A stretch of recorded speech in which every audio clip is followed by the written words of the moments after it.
Hello. Hi, your average cat. How are you?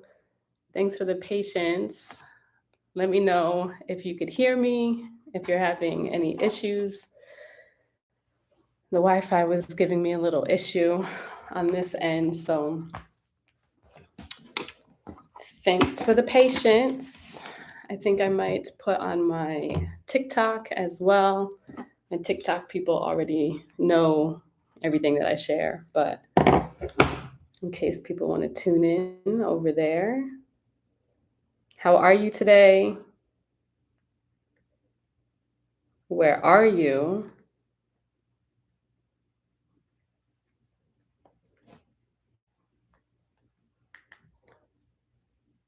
Okay.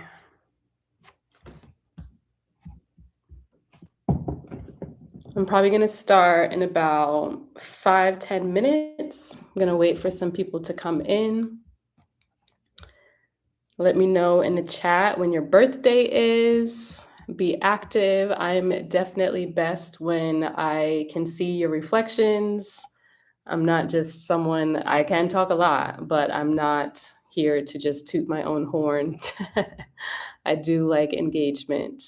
And I really love for people to share their birthday in the chat. That way I know what your true zodiac sign is. Just because I'm nosy.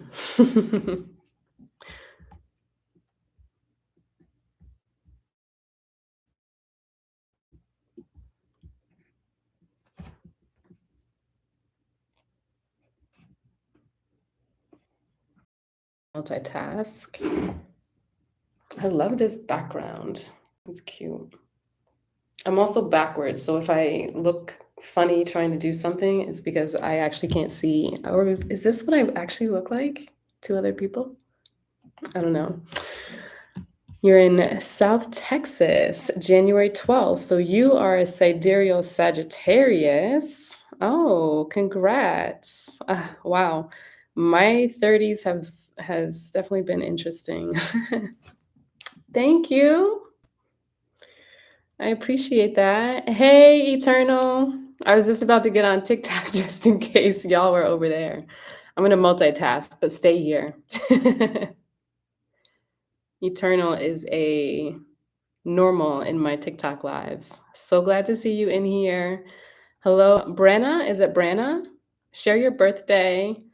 I'll let you know what your true zodiac sign is. But also, if you want to know all of the sun dates, if you go to one of the links that's in my description, the donation link, there is a way to sign up for my email list. And in there, if I did everything correctly, you could download the sun dates. All right, I'm going to go live on TikTok and try to multitask. Hello from LA. Just found you on Threads. I'm a sidereal Taurus, Sun Gemini rising. Hey, Gemini rising. I'm a Gemini rising too. Sag is my rising sign as well. I'm curious if that's also different, as everything is going to change and shift. Everything. And I'll get into it. I'm going to try not to start yapping right now in case more people want to show up and come in, but I always have a lot to say. Welcome in, welcome in. August 31st. Okay, Branna, if I'm saying that right, let me know if I'm saying it right. Branna, you are actually a sidereal Leo. Hello, Go Seti, 44. Hi, when's your birthday? I'm nosy, so I like to ask. That's one of the ways that I start to engage. I'm going to try not to get too distracted by TikTok.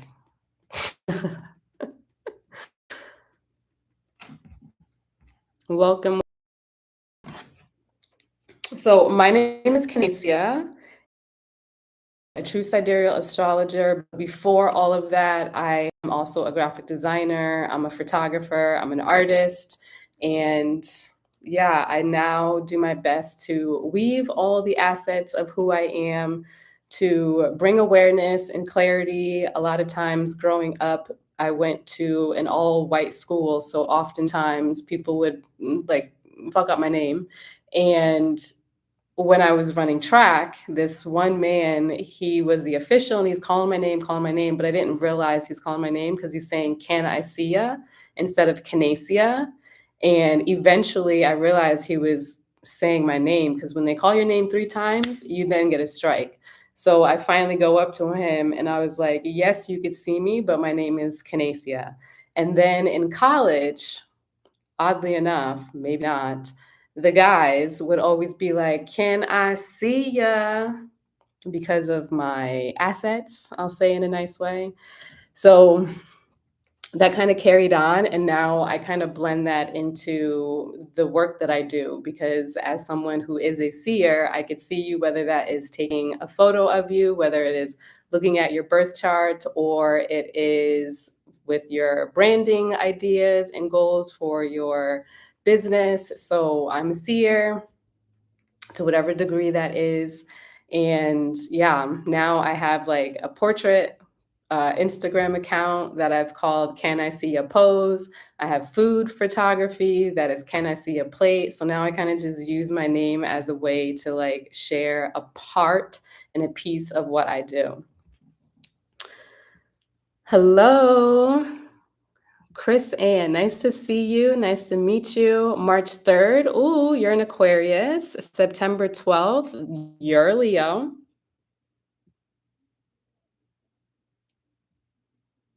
Hello. Oh, it's Brianna. Am I missing? Was I missing a letter?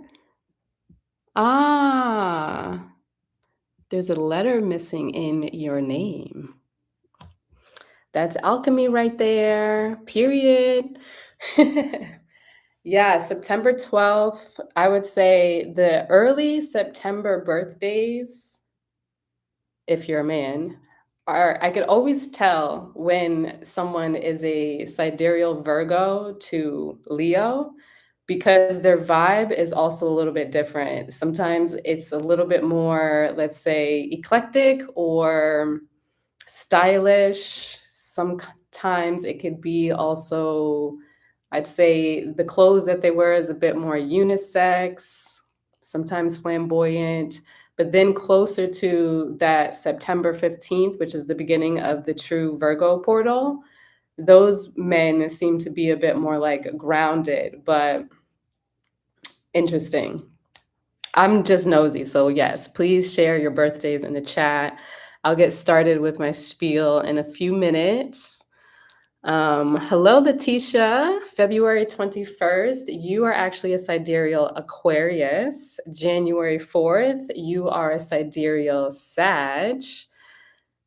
Wow, LOL. Interested to hear more. Yes, it's official, spelled as you've got an accent. Okay, an apostrophe. Brianna. It's the what do I want to say to this? It's almost like having it's like this space. It's like an air about it. I don't know exactly the words to articulate it, but I think you get it. It's like a presence you almost have to take in order to read your name. I have Leo and Virgo in my big 3 in both tropical and sidereal. I love that. Hello, LSJM Wang. Gratitude. All right, TikTok. Y'all are just gonna sit there. I'm gonna focus on the tube of you. I love the way you just described that. Thank you for that, Queen. Yes. And I will say, someone else, another friend on TikTok, told me not to use Queen because of the language that that word meant back in the day. It has to do with selling your soul, your body, if you get what I'm putting down. I feel like maybe I should show you guys a PDF, but I don't know if it's going to start sharing everything on my screen, but I feel like it might be beneficial to fully grasp some of the things that I will be sharing, I'm probably just going to take you directly into my Figma file. So just no judgment. I'm a graphic designer. I don't have to export because you guys are here, and I want to make sure I am using your time wisely. So I'm going to test it real quick right now to see how that flows.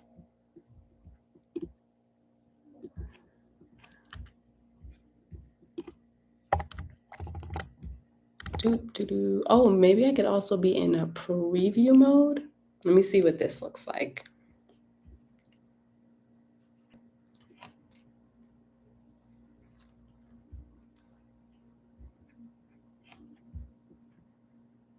It might work. I want it smaller. Does that work? I'm not playing with that. I'm just going to share my screen for y'all, and we'll see what happens. Okay. Ooh, I'm going to have to look into that. Yes to the visual. We like visuals. I'm Venus in Virgo in both tropical and sidereal astrology. So the attention to detail all through me. But don't ask me to like open up an Excel sheet. I actually don't know what to do with those. I don't like them. And I used to really hate when I worked in corporate America and the copywriters would put their copy in an Excel sheet. Like, why? Do you hate me? Do you hate my life? Why are y'all doing that? Do sidereal Leos act different than Western Leos? Yeah, absolutely, because some Leos are actually sidereal Cancers. Some Leos are true, like myself.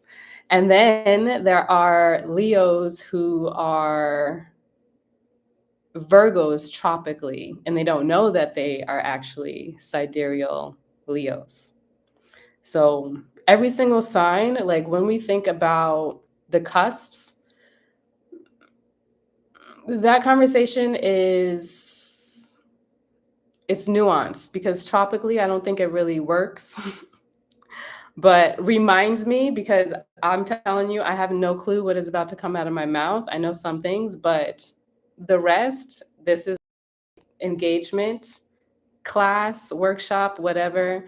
So yeah, remind me to revisit that topic. Excel is a trip. I will never figure out Excel, but you know,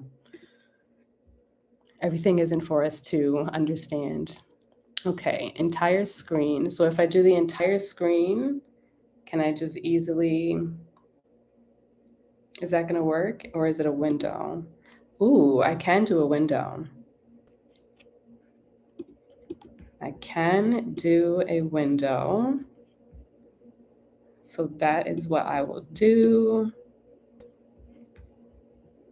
And then I'll show you guys some charts maybe. I've already got Dumpy Trumpy's chart pulled up because I was looking at stuff last night when I was on TikTok. And yeah, it'll be interesting. Just gonna share my screen. I don't know what I look like. Do my best. All right. Can I hide this a little bit more? Ooh, perfecto. Bada boom. And let me zoom in a little more. Okay, who is ready? Put some emojis in the chat to describe your excitement for whatever it is I'm about to share. Yes, I see some hearts. Thank you for the hearts. Hello, Susu from TikTok. How are you? I'm going to send it to my main peoples.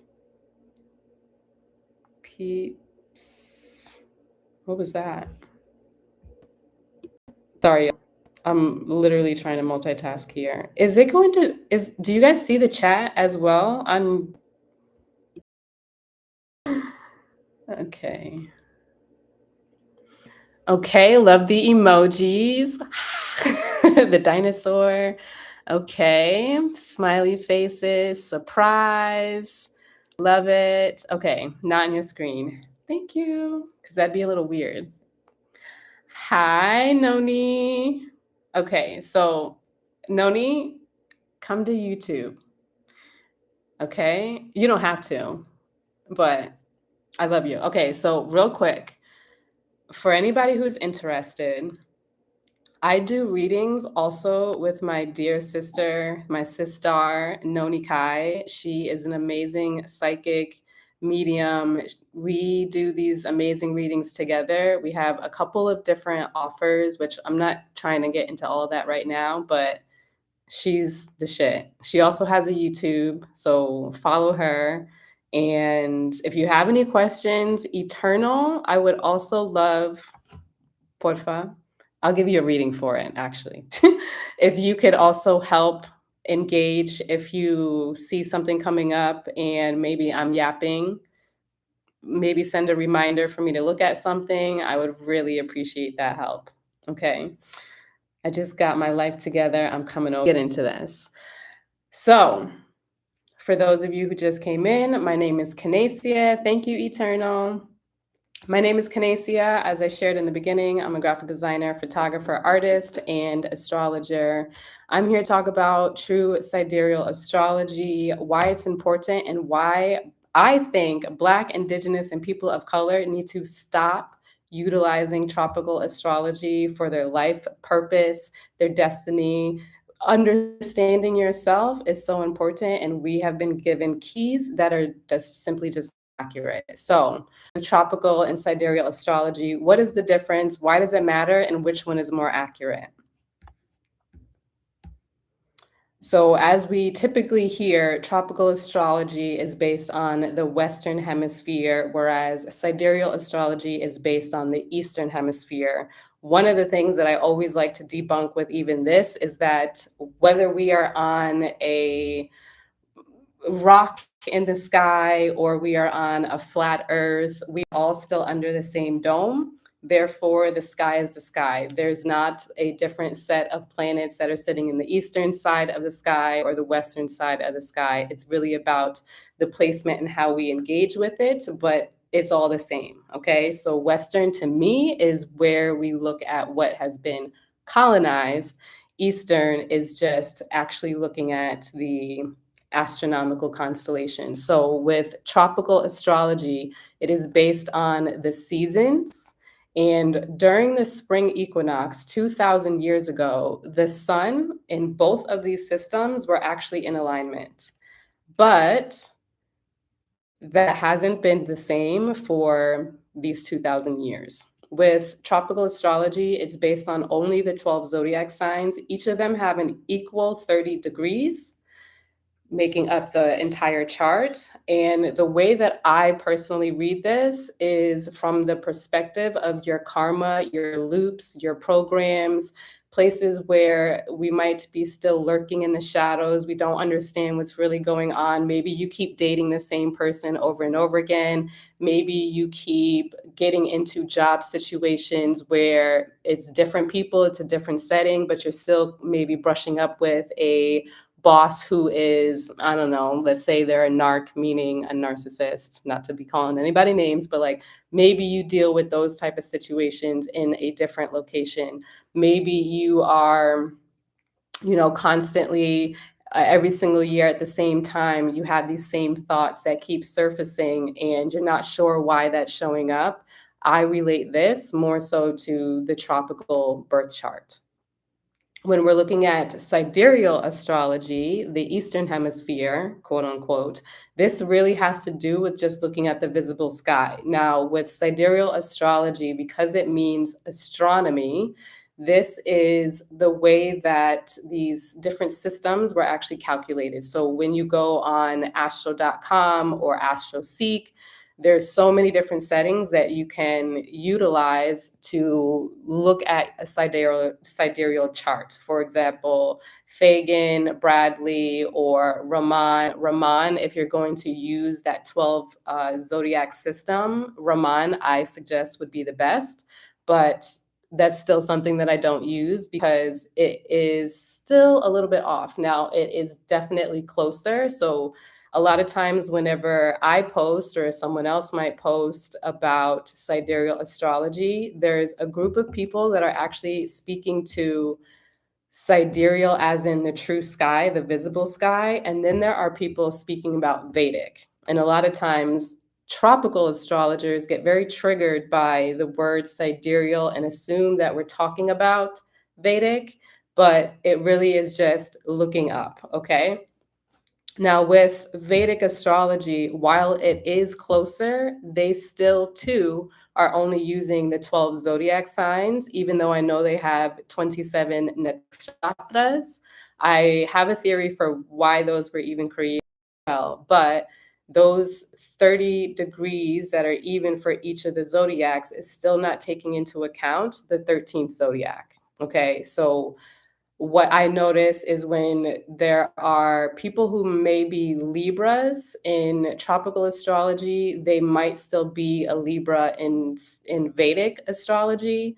So whenever I see that, I know that they're actually using Vedic because all of the Libras from a true sidereal lens and a true sky lens, they are all Virgos. Okay. I'm going to stop talking for a hot second. Um, This is right on time for my second midlife crisis. Hey from Threads. Hi. Oh, you're on your boyfriend's account. Hi, boyfriend. Just made it from Threads. Yay. Welcome. Kiss Kelly and Elias. Well, what's your real name since you're on your boyfriend's account? And welcome in, Raven. Okay, so when we are looking at true sky or true sidereal astrology, I am starting to say astronomical sidereal astrology because over the years, it's been like 3, 4 years that I've been talking about astrology. People get triggered by me saying the words true. I didn't make up the name, okay? I didn't make the name. Hi, Amy. I'm on TikTok. I mean, sorry, I'm on YouTube. Sorry, YouTube people. I probably shouldn't even be saying that on TikTok, but you know what? Je no quiero, okay? Um, so yes, sidereal astrology, I did not true sky sidereal astrology, I did not make the name, okay? But at the same time, true just means the sky. When I learned sidereal astrology and tropical, the way that we learned about what is true and what is false, false just means that there's an incomplete data stream. A lot of times people get triggered by this whole system division, whatever. I still use both to understand where you're coming from and where you're going. But the main thing between the two is that one is a program, one is more for your evolution. Okay. When we're looking at our soul, and I mean, I'll get into that in a hot second. We have to tune in to what is actually true. False doesn't mean it doesn't work. It doesn't mean that it is bad. We don't need to vilify it, even though the way that I speak on Threads, the way that I speak when I'm ranting on TikTok, absolutely, I am here to be. I mean, I'm already unhinged. I'm not trying to be jarring, but I am actually trying to wake up our people. And that is not by me physically shaking anybody. I'm just going to speak my truth, and those who could hear me will come. Right. And I think that that is what we all need to do in order to align to the frequency match of what we desire to call in. Okay. So that's my spiel for that. With this specific sidereal astrology, it is accounting for all 13 zodiacs. Okay. The other thing that's most important is the fact that the size of the constellations are taken into account. So when we think about the degrees or the decans in tropical astrology, all of that does not actually matter in true sidereal astrology. Why? Because the one example that I always ask, is a crab the same size as a lion? Put it in the chat. Is it the same size? If we're just thinking about in our physical reality, is a crab the same size as a lion? Unhinged is normal, period. I have moon in Ophiuchus and true sky astrology. Amazing. So you be knowing things. Nope. No, exactly. A crab is not the same size as a lion. Therefore, we have to also assume that the size of the constellations in the sky is also going to be at a different length of time. So when the sun is moving through each of the zodiac signs, it's going to be either a long season, what I like to call a portal. That's the way that I learned it. The portal is the true time that the sun is moving through that constellation. The seasons is based on the fixed zodiacs. So if we're thinking about that, a crab being smaller than a lion, when the sun is moving through Cancer season, it's a much shorter portal. When the sun is moving through Leo, it's a much longer portal. So much better over here. Super glitchy on TikTok. Hi, Nai. I don't know if you're still there, but I'm on YouTube. I haven't seen you in a minute.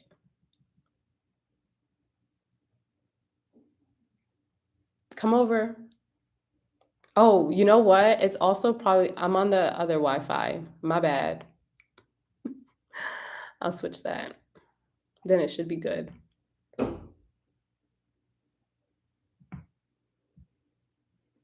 Okay, anyway. Oh gosh, LOL. Wait, what do I look at? Eek, hi. Hi. Boom. Okay, maybe it'll be less glitchy. Um, Greetings. Noni's in the house. Make sure you guys go follow her or subscribe. I think that's the right term for YouTube. So back to the spiel. When I'm looking at sidereal astrology, this is connecting more to our soul. Now, here's another question. When we come through the birth canal, do we think we are connected to zodiac signs that is not actually reflecting in the sky? I gave you the answer. Drop your top 3. Thank you, Noni. Hi, peeps.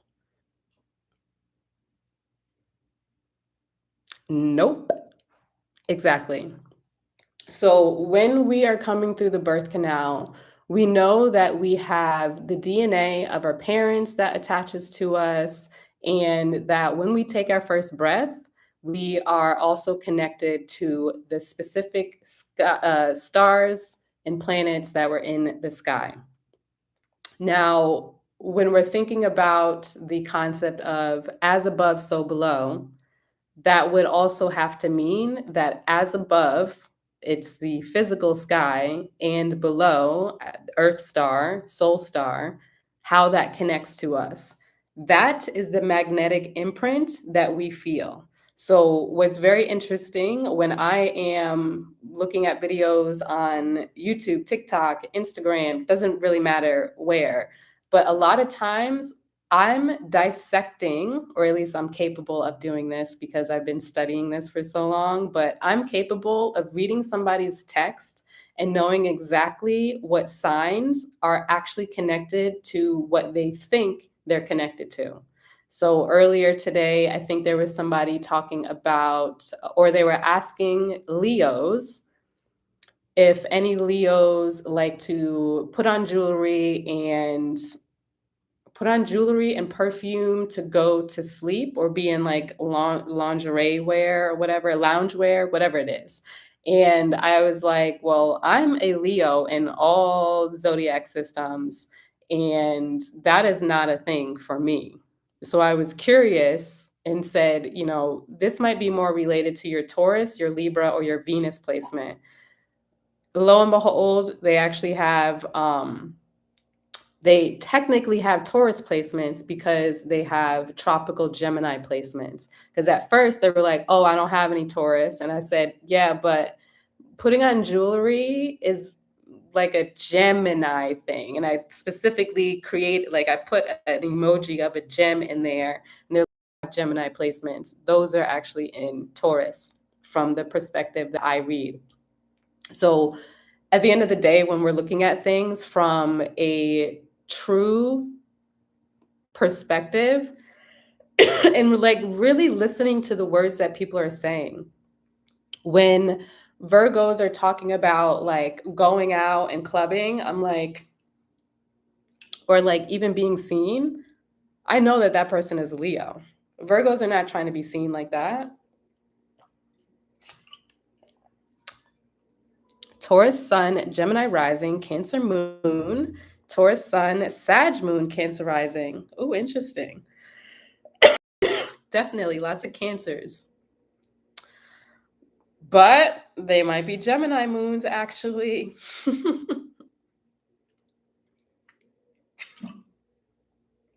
Cancer women are no joke. I be taking notes. So is it ideal for whole sign, or does that not matter as much? It does matter.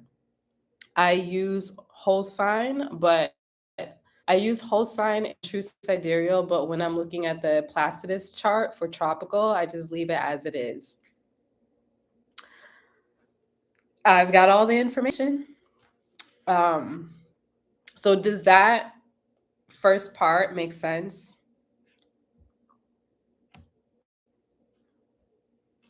I actually do have maybe I'll put that in another email. Actually, shameless plug.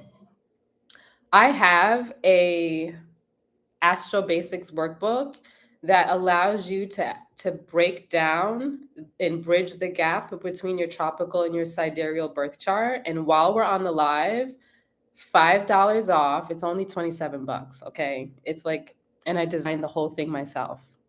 I'll give you a sneak peek. I'll give you a sneak peek since I'm already in my file. Where is it though? Which one of these things is it? Maybe it's in 7. Okay, you see this? This is my Astro Basics workbook, okay? That allows you to bridge the gap between your two zodiac signs. Okay, let me go back to where I think I was and hide that. Okay, the link, it should be in my description. And if you use the code BIPOC, I mean, you guys know BIPOC. Use that code to get $5 off. That has the chart calculator already in it. And it's beneficial. To me, a lot of people will ask like, oh, how do I learn about astrology? Like, where do I start? While it is definitely important to look at your tropical placements because that is where you are. Oh, wait, my bad. This is the actual link. I mean, I guess they could get there too from that. mypillowdesk.com/astro basics. That link. Okay. Use that link and you could download the guide and get $5 off. It's $22. That's literally $1 a page. It just made me feel like Dumpy Trumpy. It's $1 a page. You get your eggs for free. No, you don't. Okay, anyway, let me go back. Oh man, I always got jokes. Okay. And you could definitely book a reading. I'm going to give you guys a special code to book a reading, a life-changing information. Thank you, Noni.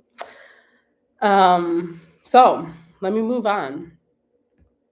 So here, when we are looking at the tropical chart and the sidereal chart, this is an example of what it half truth and your full truth. Because to me, both of these are two different sides of your story. It doesn't mean one is all wrong and bad. It just means this is where you are navigating through different lessons and where your soul gets to evolve. I recently saw a post that somebody had asked about whether we think we can like expand outside of our birth chart, and I absolutely believe so. Because the same way that we get to grow is the same way that we get to grow from systems and structures that no longer are in alignment to us. So if we're just looking right here at this rising sign, these two charts were pulled for the same exact day and time. So if you are tropically a Scorpio rising, you would likely be either a Libra rising, or you could potentially be a Virgo rising in true sidereal astrology. Just from this perspective, you see how the rising sign in Scorpio then has Sagittarius in the first house, second house. But from this specific perspective, some people might have three zodiac signs in one house. This is, oh, my bad. Was I not sharing my screen? Huh? Are you meaning to share your screen? Sorry. Is whole sign the same as sidereal? Whole sign has more to do with the actual house. So when you're looking at a tropical chart, let me mm, um I'm trying to see if I could go to my file and pull something up without putting somebody else's business out there. Um This is my designer brain thinking about all of my mess on my screen. Let me see.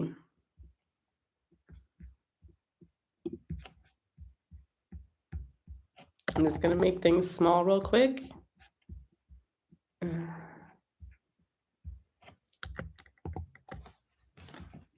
Mm, let me see.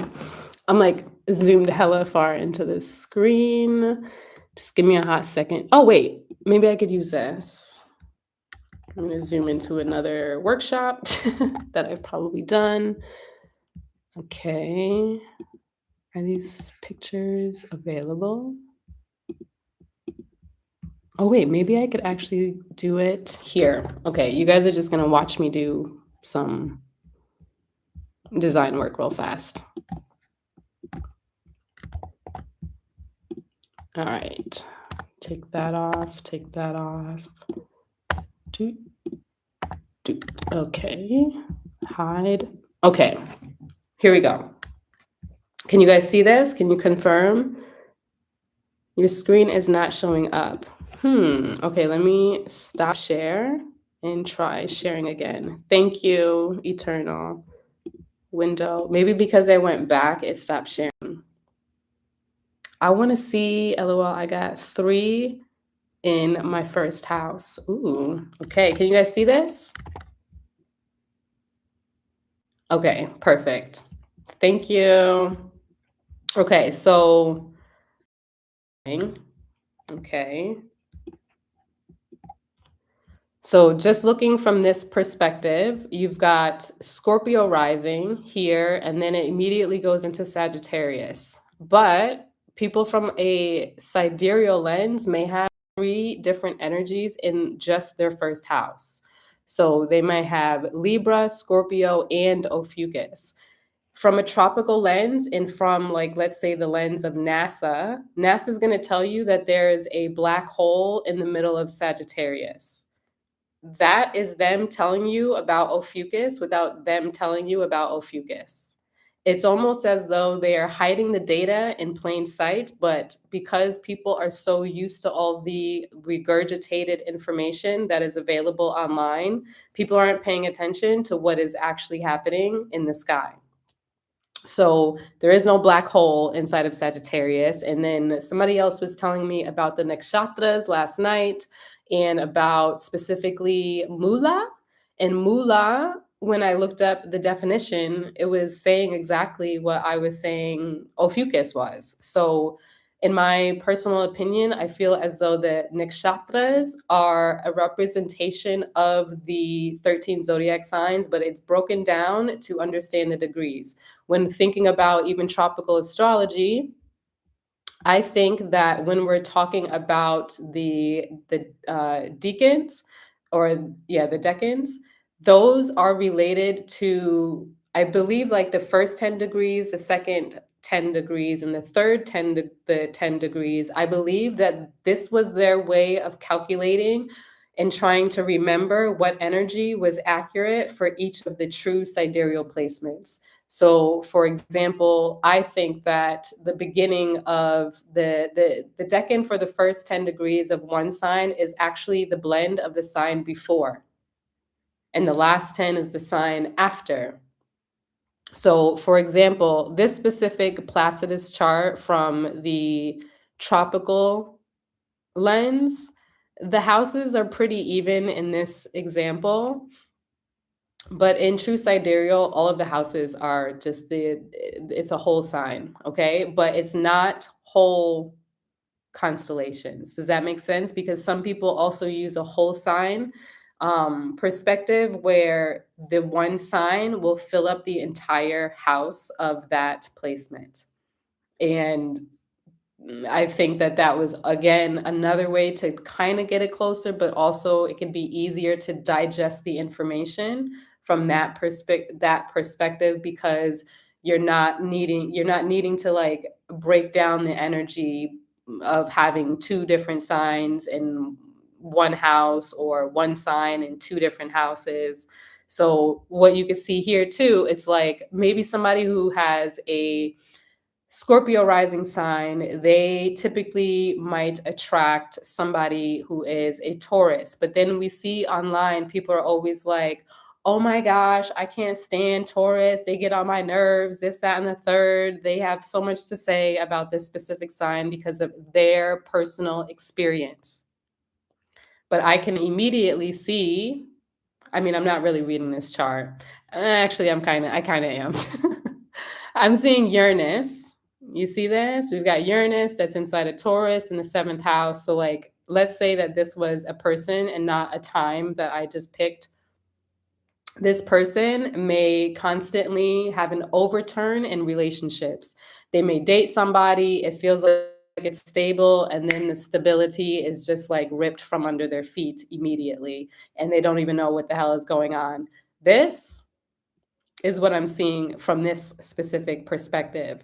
This person may also, now I'm like getting into it. Just give me a hot second.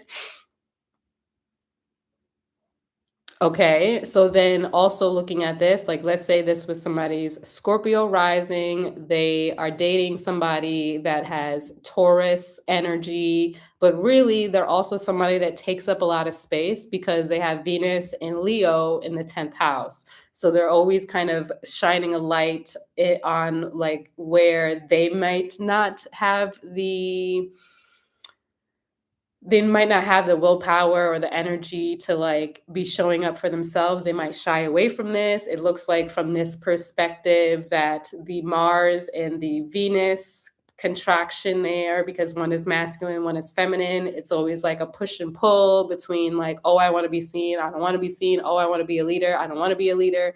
So like maybe they deal with a person that is also showing up in that way.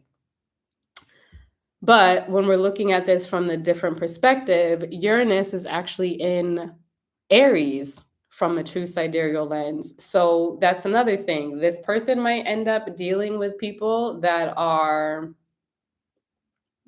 sorry to say, they might be a little aggressive or like hot and fiery and abrupt out of nowhere for no reason. I don't know. I'm literally making stuff up right now because this is not even a person, but I'm looking at it from this perspective. So imagine if you keep dating somebody that you feel is stable, but really, let's look at where Mars is. Yeah, it's still a Leo energy. oddly enough. Why is it still Leo energy in this specific chart? How these degrees are 23 and 27. Sidereal astrology, sidereal is 24 degrees different from tropical. So wherever you have later degrees, so sometimes I might meet people and I say, "Oh, your sun sign is this," and then they'll be very mad. People literally like people want to beat me up when I tell them what their true zodiac sign is, and no joke.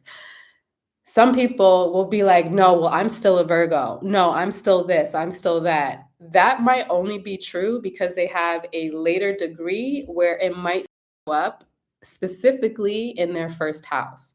So somebody who might be a Virgo sun sign, tropically, it might move to Leo, sidereal, but their Virgo might still be in the first house. The first house is the only house that relates to you. So when people really identify with something, when they're like, "Oh, no, I know that I'm this, that, and the third," in my mind, I assume that that's probably their true rising sign. So there's a reason why they feel like, "Oh, but I'm still this person," whereas their sun sign might actually be in the 12th house, so they can't fully see themselves anyway. Specifically, if it's in Leo in the 12th house, they can't see themselves often. So of course, they're not going to see that bodacious energy that is also living inside of them. Okay. So let me see the chat. Thank you so much for engaging. Wow, that makes so much sense. Bring back Ophiuchus. Long live the ninth sign. Yes. OMG, not Ophiuchus throwing a wrench into everything. But that's the thing. It's not even like Ophiuchus is throwing the wrench. Ophiuchus is where we are receiving redemption. This is where we are healing. This is the zodiac sign that actually relates to that Chiron placement we all have that relates to our wounds. If they remove the zodiac sign that connects us to healing, because Ophiuchus is the healer. Virgo is also the healer, but Ophiuchus is the healer. Ophiuchus is connected to information that we don't even know where it's coming from and how we got it. These are codes that are existing in our DNA. So when we're pairing these things up and we're missing the truth, we're literally distracted. We are distracted during Ophiuchus season with Satan, or what some people like to call Santa. Okay? Same letters, different organization. Okay? That is where we are receiving information from both Scorpio as well as Sagittarius because it is sitting in between this specific portal. So even though we're talking about the 13th zodiac sign, oftentimes people are pairing that to Ophiuchus, which Noni got it. We've been working together for a few years. She called it the ninth sign because that's the true ninth sign. Pisces is the true 13th sign. That is the end of the cycle. So Chiron is actually the key that connects to Ophiuchus. My favorite are Aries who find out that they're Pisces.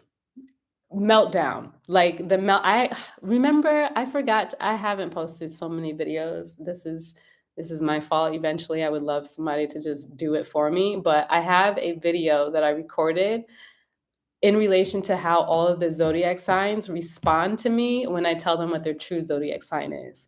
The people that give me the most resistance is definitely tropical Aries. Sometimes it could be tropical Pisces because the Pisces that are giving me a hard time, they're actually Aquarius. And if we just think about Aquariuses don't like rules and they damn sure don't like anybody telling them what to do, who to be. So they're the two signs I feel are like the most resistant when I tell them their truth. But the difference is with Aquarius, they typically open up to it because they know that they're actually a fighter if they need to be. Part of their lesson is to like put the gloves down. Hello there, gecko. I live in Mexico, so I just saw a gecko. They go where they want to go. Okay.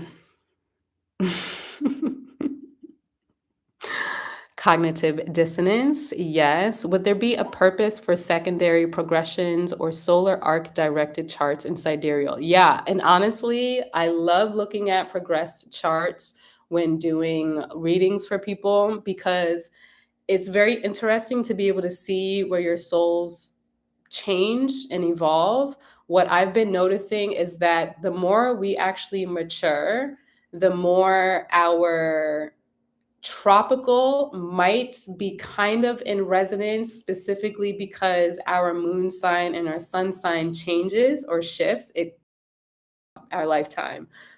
So looking at where our emotional shifts are and where we're starting to, come into more of ourselves, that definitely shifts and changes.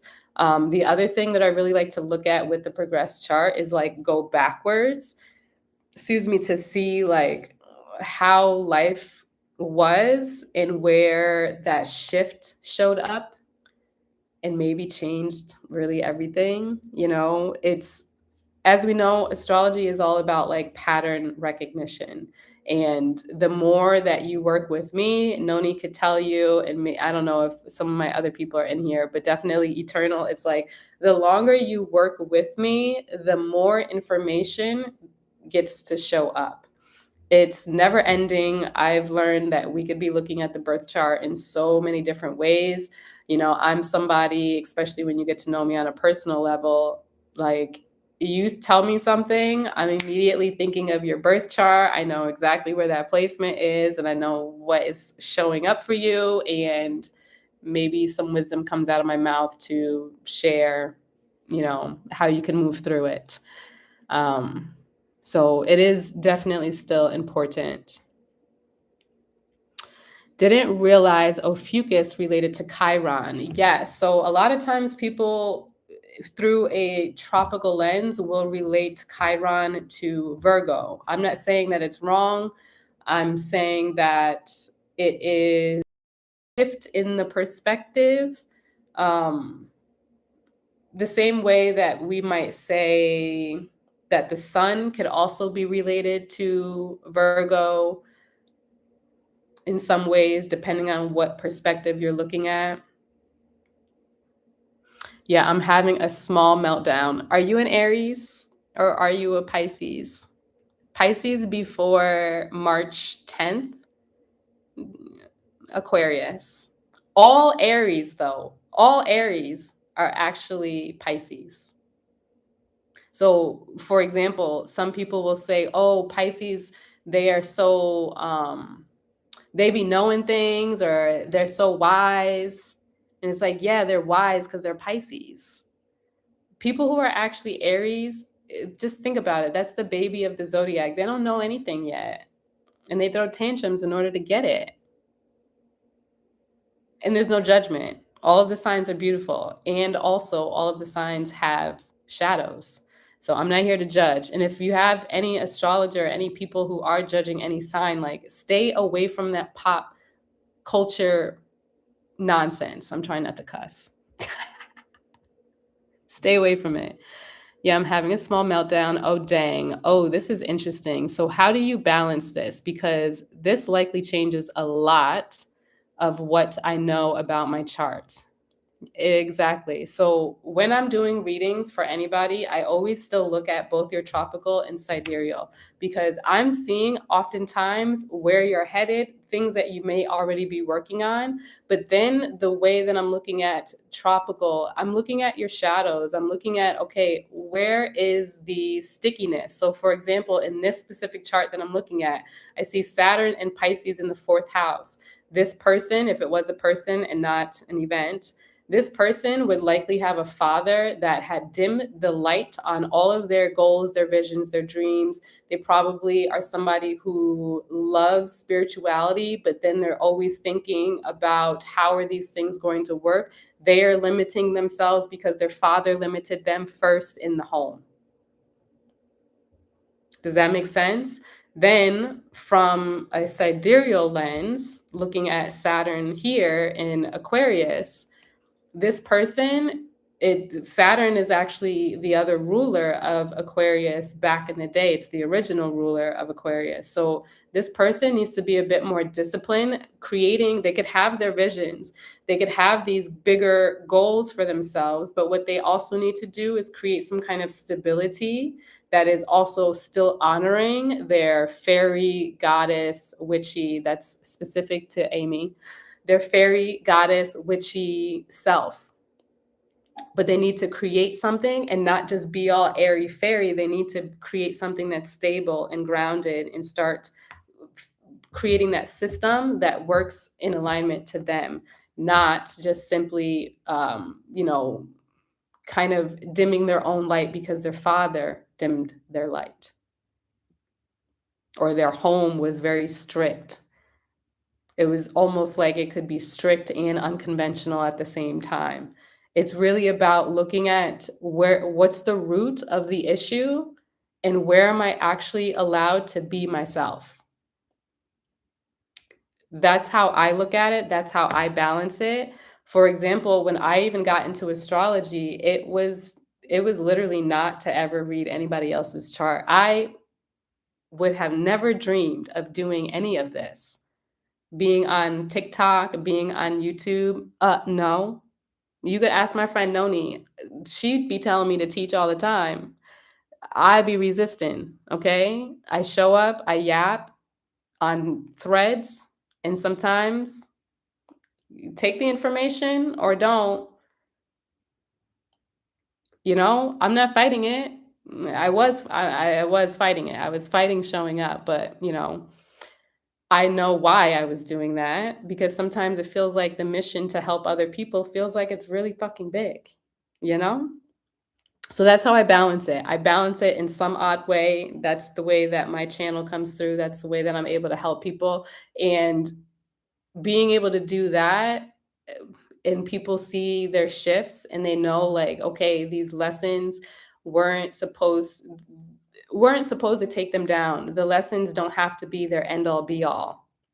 Because sometimes we look at our chart and people will post and they'll say, "Oh, look at my chart. It has all this, that, and the third. Am I doomed?" And it's like, don't look at your don't look at your chart as if it is doom and gloom because that is creating disassociation with the being that you came here to be. That's the birth chart that you chose. That's the expression that you chose. So by ridiculing or, shaming your birth chart, you're shaming yourself at the end of the day. I'm here to hold your hand, love. Thank you, Noni, for holding whose ever hand you are holding. Interesting. Yes, the Pisces Aquarius tracks for me. I am so attached to the Pisces. Interesting. So you might still have some signs that are in Pisces. Maybe it just shifts. I know someone like that, and they always say they hate Aquarius. And you know what? Thank you for sharing that, your average cat, because a lot of times when people say that they hate a specific sign, it is the exact sign sometimes that they actually are, and or it is a sign that they have a lot of placements in, or it might be something related to, like, let's say it's their parents. They'll be like, "Oh, I can't stand Scorpio. My mom is a Scorpio." Then they tell me their birthday, and I'm like, "Honey, tú es un Scorpio." And they're like, "No." Look, I think it would be in everyone's best interest to never, ever, ever make one of those posts ever again. Because it's probably exactly who you are, because those people are simply being a reflection of who you might not be yet, of where you don't show up for yourself, of something that you might even envy or you're jealous of, which is two different energies. So when we're really thinking about this, any single time somebody's like, "Oh, I can't stand this sign," I know where they have shadows.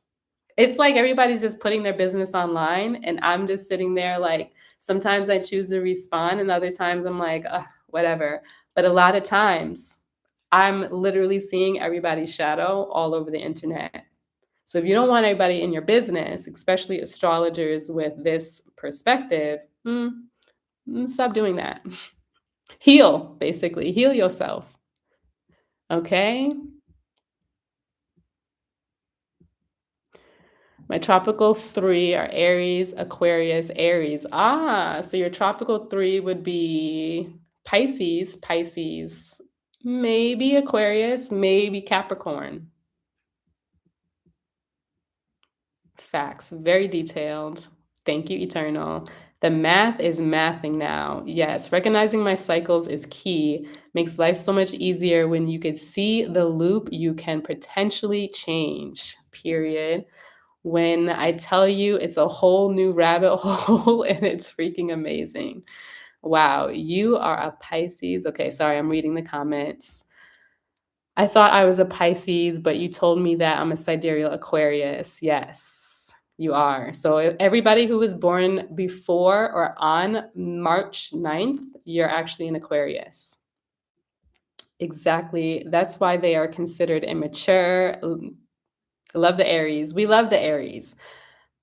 Aries, we love all of the signs. I will say though, Aries, it's so deep what's happening with tropical Aries because of that Piscean energy being at the end of the zodiac. But I have a video already about that. The identity identity crisis activated. My bad. Is it Sun or Saturn for the father? It can be both. It can be both. I look at both of them and it really depends on what house it's in, but a lot of times I can pair both of them to father energy. Saturn, I would say, has more to do with the maybe the structure that was kind of pushed potentially on someone. Um, and like really I like to look at it in its sign placement too. Like if I saw Saturn in Aries, yeah, I would suggest that that person has a very tough life with their father. It could be explosive in a way. Well, I guess that's also the perspective that's tropical astrology. Is that where Saturn is right now in tropical astrology? I do not. Oh, this is another thing. I mean, I have so many things to share with y'all, but like another thing I absolutely would stay away from is looking at tropical astrology for your day to day expansion. When we are looking at tropical astrology from the perspective of our lived experience, our reality, we need to look at the sky as above, so below. That means looking up and realizing that it's all here because that's the magnetic soul imprint that we have on this physical reality. When people are talking about, oh, the zodiac sign is in this specific or this sun sign or whatever planet is in this specific energy, I'm always like, where are you, like what sky are you looking at? There's two apps that you all can download right now if you wanted to. My favorite is Star Walk 2 and Skyview. Both of these apps are going to show you exactly where the planets are in the sky, and they will match this sidereal chart. So whenever you see somebody online saying this energy is showing up, what that is doing when we have so many people regurgitating the same narrative from a skewed lens, we are then amplifying that energy. So when people are talking about WAR, these are things that I do not speak, okay? Because that is projecting fear timelines. That is projecting WAR timelines because that's what they want. If we're thinking about TV, for any of you who like, I don't believe in conspiracy theories, but we know, right, that they have to tell us what they're going to do. If they have to tell us what they're going to do, they're going to do this through media. They're going to do this through using all of us who love astrology, and they're going to just simply have that perspective that we're reflecting. So if we keep saying Saturn is in Aries and Uranus is in Gemini, and this always means WAR, then so many people say it over and over and over, right? Because now we've amplified that energy. When people are watching certain TV shows, like there's a lot of things that I won't even turn on because I know that there has to be some kind of programming in there. If I do choose to turn it on, I always say I am observing, I am not absorbing. Practice even saying that when you are looking at other astrologers and you're looking at astrology posts in general when they are projecting doom and gloom. If you are fearing anything, even God, I don't understand where that rhetoric comes from because why are we fearing God? It's weird. Okay. If you are fearing something, not on my timeline, I do not consent. Okay. Constantly projecting or whatever is showing up is going to amplify that. So, what do? We look at the truth. You go to the apps. Somebody says something, start questioning everything. A lot of us came from religious constructs and concepts that were also programmed from the people who dismantled our cultures, where we've come from, our history, our stories, our narratives. They've distorted the truth so that we are disconnected. When you control and you take away everybody else's information, their wisdom, you can't take away people's wisdom, but if you are trying to hide people's history, you're trying to hide where people come from, you change the names, for example, naming Black people Black and then saying that Black is bad, that sounds a little silly to me because Black is where everything exists. Black is where everything is born. Black is where everything gets to actually be nurtured to then become light. We don't move through anything without going through darkness. Not saying that we all need to struggle because that's a whole nother consciousness that is put on our collective. But when we are moving through things, sometimes we could feel like everything is in a very dark space. But at some point, we move through it, we find the light, we expand out of that. Be so aware of what information is coming to you. Why? Because what we're actually going through right now is Jupiter in Gemini. This has all to do with the systems and the structures. So be mindful of whatever is showing up so that you're not contributing to the same narrative that we don't even want to exist in. Does that make sense? Wow, I feel like you're reading me right now. Saturn, I believe she'll tell you better than I. Oh, my bad. Did I skip? Sure do. She's the best teacher, y'all. Straight, no filter. And activates you and helps your soul, your real soul purpose. I have so many testimonials. Thank you.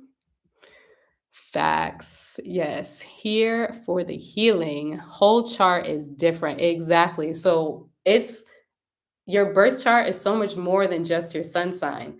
You see, like from this perspective, somebody who is a Cancer sun sign, they're actually a Gemini sun sign. You see how their Mercury placement moves from Cancer and then moves to Gemini. These people might be, part of their lesson might be to actually share their emotions because from a shadow standpoint, they might be shy. They might feel like, oh, I can't really share my emotions because no one's going to understand who I am. But really, that is part of their truth. They're probably here to help transform other people by speaking their truth. But they have to trust that the information that's coming to them is worthy of them even seeing. Why? Specifically from this perspective, it's because Mercury and the sun is in the eighth house and it stays basically in the eighth house. So therefore, this is a place where you need to sit in stillness and you need to journal and allow the things to come up. This is more of a private house. Intimacy. When we think about intimacy, sometimes we look at only this placement as like, the transformation, death, rebirth, sex, but intimacy is about into me, I see.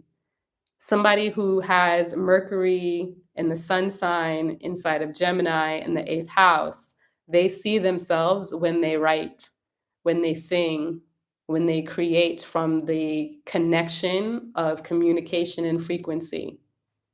So, like, all of these things can be looked at in totally different ways.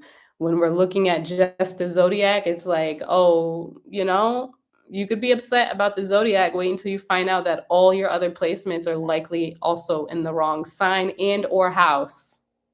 Like, it's a lot to wrap your head around. For me, even though I say that my readings are like 60 to 90 minutes on my website, I literally might sit in session with you for 2 to 3, sometimes 4 hours, because there's literally that much information that gets to be shared. Okay? Thank you for answering my question about the father being Saturn or Sun, my tropical big three, Leo rising, Scorpio, Sun. Oh, wait, am I getting that right? Yeah. Might be too many emojis for me. I'm confused. Scorpio moon or moon Pisces? Moon Pisces. Okay, I think I got it. Leo rising, Scorpio, Sun, Pisces, moon. Okay, it's not too many emojis. I actually apologize for even saying that in the first place. It's never too many emojis. Okay? I used to say I can't stand male Leos. Now look, I'm a Leo and oh man, that is hilarious. Oh man. Suggestions, of course. Thank you. Thank y'all. Okay. Facts. Created emerges. All that is created emerges from the dark. Period, Raven. Thank you. Exactly. Oh, snap. My Jupiter is 13-degree Gemini. The second you stated Jupiter in Gemini. Period. Yep. Perfect sense. Love this. Looked up my sidereal chart in the 11th house. Beautiful. Okay, there was something else that was on my mind that I really wanted to share. What was it?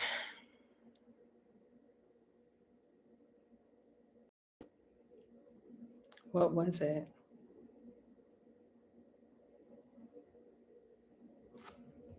Je ne sais. Maybe I'll come back. So do you guys have any questions? Is there something else that I need to share? There is. There's more. You guys can still see my screen, right? Can you confirm?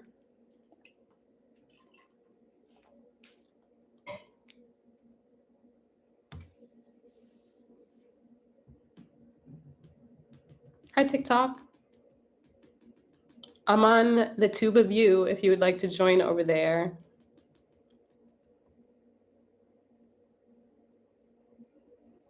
Okay, perfect. Thank you for confirming. What is August 14th? You are a true Leo. And you're 3 days away from my birthday. Okay, thank you. Oh, perfect. Okay, so why is all of this important? Because when we're looking at tropical astrology, we are literally looping. Why? Because if tropical astrology is 24 degrees ahead of our actual physical time, that means that we are missing the energy that is actually available to us to heal when that energy is amplified. So sometimes when I am looking at the actual sky with the US chart, with Dumpy Trumpy's chart, I'm seeing how they're using the energy in their benefit. And then I'm also seeing where the distraction is showing up. So, for example, when we are constantly getting into job situations that don't really fit what we desire, we keep getting into those partnerships with people that have a different face, different body, but the same type of energy as the last person that we attracted. We're literally looping. Because as long as you don't know where you've come from, as long as you don't have the truth of your energy, you could be controlled. Why do you think that they actually removed so much of our history, whether you are Black, Indigenous, or a person of color? They remove our energy, our history, so that we can be controlled. The psyop that is over Black melanated people is one of the thickest things I've ever seen in my life. I believe even astrology is one of the thickest distortions, other than religion, that has been created, because it is something that so many people love, and yet the way that we talk about it, it is still off.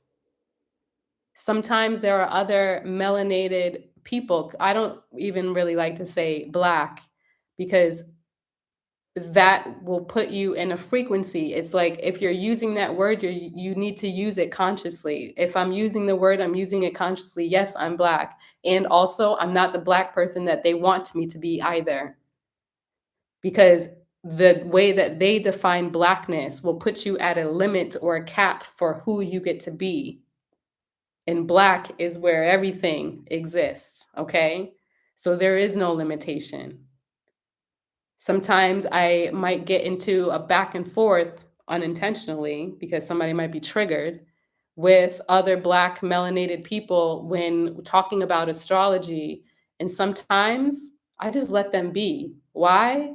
Because in my personal opinion, sidereal astrology, tropical astrology, whether you get it or you don't get it, or you need to learn it, because that is okay. None of us knew everything from when we were born, right? It's about learning. But when there is a rejection to the information, that is based on your level of consciousness. I'm not saying you are not smart. I'm saying it's based on your level of consciousness. Okay, it just came back to me. Okay, so I've shared this in some other videos, but what just came back to me is the fact that our system, we as a system, okay, as a human, when we were born, it was almost as though we are a new computer, okay? We are a new phone, we're a new device, okay? Those new devices are already uploaded with very specific programs, okay? Your programs on the computer might look like a web browser. Let's say if you use Mac, it's Safari, okay? It will have a standard calculator, it'll have standard programs for you to type papers, things like this, okay? Very standard structures. When we come through the birth canal, our software is the DNA of our parents and our ancestral line. It is the planets that attach to us, but we are also on this third dimension that has a lot of distortion. That distortion, in my opinion, is this tropical landscape. This is the programs that we were uploaded with. Leo in this house, Virgo in that house. This is the operating system, us being the OG operating system that we were uploaded with. But of course, when we are healing, growing, expanding our consciousness, moving through different cycles, learning our lessons, these programs can no longer exist with the level of consciousness and awareness in the presence that we have today. So these can no longer work. This is an outdated. We are here on an ascension journey. This, to me, is the upgraded software. Because let's think about our phone and our computer. Eventually, over time, over the years, certain software doesn't work anymore. Why? Because we have to upload a new software. We have to update the program. Tapping into your true sidereal birth chart is you updating your software. You're updating your system. Whenever I do readings for people, they are activated. They are no longer doing some of the things that they were doing before. They might get into it. If they do, they recognize the program and they course correct. They shift. This is an activation. When you know your truth, you can no longer do the things that are showing up, keeping you down, keeping you behind. And it's not to say that other people are not behind. You know, now I start to use the word Astro Karens because it's always white women on these platforms that want to tell me all about astrology. And typically they're only studying tropical astrology. So I don't know why you were telling me anything about anything because a lot of you don't even know who you are because you are practicing everybody else's culture because your witches were burned too. So I do have empathy, but at the same time, why are you telling me about where I come from? Why are you telling me about Roman culture and its relation to astrology? Y'all were the ones that actually needed a representation first. That's why you changed Jesus, which that is not even his name. If you're going to call it correctly. It's Yeshua HaMashiach. So you change the color of every deity on this earth, Medusa being white, I mean, come on. Y'all needed this first because you needed to believe that you were better than us. Just saying. A lot of times, the information that even they have is faulty. But because they've gone through their own systems to go and preach it, they're the end all be all. You know, even my post today, I literally said specifically to Black, Indigenous, and people of color, and there was one white girl. I didn't even read the post because I saw Babylonians and Roman and Greek, all these words that I don't give a shit about. Why? Because I'm not Greek. Then she was asking about Chinese astrology, and like, no shade to the girl, but like, baby, I'm Black. Why are we talking about cultures that are not ours? Even Vedic, okay? A lot of people will talk about Vedic.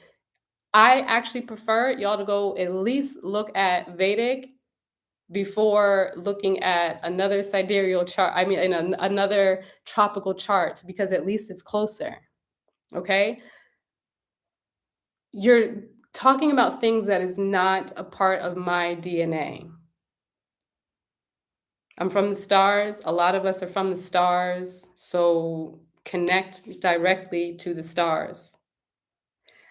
If people were open to realizing that, yes, there's so much information about tropical astrology, and yes, it doesn't mean that it is all wrong and bad. There's so much valuable information in the context that we were able to receive, and also the attachment to it is where people are having a lot of discourse because that discourse is showing up. It's not allowing you to look at a different perspective. People hear sidereal and they immediately close out everything because they're triggered. That means I've done maybe potentially everybody else's birth chart incorrect, or incomplete is a better term. Might be incomplete. It might also have to realize that all these books and these texts are incorrect. Even in high school, I could not stand our history books. I couldn't stand anything in school in relation to history because my mother was teaching me about my history back at home. So I knew they were lying. And I just learned that those history books are all connected to the same people that are all up in the news. Okay. So all of this is about updating your system with the physical sky because it's necessary. It's so necessary. They continuously use very specific seasons, portals, zodiac signs, space and time to program and keep specifically Black people, in high emotions. I've been paying attention to these patterns over the last several years. They often do things specific to us during the Capricorn Aquarius season, during the Taurus Gemini season. And what I caught last year, they also do it during the Virgo Libra season. There's always some kind of death, there's always something showing up that creates more division. And we buy it so goddamn fast, strangling our own people. I really do, because it's like they are doing it on purpose. The timing with Capricorn Aquarius portal, this is where we come together. This is about community. This is about unity. But what better way to let Black people, Indigenous people, and people of color, what better way to remind us that they still have control over us? Death. Then what do people do? They want to go hit the streets. Now that gives them a reason to do some other nonsense towards us. When we are in tropical Gemini season, which is actually Taurus, like the last day of Taurus is actually Juneteenth, when we physically were using our bodies to build America. Physically using our bodies to harvest other people's crops.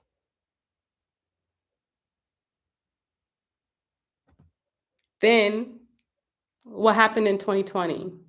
They showed them literally on our body, our neck.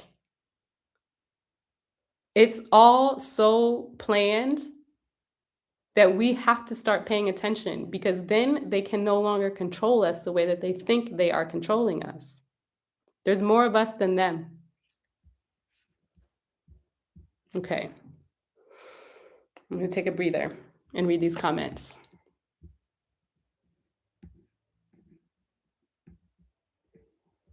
That's that man. I'm July 10th. So you are a Gemini. My chart literally changed from mostly water and earth to so much fire. I am doing readings tonight. Thanks for asking, Noni. People can sign up with the link in the description. We'll start them, even though I know I'm definitely past the 9:30 time, but we'll start them when whoever books first, and we'll do breaks in between. They're $34, very cheap. My 1 hour reading, actually my 90-minute reading, I'll at least say it's 90 minutes because it is. My 90-minute reading is $250, but I'm going to give you guys a link. Actually, I should probably give that to you now, because I really only want to share it while I'm on the live. Yeah, they're $250, but I'm going to give, how much? How much do I want to give off? I could be generous today. Yeah, I'll either give 101 or 151. Yeah, I'll do this. I'll give 151 for anybody who would like to book a reading. That'll be $99 only while I'm on the live, but you guys can use the link to receive 101 off after the live. That'll be 149 if I'm doing the math correctly in my mind. Thanks for reminding me. There you go, reading me again. This is why it's very smart. Like if I'm dating somebody, I do not ask them about their chart. I might ask about their sign, their sun sign, but I'm not really asking anything more, because it quite literally takes the fun out of exploring their consciousness at dinner. And I love food. So once I have your birth chart, I know all your business. I everything. Let me go back up. Full facts. Everything you're saying and the timing of me finding you is in total alignment with my personal journey and the things I'm releasing. I love to hear that. I'm ready to be activated. Yes. I love the mics. Thank you for all the emojis. Can you spell the name? I have some studying to do. Yeshua HaMashiach. I mean, Yeshua. The Hamashiach is spelled just a little wrong. Hamashiach.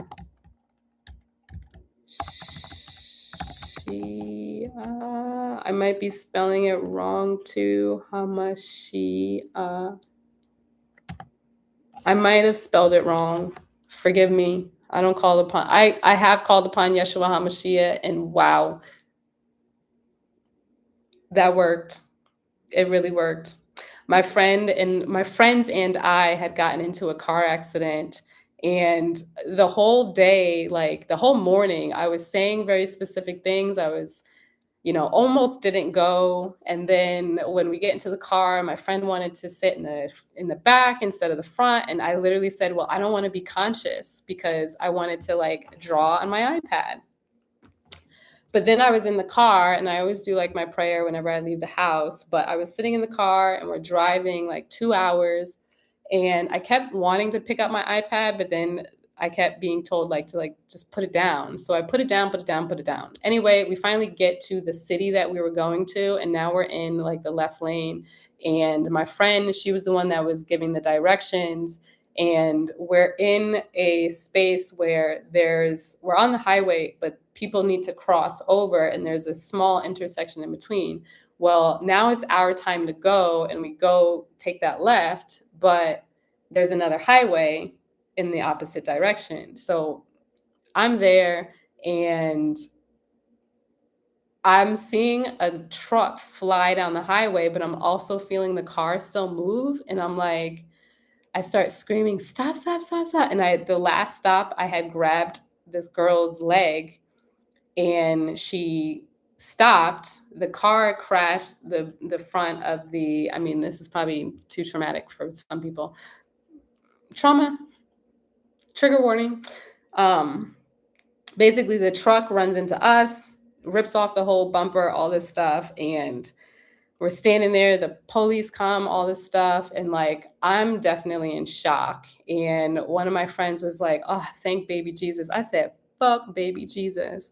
I said, "I'm calling upon Yeshua HaMashiach." And I sat there and I actually called upon my guides and prayed. And this girl was supposed to be like fined.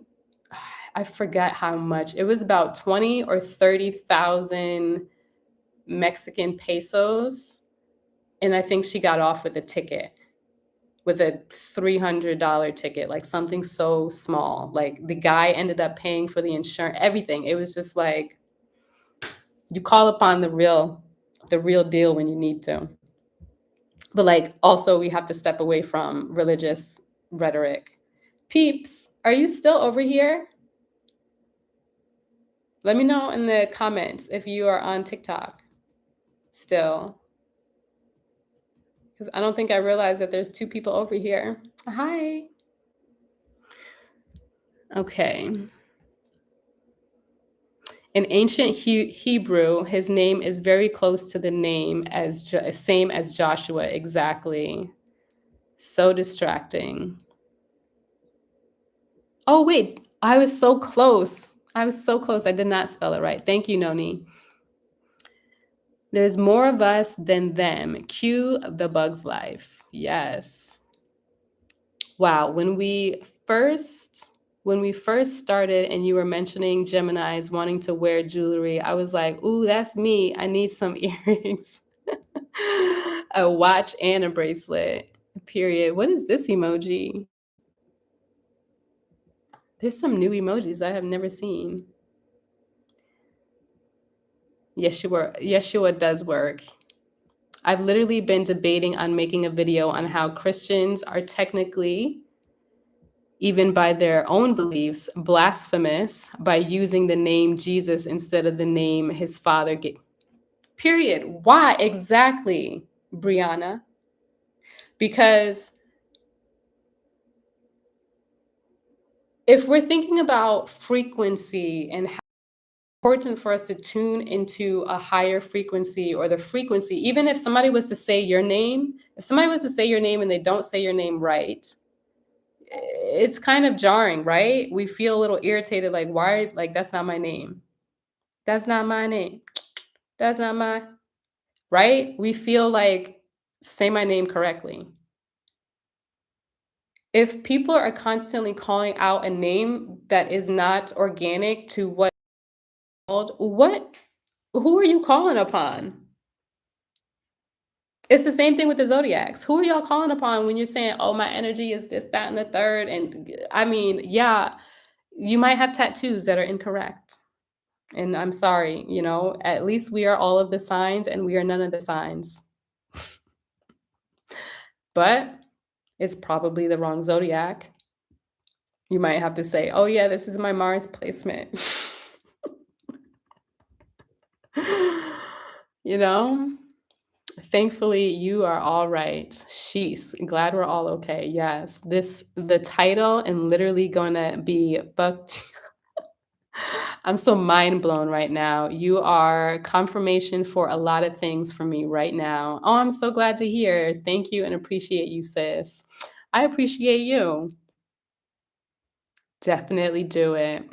Okay, let me take a pause and actually make a code for you guys right now. Um, say my name, exactly. Say my name when no one is around you. Say, baby, I love you. You ain't running game. Say my name, say my name. You acting kind of crazy and calling me baby. I don't think I even really remember the rest of the words, so I'm just gonna stop it right there. Okay, let me make a code.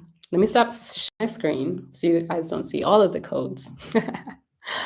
But I'm going to make 2 codes right now so that for anybody who wants to book a private, you have an opportunity to have me one-on-one. For anybody who would like to book a private after, you'll still get a link. I'm only gonna leave that link up for, I'll say a week. Why? Because I'm not one to promote stagnancy. If you want to book with me, you could book at any time, but if you want to receive the discounts, or I don't even like to call it discount, if you want to receive the gift, take the gift. Okay. I'm very generous with my time. Did somebody already book something? Did somebody book something?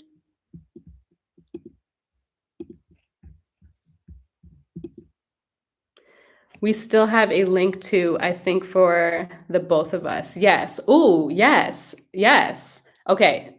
Shameless plug real quick. Well, I'm gonna try to multitask. Okay. So Noni and I have a few different offerings. We have mini deeps, which I gotta do both, type and talk. Okay, so we have mini deeps, which is a sidereal birth chart reading and channeled messages with your spirit guides, higher self, ancestors, anybody that needs to come through Noni, they come through. This is a joint reading that we do together to help you gain as much clarity as possible. Being able to understand where you're at in the moment currently. A lot of times I might look at your sidereal chart, sorry, your transit chart as well to understand what specific cycle you're in now. A lot of the times the information that's coming to us anyway is going to be related to that because even though I tell Noni all the time, like, I don't know how my gifts, but blah, like she's always just like, girl, While I'm doing a reading, I'm also in some way channeling information. So it's more, I guess some people would say, like an intuitive astrologer. I didn't realize I was doing this until I was reading the reviews of what people would share. It's like, oh, she has a lot of intuition.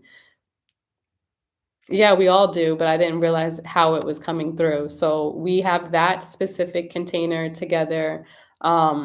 And sometimes we go on TikTok live and we'll do mini readings, but the mini deep is super helpful to like figure out, okay, maybe you're in a cycle where you're just like, what the F is going on? How do I get out of this?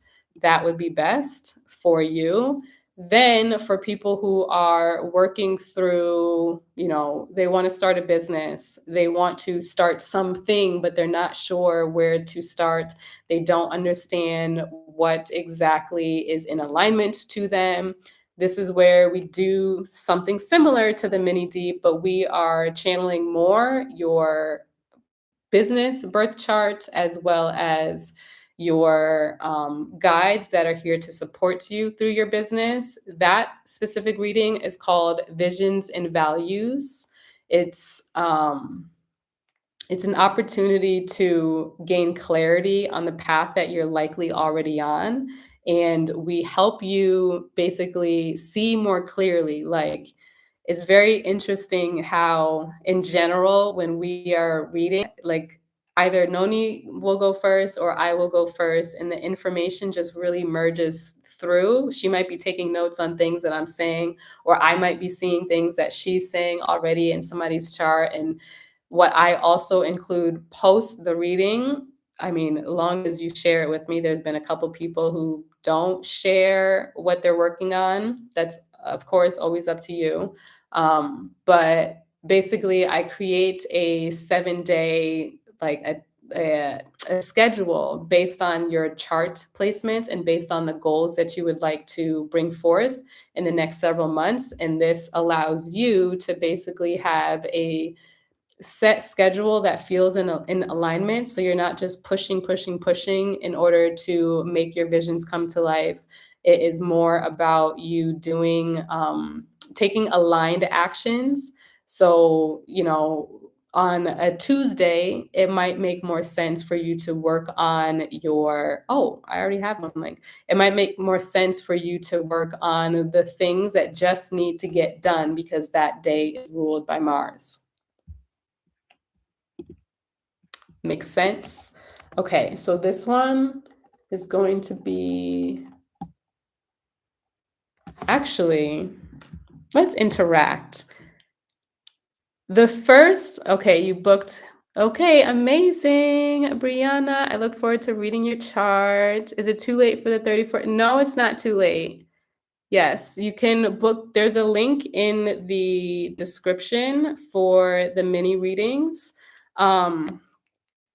But I would love for somebody, whoever the first person is, based on all of the information that we have already discussed, I would love for you to engage and share with me. I think it could be kind of long. It doesn't need to be long. It could be probably a minimum of 5 letters to, let's say, 10 or 12 letters, a code, a special code that I could use for the bookings that will last for the 151 off until next week.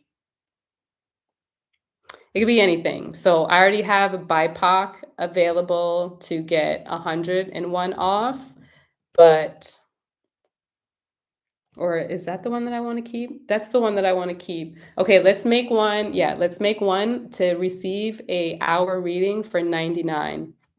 Activated. Okay. Oh, rainbows. We're using rainbows. Sorry. Oh, see, Noni knows. Noni knows. It's rainbows. I love that. I saw a rainbow like 2 weeks ago. Twice I got to see a rainbow that happened here, and it was just it was really so beautiful. It was beautiful because there was a moment I didn't have my glasses on and I was like, wow, are the trees always like that green color? And then moments later we hear it's a rainbow and I was like, oh my God. And I ran up. And then the second time, I just happened to be outside and boom, there it was. It was a double rainbow both times. Okay. Rainbows. I love it. I'm so happy about this. Okay. So, YouTube people. Okay. YouTube, March 14, rainbows. Okay, just making sure it's with an S. Rainbows, main product.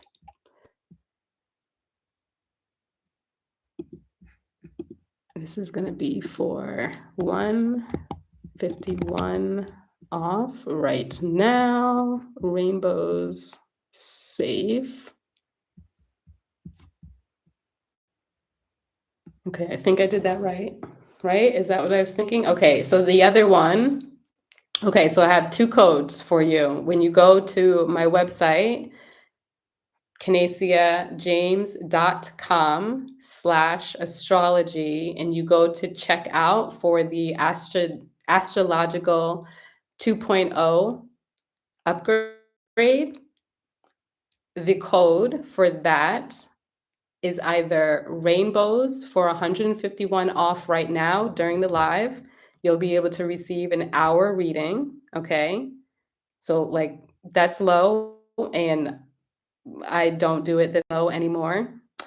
And the other code that will last until next week is BIPOC. Okay. That one is for 101 off. Maybe you're not ready to book anything right now, but you desire to book, and maybe, you just got to get that paper up.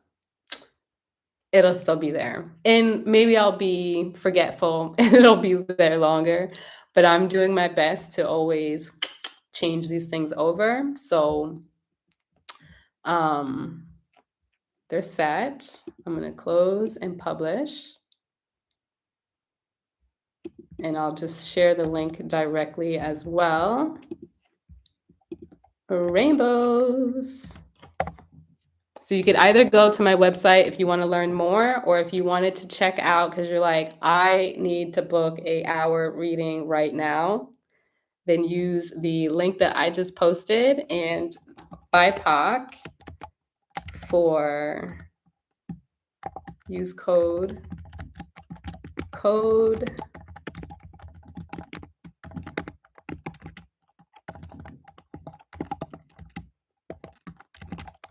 BIPOC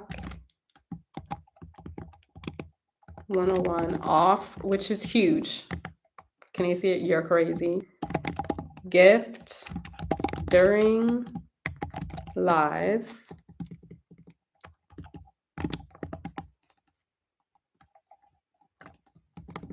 Use proper English, Canasia, during the live. This is rainbows. I really love that. 151 off.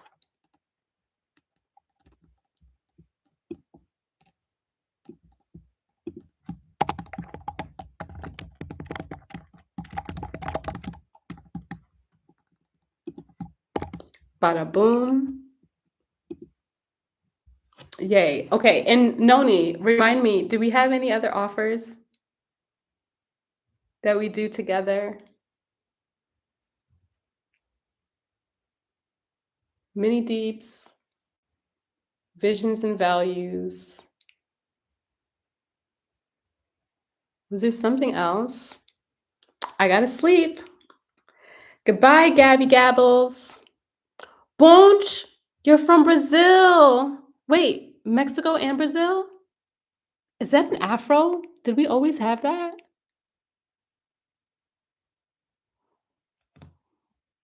Bonch, I don't know. My Portuguese is not very good because I don't speak it, but boas noite, migas. Boy noite. Just the two, right? Yes, just those. I think it's just those two. Us. I'm just tuning in. Are you doing any readings on the call? Yes, I will do reading. Actually, I'm going to go check because 2 people said that they were interested. So I want to make sure I'm not forgetting y'all and go there right now.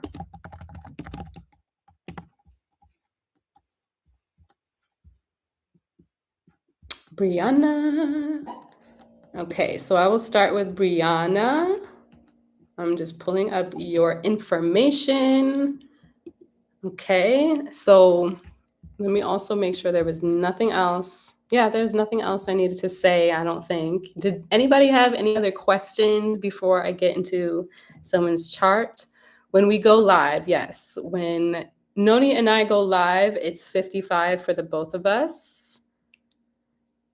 It's you, hee hee, the gecko. Oh, I see. That's cute. I think someone booked already. Yes. Brianna Bosch Bo a Noichi. Bo a Noichi. Bo a Noichi. I desire to be back in Brazil very soon. Brazil, actually, real quick, before you go, I would like to share this quick story, Gabby. Back in 2022, I went to Brazil. I did an all-Black retreat with the Yawanawa tribe in the Amazon, and it was beautiful. It was so beautiful. Post doing ayahuasca, that is when I received 2 readings from 2 different people, and in both of those readings, they told me, "No more learning, no more studying, no more hiding behind the computer. You need to start sharing astrology." And at that time, because I was just, 7 to 10 days in the Amazon, and at that time doing the ayahuasca, I was still kind of like, I don't even know what the hell is going on. I felt like I didn't see myself. It was like, it was beautiful. Everything about that experience was amazing. And I was still in my head a little bit because it's like, that's a big experience. And both of these people in that reading, they told me that I needed to start sharing astrology and doing readings for other people. And I was like, who? Who are you talking about? You talking about me? As a graphic designer, that's what I went to school for. So that's what I was still chasing. And a lot of times people talk about plant medicines, which I'll probably need to just do in a different live. But like people say it changes their life. They don't actually explain how it changes their life. For me, I didn't realize I was still holding on to my 3D reality until I kept receiving these lessons during these Mercury retrogrades that would happen during this specific season that we are in right now, where I would either sign contracts to jobs, waiting on the other person to sign the contract, and then my computer died. The other time, it was a year later, I had a graphic design job. They let go of the woman I was working with, so then they never called me back either. Same timing, Mercury retrograde during Pisces season. The third year, I stopped seeking the graphic design jobs. Specifically this year, more graphic design jobs are coming, but I really had to release some of the attachment. And now I do astrology branding. So for those of you who want to start a business, maybe you don't know where to start, but you would like to receive a visions and values reading, Noni and myself can help you with that. And then after that, let's say you would love for me to help you bring this vision to life. I'm your girl, because we're going to use your birth chart to get clear on your messaging. We're going to use your birth chart to understand what you're here to do. We're going to use your birth chart and other things that I just do not share. But I literally made a whole color grid of every single zodiac sign in every single house, what I think that they should be, the different tones and the hues. I mean, y'all, I be putting in that work on this computer. I'm about to show y'all. I'm going to show you just a little snip. I have a whole branding course, astrology branding course, for you to do the work yourself, because maybe you don't have the coins to give to me to have me put in the work for you. I have literally all of these things that are sitting on my computer because sometimes the visibility on these other platforms is just not giving, okay? But I have the work. So you see this?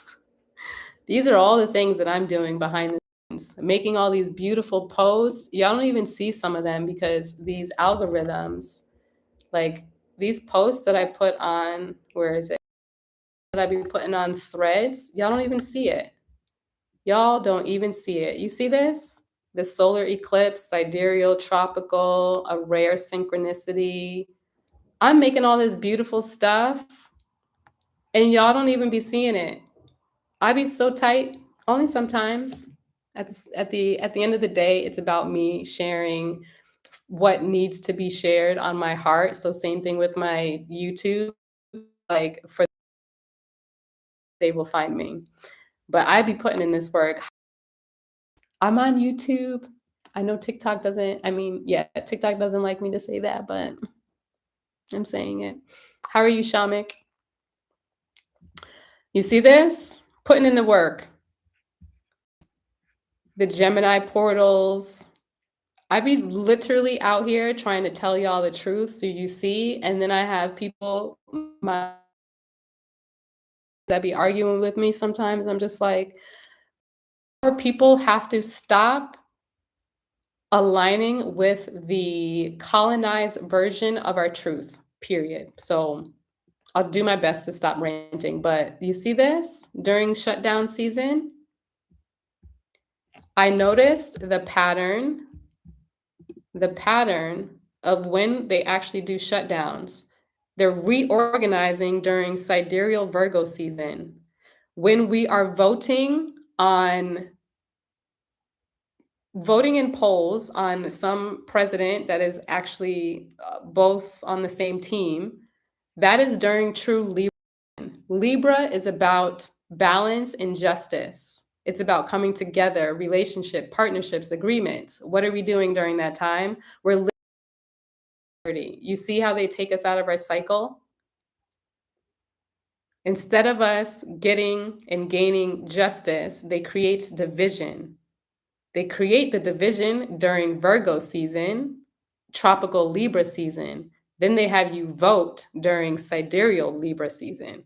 If they really wanted us to vote, why not do it in October? Even the inauguration is literally on the very first day of true sidereal Capricorn season. If Capricorn and the government are in alignment, why not start that in December? Why are you guys starting it on the 20th? Because you guys actually know the dates.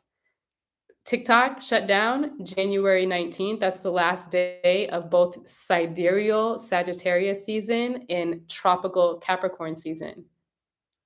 By the end of Capricorn season last year, on February 13th, is when they allowed you to download TikTok again. Aquarius started on February 14th.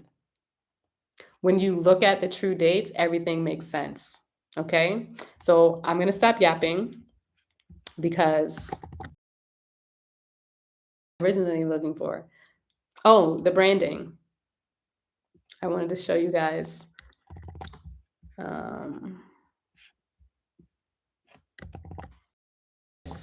You see this? I made a whole color grid for the different zodiacs. I'm moving around so you guys don't really see. You see, I'd be putting in the work so that you guys have clarity. So you could either do a course with me like this, where you get to go over literally all of your zodiac signs. I'm a graphic designer, reminder, Venus and Virgo. So the attention to detail is detailed, okay? Detailed. So we could put in the work, or you could just hire me and I'll do it for you. Yes, okay, so enough down memory lane. I'm going to stop screen. I'm going to get into this reading. She's also an amazing web designer. Yes, I designed my entire website all by myself. You are definitely putting in the work. Thank you, Eternal. I really am. Wait. I saw 29 years later. Here she is. Oh, curious about houses without signs in them within the sidereal chart. Yeah, so when you don't have a sign in a house, it just means that was one of the uh it's like you didn't need any characters to play out your story in that specific house. It doesn't mean that you don't still have that energy or the frequency. It's just that you don't have any like what's the right word I want to use? Hard hitters, I guess, in that specific sign or lessons. Please speak to that on your next live. My ayahuasca journey or my plant medicine journey with all of them.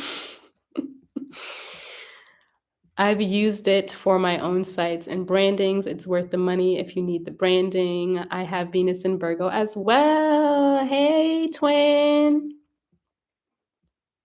Will these courses be recorded to reference? So here's the thing.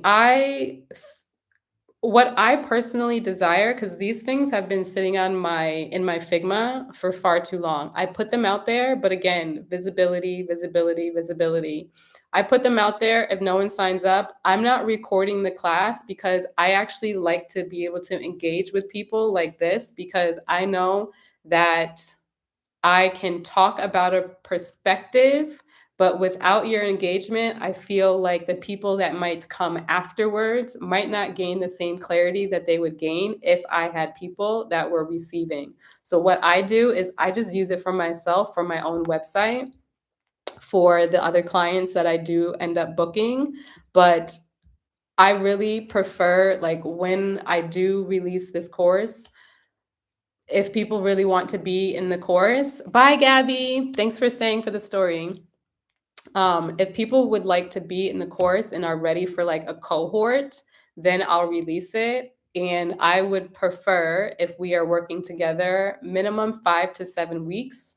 Basically, I would give you the course material, but then on Thursdays, we would meet together. Maybe Thursday, or maybe I'd have to ask how everybody else is doing, but I like Wednesday or Thursday to be able to talk where we can expand. And maybe even Friday would be best because Venus is about the beauty. Anyway, or maybe, no, I kind of like Thursday still. Anyway, that's neither here nor there. Basically, I give you the course material on like a Sunday. On Thursday or Friday or Wednesday is when we would meet to discuss, and you guys can come and ask any questions if you need any clarity, because I really want you guys to be able to do the work, come with the questions, because as also a graphic designer, of course, and an astrologer, I could help you have more clarity around the things that you want to do. And then you'll also have the support of other people in the container to be able to amplify your visions, your goals, your desires. So essentially, I want to be able to do the course with you. So I'm not leaving you out high and dry because, as you know, Eternal, I always integrate both. So my work integrates both so that you have where you've come from and where you're going. So you're always doing shadow work. As I like to say, I'm a shadow work astrologer. Noni also thinks I need to change that name and find something more expansive. As of now, it's a shadow work astrologer.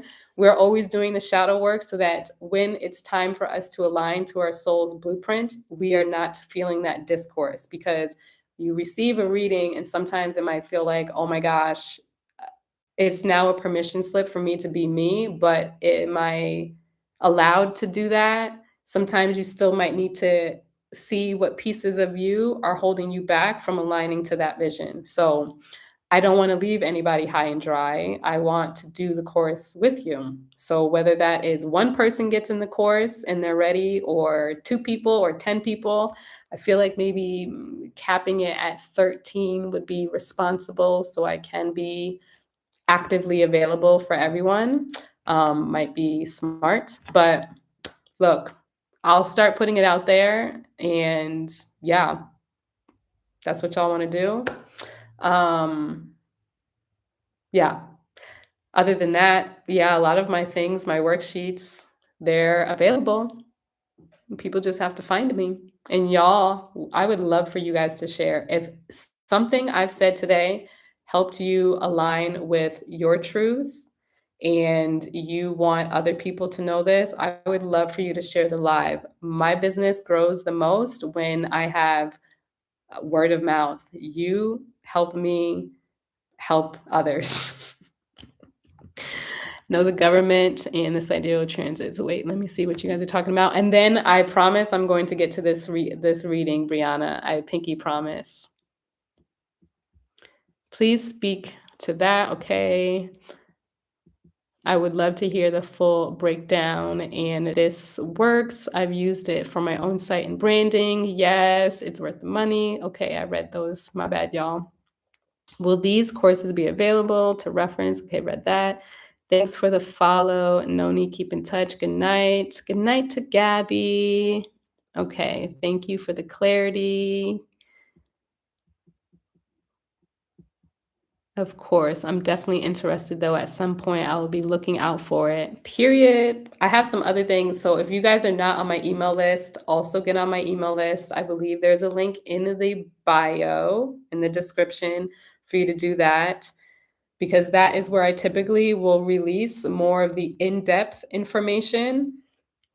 I show up on Threads, I show up on TikTok, I show up on YouTube to share openly, but I typically will share more in depth what the signs mean in my newsletter. Why? Because I'm not out here to be just giving everything for free to people who are not invested in anything I have to say. So, get in there. And that's where I release things more so often with codes. Not all the time, because I definitely don't want y'all getting used to the codes, but I do share exclusive offers more so through that thread. Okay, so I have a birth chart that I need to get to. So I'm going to put in that information and get to that. So please hold while your party is being reached.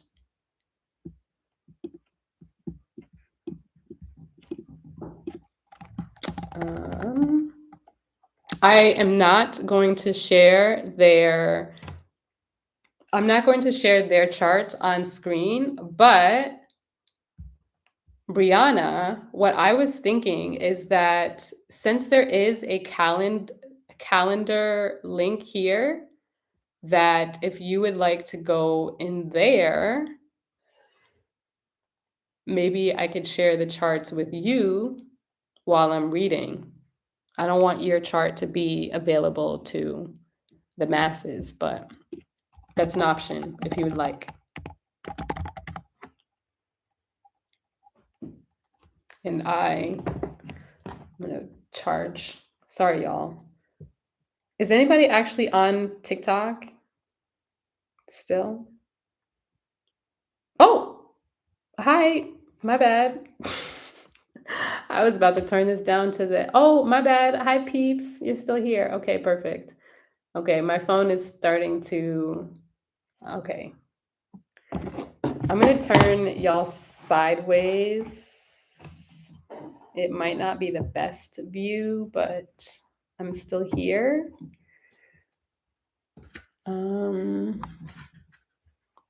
Let's see if this. I want to make sure you guys are charged. Because the phone is dying. Okay.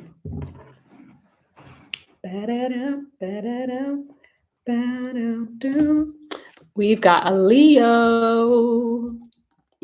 Okay, let me get these charts.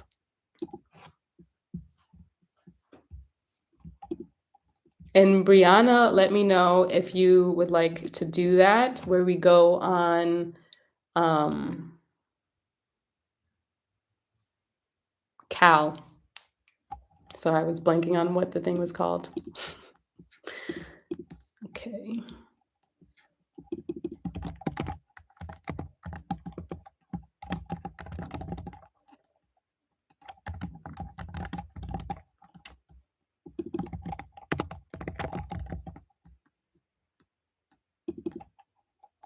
So, for example, there are a lot of artists that we think about or that we know about that are examples of like Virgos who are actually Leos. Beyonce is one of them.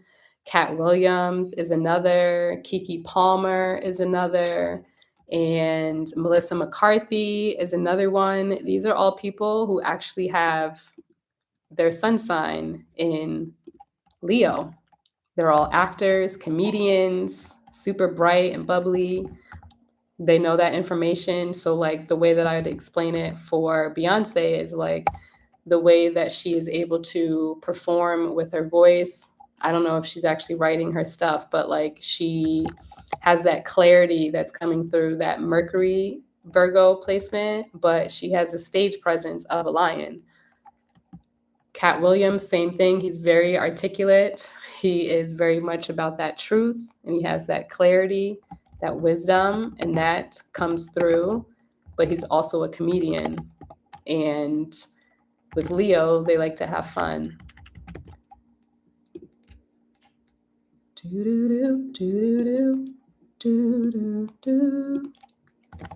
Okay. Brianna.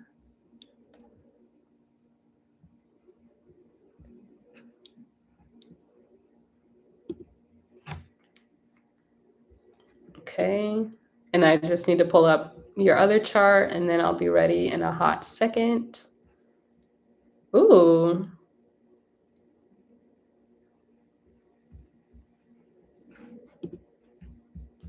Ba-da-down, ba-da-down, ba-down. Girl, you got me lost. Lost. Why am I singing that song?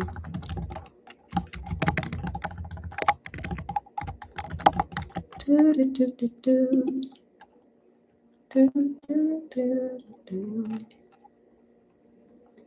Do, do, do, do, do, do. Do, do, do, do, do. Do, do, do, do, do, do. Also, Brianna, if you desire to screen record, feel welcome to. I'm in my software right now, but if you want to put in the chat which way you are going to receive the reading other than being here on YouTube with me, if you would like to go on Cal, you can screen record from your end. That'll be super welcome. That way you have it. Otherwise, you just come back to this live to hear it. I'll try my best to timestamp it. Town. Okay. Lost in the heat of it all.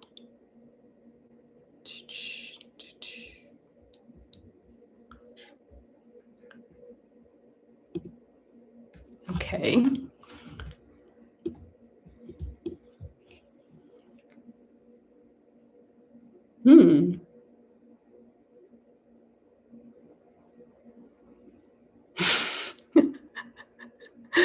Yeah, there's a I'm just reading what your question is. Yeah, I have a 150 character limit. Maybe I'll expand it, but it's because it's for one question. Hilarious. Oh man. Okay. So let me figure out how I can. Okay. I'm definitely okay, yep, my bad. Going right now. There was 4 people. I'm on. Okay. I'm in the call meeting. Thank you. Okay. Oh, you are in the call meeting. Okay, perfect. Perfecto. Okay, I'm going to open the call meeting. Los Angeles. Hopefully it doesn't like mess up the computer, me doing too many things. Joining. Are you going to show me your face, Brianna? I would love to see your face.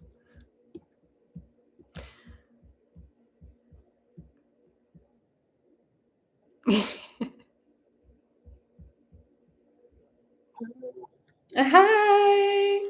It's so nice to see you. Okay, sorry, y'all. We're now on Cal, okay? So we're also meeting privately. So it's so nice to see you in person. Thank you so much for booking a reading with me. I'm going to share both of your charts. I'm going to just share my screen.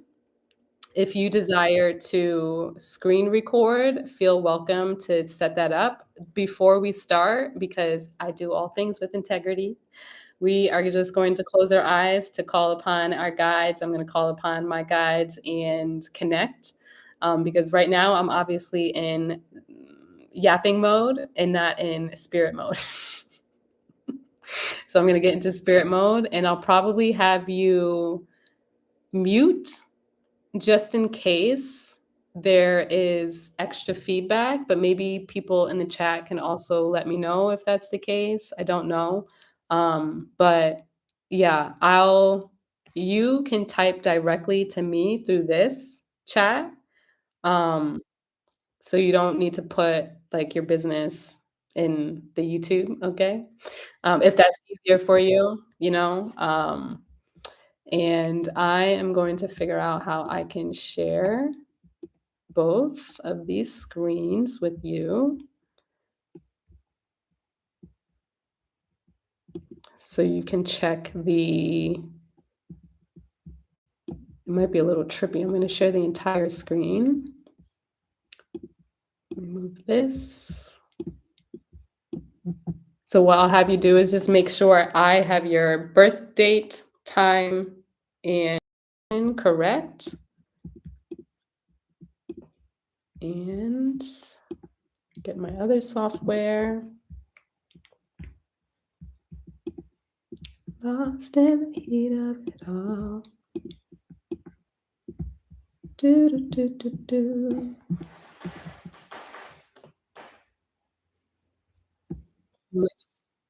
Did you hear that?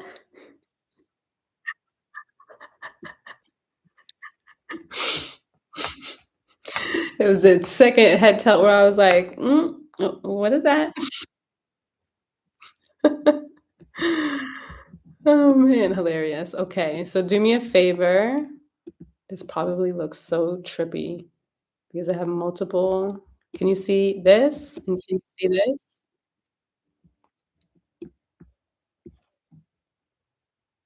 Right? Can you see? You're just looking at the two charts, right? Okay. Just check to make sure I have your birth chart information correctly. Okay, perfect. I'm gonna go ahead and just say hi to the people over here on YouTube. Hi, I'm going to shift the app here, okay? I'm still here.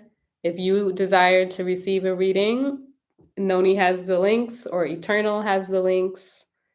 They're 34, 10 minutes, give or take. Okay, I'll yap, so we'll see. I'm gonna do my best. Oh, I'm gonna put on a timer to do my extra best.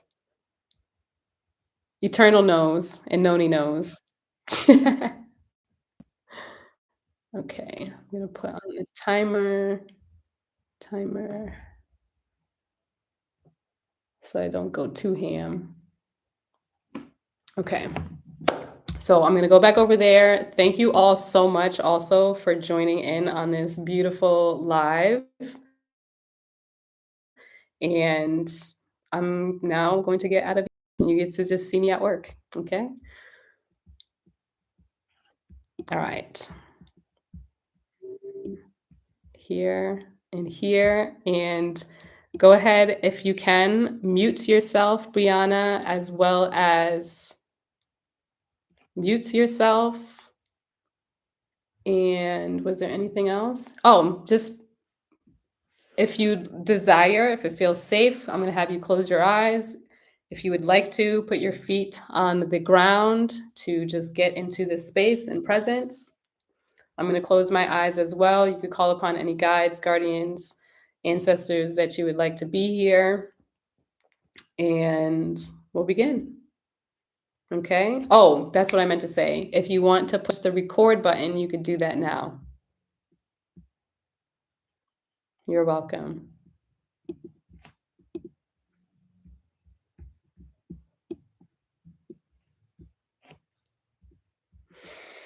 Okay.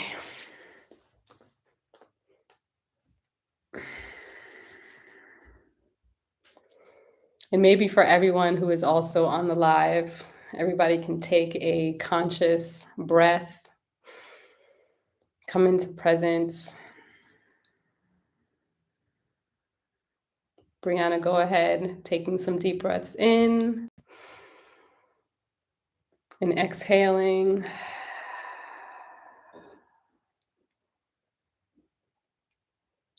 Taking in another conscious breath. Connecting with your third eye by looking up in between your eyebrows.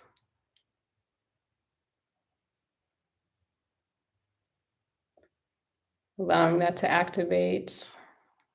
Continuing to take deep breaths, and as you exhale, releasing everything that you've picked up from this day, including all of the information that I've already shared. Releasing all of that to just come into this present moment now.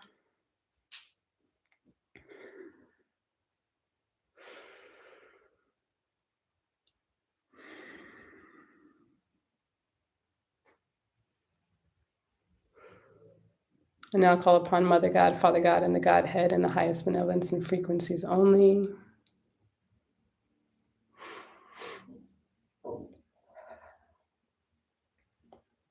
Calling upon all 24 Twin Council members and the highest benevolence and frequencies only.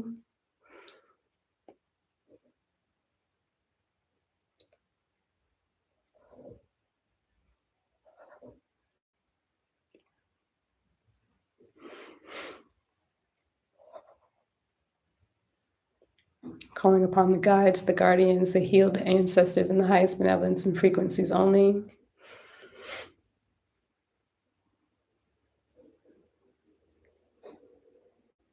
Calling upon the spirit of the eagle, spirit of the lioness, and spirit of the unicorn, and the highest benevolence and frequencies only.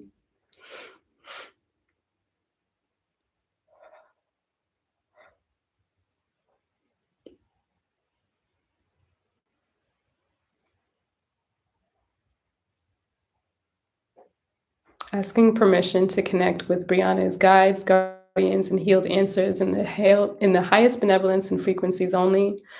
To share any messages that Brianna needs to hear, feel, sense, and experience in this now moment.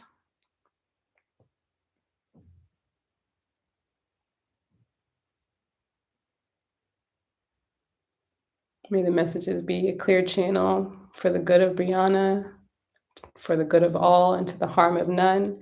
Anything that is not working with God coding is not welcome into this space.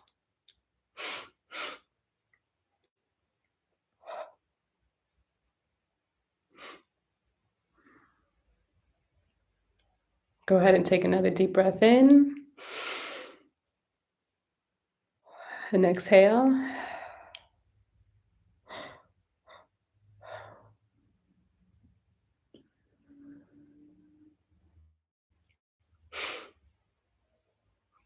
Take another deep breath in.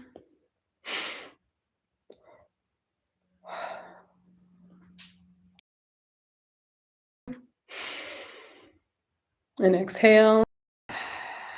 And when you're ready, you may open your eyes. And we'll begin.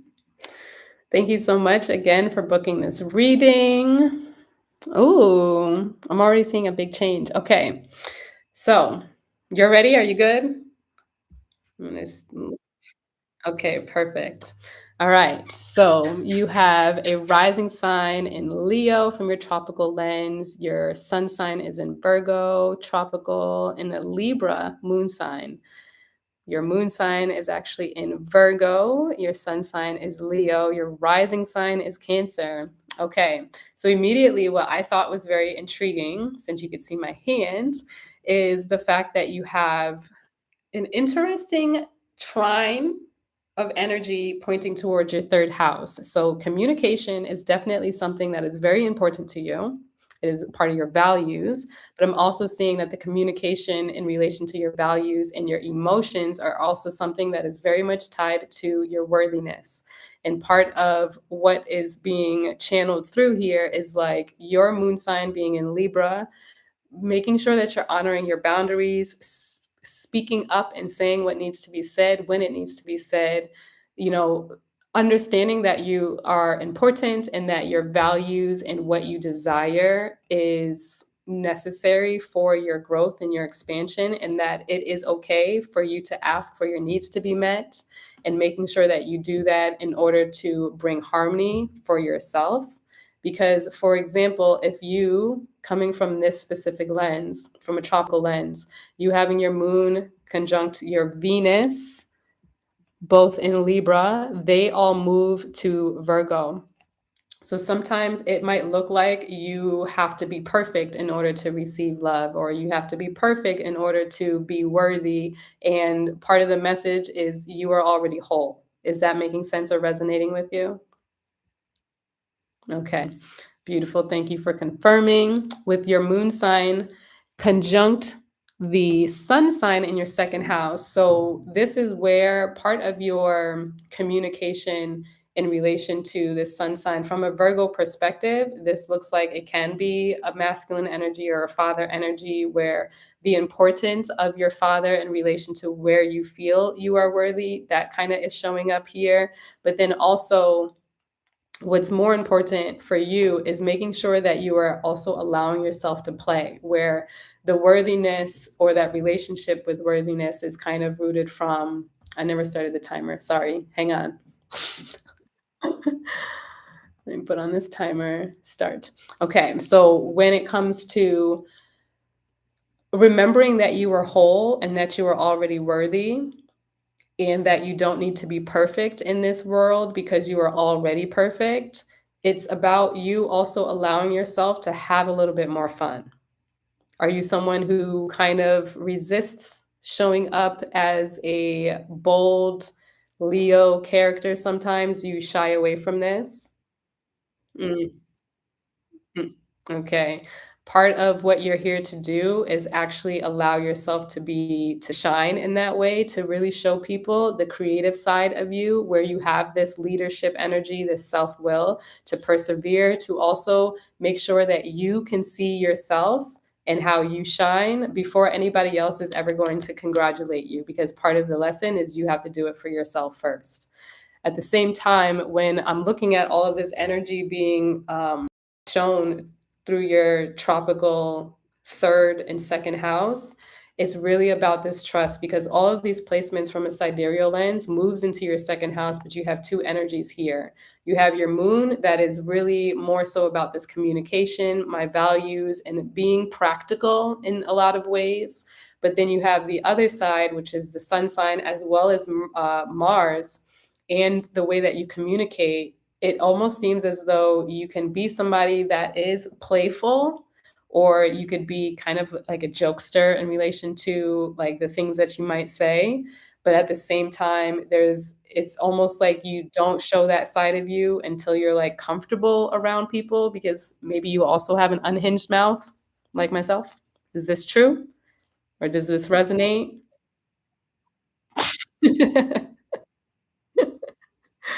Giving yourself permission to actually be seen in your fullness at all times is going to be important. Even the way that you make money, for example, is not by necessarily showing that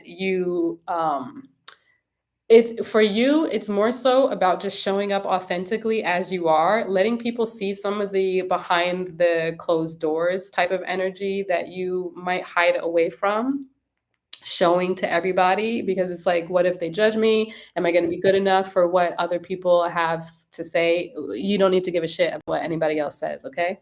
Part of what I'm also seeing though, why is my nose itching? If something's happening with my body, it might also be you. So I'm just paying attention to it and calling it out. Something else that I'm seeing here when we're looking from this sidereal lens, do you see how your sun sign is squaring to your Pluto and to your Chiron? I won't talk about this online.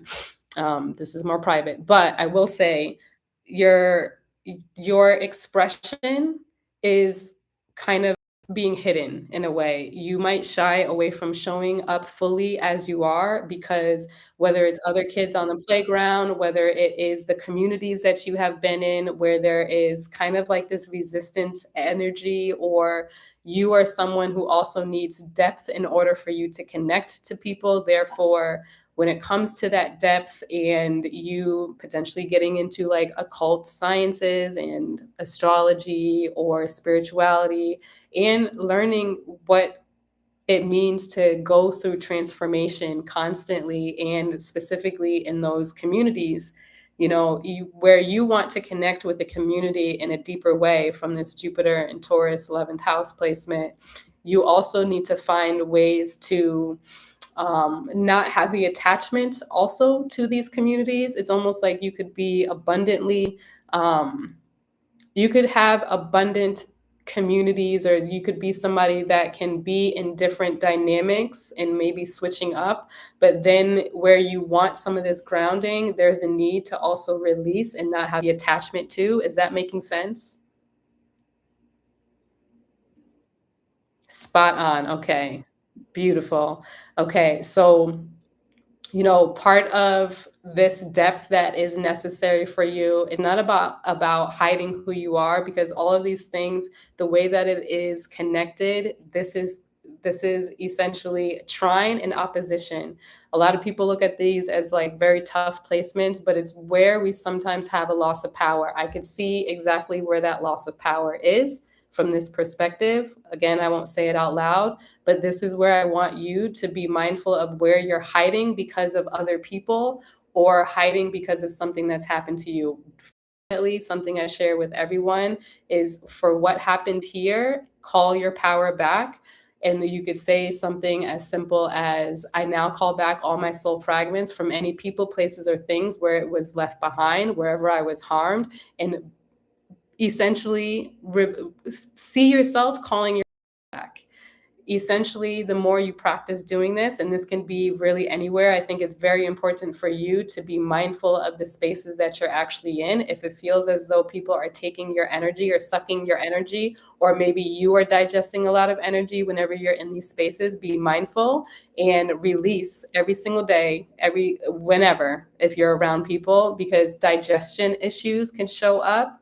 Reproductive issues can show up because of this specific placement, but because you have these three placements inside of Leo, you could be digesting a lot of other people's energy and information, and that will cause a discourse for you specifically.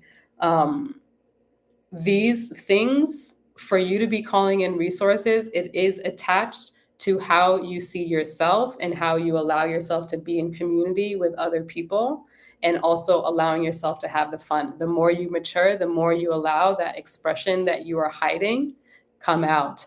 Be in spaces, if you need to create those spaces yourself. It looks like you are definitely, are you gifted creatively? Are you really good at anything that you do? Because it kind of looks like it.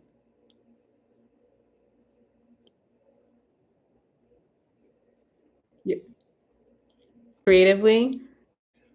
Also, I'm going to go to the chat just in case, because I couldn't hear you for a hot second.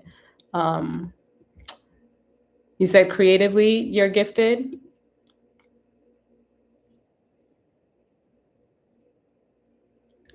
You like to create what? I could hear. Oh wait, maybe I also need to turn. Oh yeah, this. I also need to turn up my volume. One more time.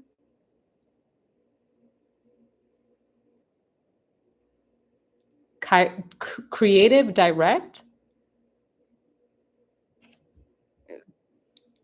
What's that? Can you type that word?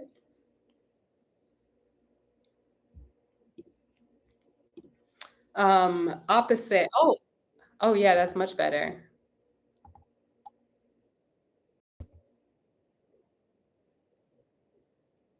Oh, okay, creative direction. Oh, okay, beautiful. Okay, so that's lovely. Oh, you have a Pisces MC. Is that the same? Ah, so from a tropical lens, your MC is in Aries. So this is kind of like that go getter, go getter, go getter.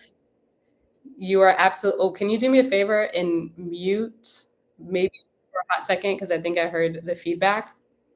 Um, you still have you still have Aries in your 10th house. This is your career, the legacy. So you're absolutely here to lead. But then with your MC that's actually in Pisces, this is more about allowing yourself to be in that dreamy state and show up where there is potentially less boundaries, the way that we think of how we should be showing up when we are talking about our career, our legacy, our work.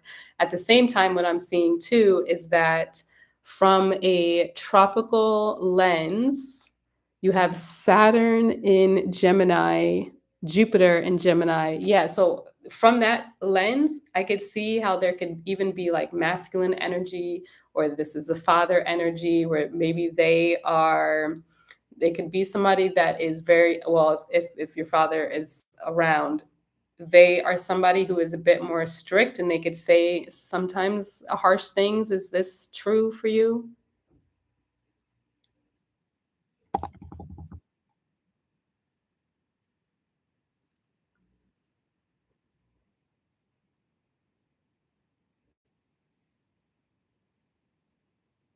Mm. Okay, that makes sense. And it also makes sense why I said if he's around, because yeah, this specific placement, this is where some of your worthiness is attached to it. So, if for example, you are saying things to yourself because of whatever those things you've experienced, these are other ways. Calling back your power from even that is important. Okay, my timer went off, but I'm gonna land the plane here. So, being mindful of the language that you are speaking to yourself, but then also even within your community, you want to make sure that you can be firm, but still warm. Be firm, but still be grounding. And also with the work dynamics, because the Saturn placement moves from the 11th house to the 10th house relating to your career, your legacy, things like this. I could see where the systems and structures is part of that gift that you're here to do. It's like you are able to lead people. This Aries connected back to your Leo, Mars.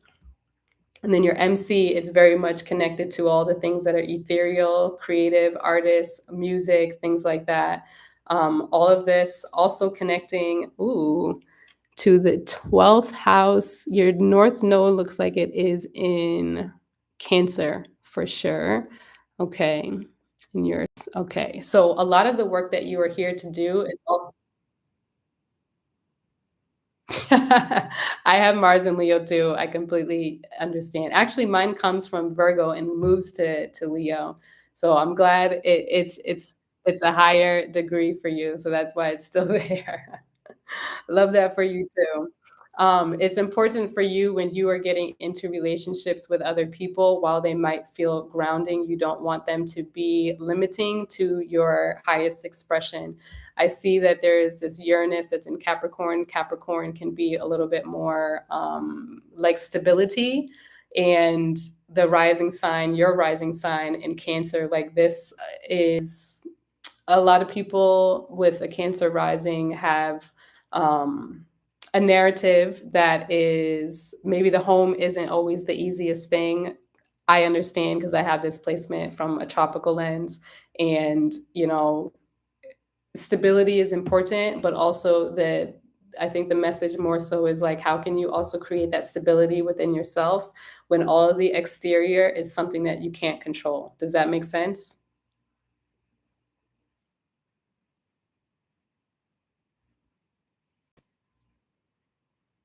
Okay, yeah, I completely understand. What has been happening is that Pluto was in Sagittarius, showing up in your 6th house, and then it was coming over your Neptune, it was just coming over your South Node, and now it's showing up in your 7th house here. But then also we've had the North Node and the South Node that was showing up in the 4th house, and all of these shifts over the last couple of years is really how can you create that stability in your body while the moving around is also a narrative. Does that make sense? Mhm. Okay, let me go also to back to the calendar. Where was it? To see if there was a question that I needed to ask. What was it? Where was it? Gmail. Let me see. C. Okay, the best way for you to emotionally regulate, you have a lot of air in the houses that I connect to grounding. You have some air, you have some earth. Okay. And then culture deity. Okay. I would have to pull up all the stars for this other question. Um, but I also understand that. I feel like maybe at some point we'll get into a deeper dive.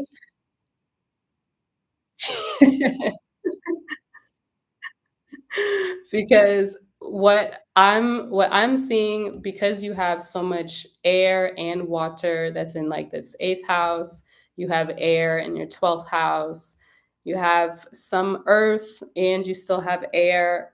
I feel like you might be somebody here to bend wind and use air to kind of formulate. So this can look like writing. I think it would be very beneficial for you specifically to be writing, to be connecting and paying attention to wind patterns, even like day to day, pay attention to when you feel wind is moving past you. This is also very much like you need to be in presence, sitting in some stillness. And stillness doesn't necessarily need to mean like you have to be, like namaste with your folded legs and like doing things that doesn't feel in resonance.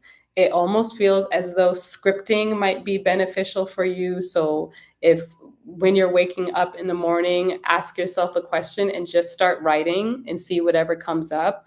I think what's important is to release all of these things specifically that's showing up in your body, connecting back to this, this 3rd house placement that you have. You need your emotions to see the light so that you could actually move forward.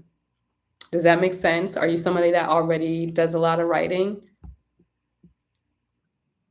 You hate writing.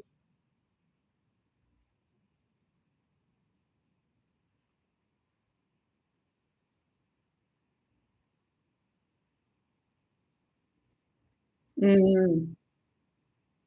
Okay, so I have a couple other things because this is very much,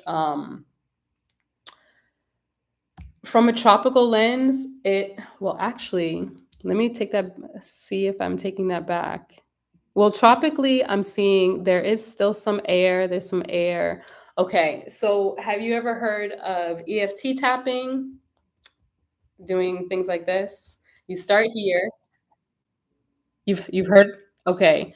I think it would be beneficial for you to start there, and if you don't want to write, I think what is also important for you is maybe just start recording yourself saying things out loud.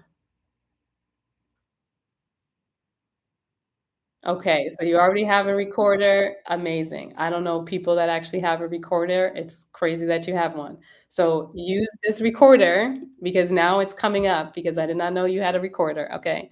Use the recorder and start recording your voice out loud so that you hear your emotions too. Why? Because from this tropical lens, you have your moon and you have your Venus inside of Libra in the third house.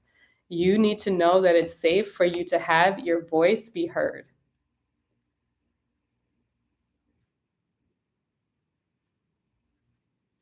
Okay. Spot on. I love that. Spot on. I've actually drawn a minor logo on somebody's wall that's called Spot On. And for the O, I have a power button. But I'm glad that it's spot on. Start recording so you hear your voice, and that way, when you are in spaces where you need to share on a greater scale, you are more comfortable doing that. Okay? How does that all feel for you? And your north node is actually 0° Cancer. So where did that come from? Oh, it's still in Cancer. Okay, but it's teetering with your Gemini. So I know that this communication is super huge in your story and it's something you need to be doing. It does it if whether it's writing or obviously speaking as the clarity that we received. Okay? You are so welcome. Sorry, what'd you say? Oh, I don't know if the YouTube people can hear you. Can y'all hear?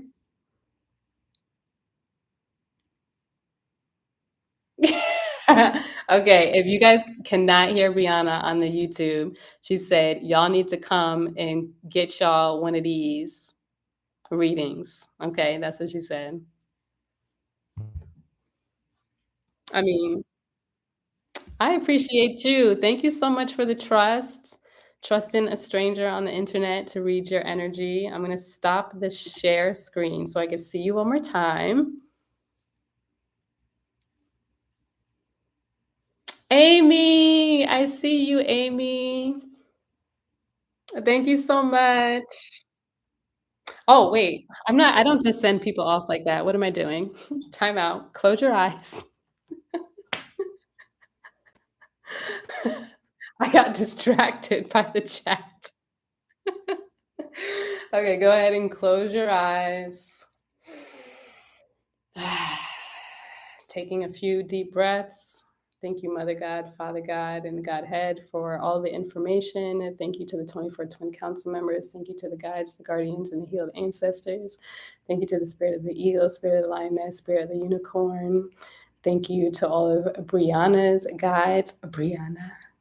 Brianna's guides, guardians, and healed ancestors. Thank you for all the messages that you shared through me, allowing me to be a vessel for anything that she needed to hear, feel, sense, and experience in this now moment. I ask to help continue guiding her, allowing the information to be integrated with grace and ease in her highest timeline. Anything that was not rooted in the highest timeline, and for the good of all, may it be dismantled, deleted, disintegrated from all timelines, spaces, realities, versions, and iterations now. I thank you, I thank you, I thank you. Go ahead and take a deep breath in and exhale. Gratitude. Thank you.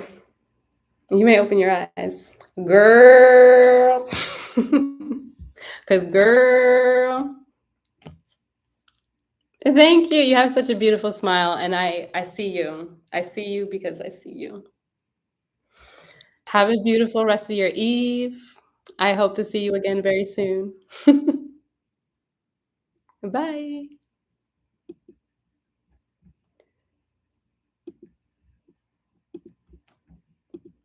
Thank you all. Thank you, Brianna. What y'all talking about in the chat? I think I did see somebody else booked a reading. So let me see what that is. Hello, who is this? Who is it? Letitia. I'm excited to do your reading. So there's a Calendly link there. I mean, a calendar. No, that's what I used to use. There's a Cal link, so you'll be able to see your chart. And I'm going to start the process to pull that chart up. I'm also, wait, first I'm going to see what is in the chat. I don't know how far I was. Take care. Boom, boom, boom, boom. Was there anything going on? I made it back in. You telling the truth. Hello. Shout out to the creators. Period. You still on the same reading? Oh, Noni, why you calling me out like that? Tried. Okay, I'm gonna do 12 minutes. I try my best. Y'all know I be yapping.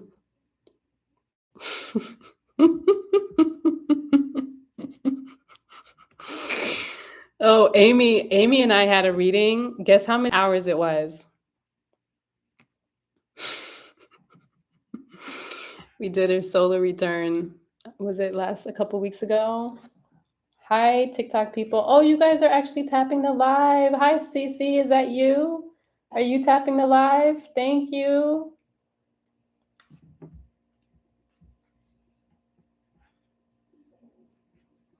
Girl, OMG. Oh, man. I love that you could have see them. Yes, yeah. It was something that came to me that I could do. So I think I'm going to keep doing it this way where they just book through Cal, because I think when people pay on all the other links, obviously we love that, but I think it's much easier for them to be able to see their information. Oh. Can't nobody tie my mouth for sure. I have kept Amy hostage for many hours. Yeah, same. Both of us are keeping Amy hostage. I think we were on that reading for like 4 hours. Okay, so I'm pulling up the other chart right now for Letitia. Are you here in the chat? Let me hear, or let me see you, porfa. Edit.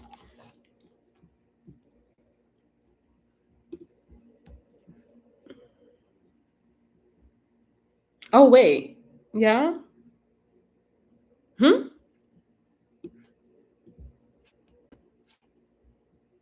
Oh, wait. Letitia might not be here. I think Letitia actually got a reading before I start putting all her business out here. I am here, but did you book I think you booked a hour reading. Am I seeing that correct? Oh yeah, we're not on the date. I almost put all your business up here. Not actually for people to see. But yay, I'm so excited. I look forward to doing your reading and being in session with you. That makes me so happy. Yay.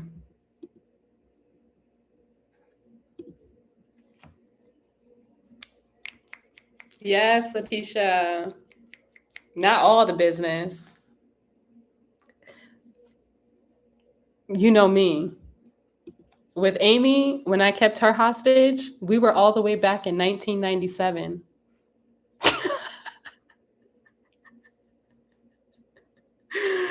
We were way, way back.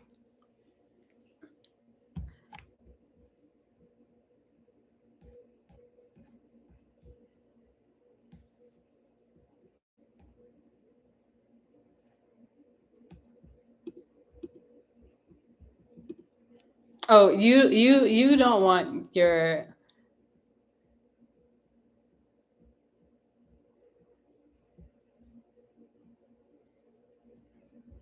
you don't want all your business out here. But this is what I will do. I will go look at your true, I'll just give you a little sneak peek of your sign. I'll go be nosy right now. We already know that you're actually a Aquarius, but let's go see what your moon sign is in your rising. Let me make sure I save.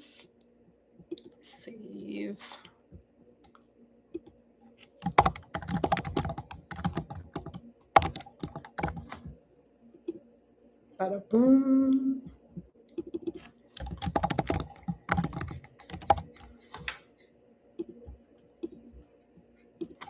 Keeping clients hostage is my favorite thing. I'm just kidding. Cece, are you still over here? Los Angeles. Okay.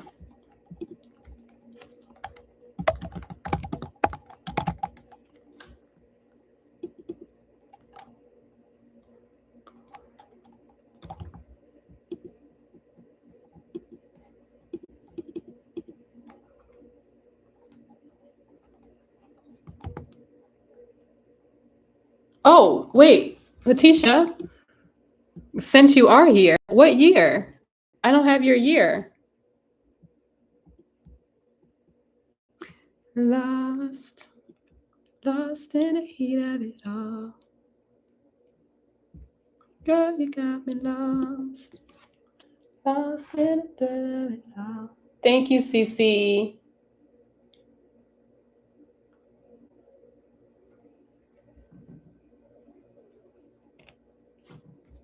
Letitia, what is your year? Are there really still 19 people in here? Or is there 4 people in here? I think there's 4 people in here. 19. Okay, thank you. 19. Okay. 1. Oh no. Los Angeles.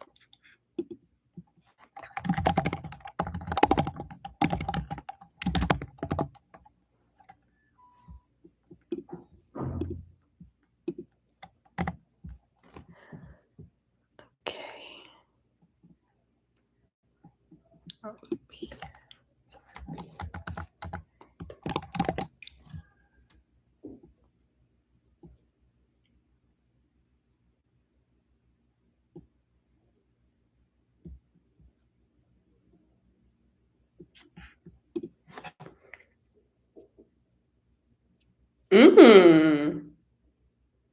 Oh, I can't wait to actually get into this.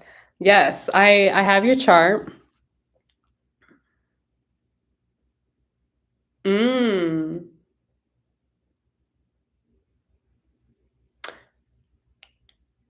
I'm not gonna tap in because we'll need to like really tap in, but I'm going to say this just to start.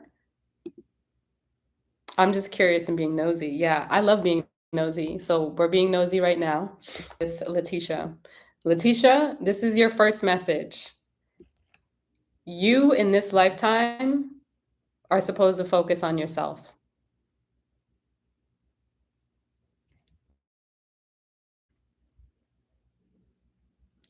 And see,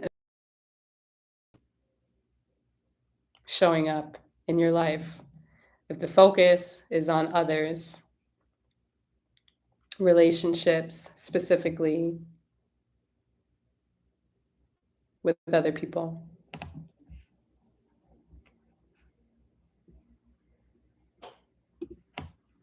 Does that make sense to start? Cece. Are you the one that's still over there? Letitia, you hear me?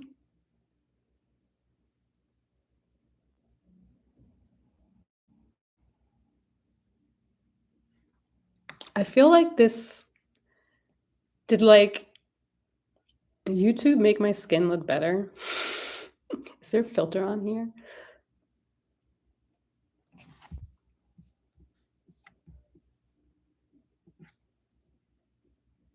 Oh, it was choppy. Okay, the message for you first is in this lifetime, you are here to focus more on yourself. You said to focus on myself and something about the relationships with other people. If you are not, that is where there can be resistance showing up in life. If you tend to lean on relationships or have the desire to, or the desire to be in relationships or with people that maybe potentially are no longer supposed to be on your timeline.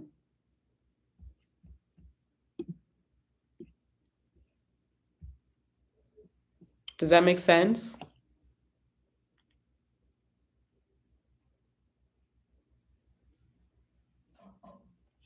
Am I choppy, y'all?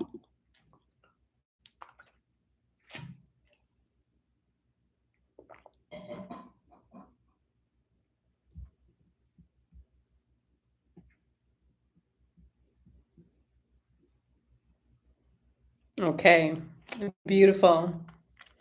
I could hear you. Are you doing live readings at the moment? I am. I probably need to open up the calendar. Let me open up the calendar because I think I only had it set.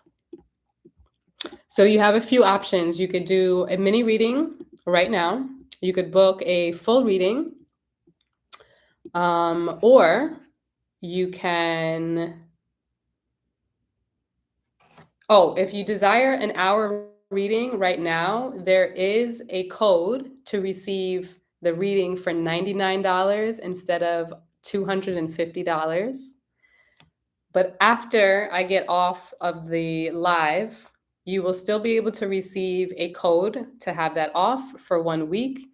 You can receive 101 off. That'll be $149 for 1 week. The code for 150 off right now is rainbows. And then thank you, Noni. Noni is posting it in the chat. And then the other code to receive a gift afterwards is BIPOC. Rainbows is my favorite. I love that. Okay, so let me go to Cal and open up the calendar because, oh wait, you might still be able to. If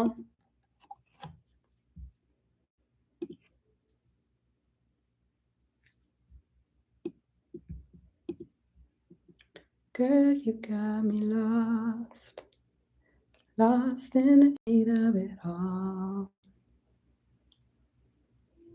How are y'all doing? Share some emojis. You guys want to see the astrology app or the software technically? I would love to share with you the software.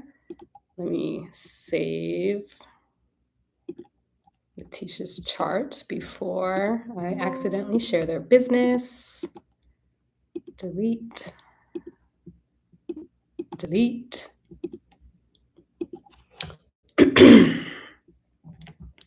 So I'm going to do new chart for this specific time. I heard you say you might still be able. Sorry, let me make sure I did not switch the Wi-Fi on accident and have less of my links open. Let me know if it does get choppy because I am using a lot of things right now.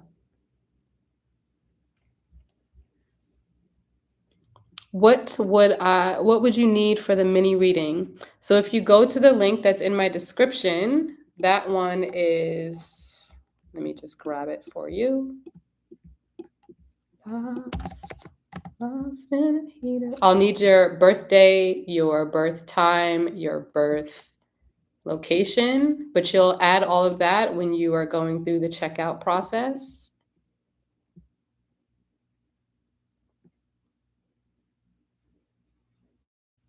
That link is, I'm getting you the mini reading link right now.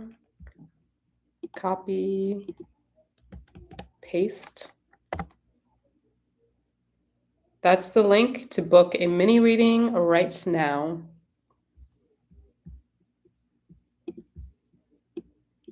Da da da da da da da da da.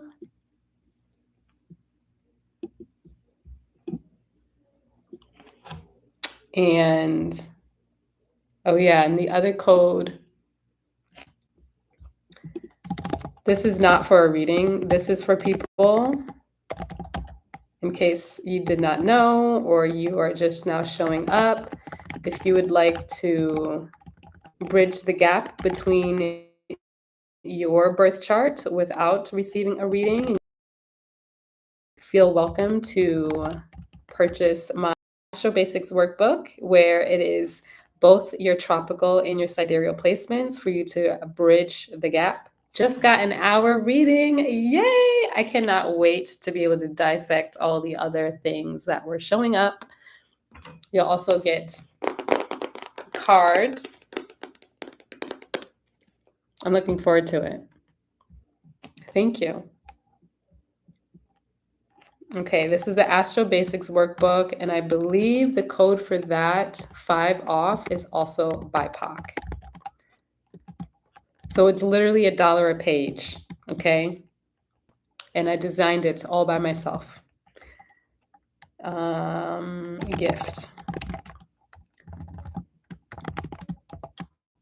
Because I really want our people to have this awareness, to wake up to their blueprint, to their truth.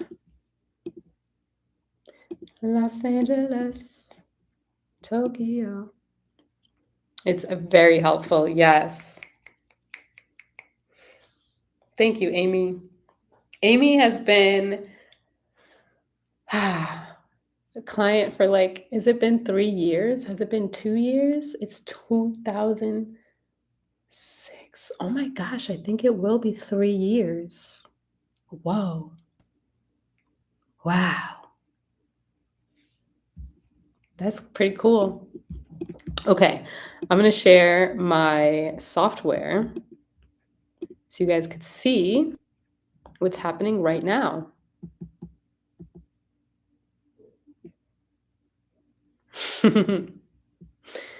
Thank y'all. 3 years almost exactly. And then Noni.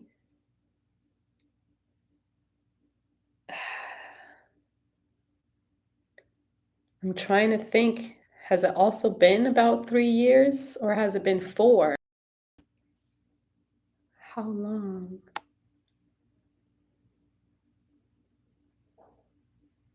Maybe same. Why does it feel like it's much longer? Wow, are you really, Amy? Same, yeah. I feel like I probably met you two like a month apart. Yeah, and I think I met Amy in Cancer season because that's when I started showing up online because the universe was like, "Get off your computer." Oh my gosh.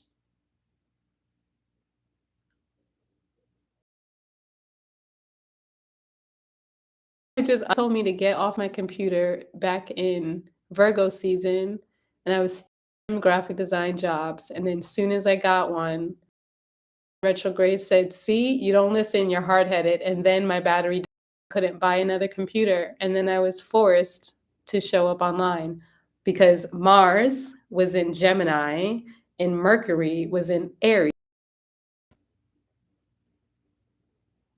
Just unlocked. Just unlocked. It was Cancer season. In 29,000 years, here you are. Exactly. Now we both keep Amy hostage. And we keep each other hostage.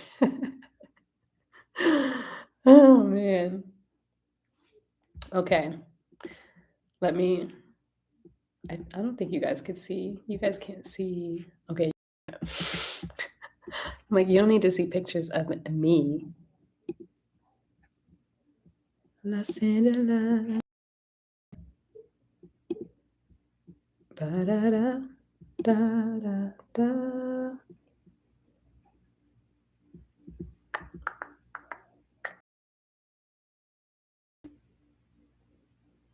Also, Brianna, I don't see you on my calendar, or at least I don't see. Well, let me look. Calendar.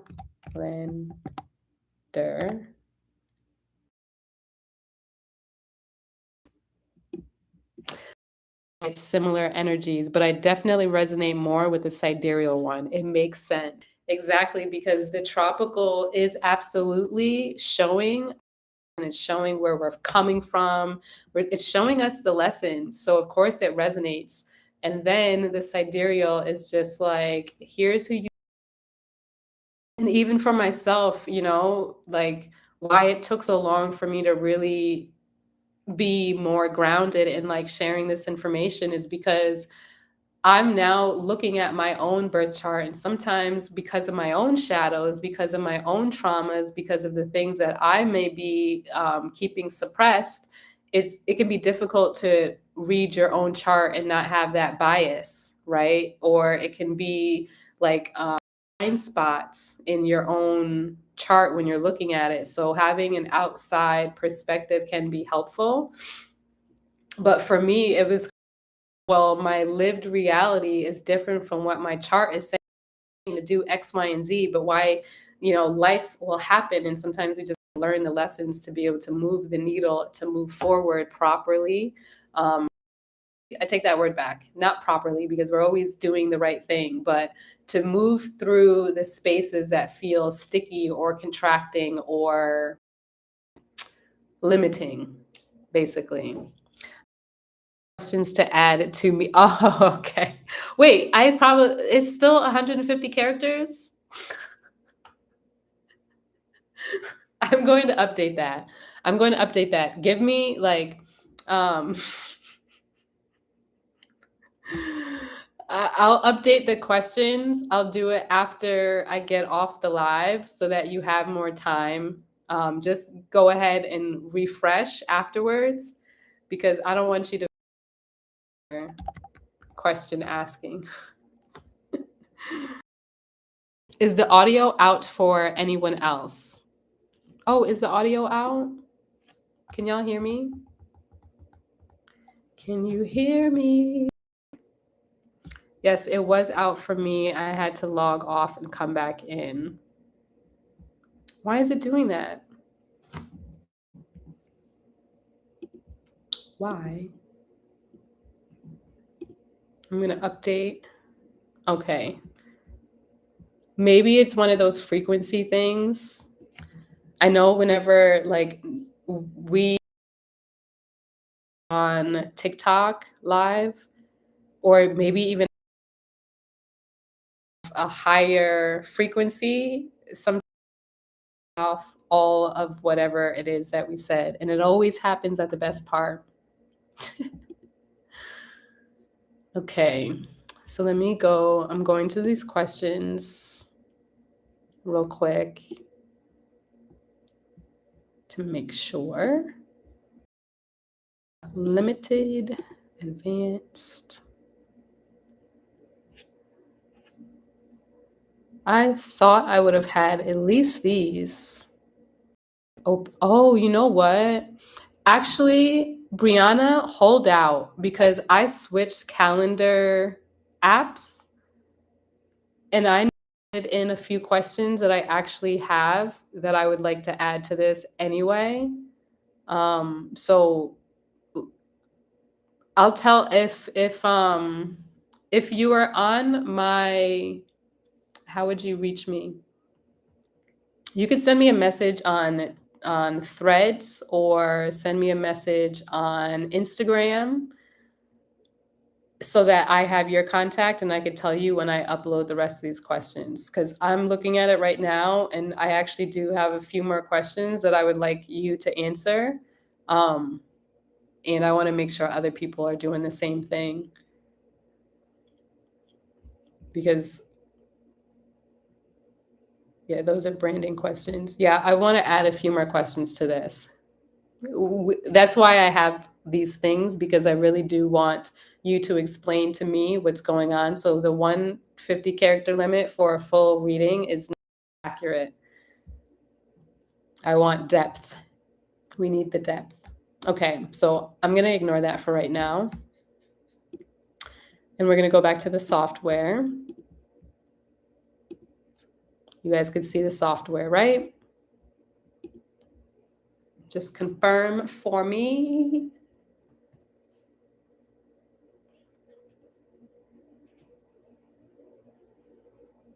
Girl, you got me lost in the heat of it all.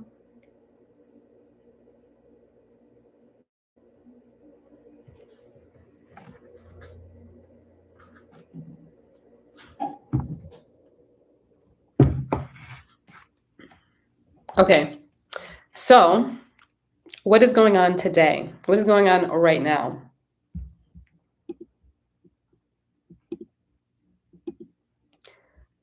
From a tropical lens, I don't even know where they're saying everything is, but what we have going on.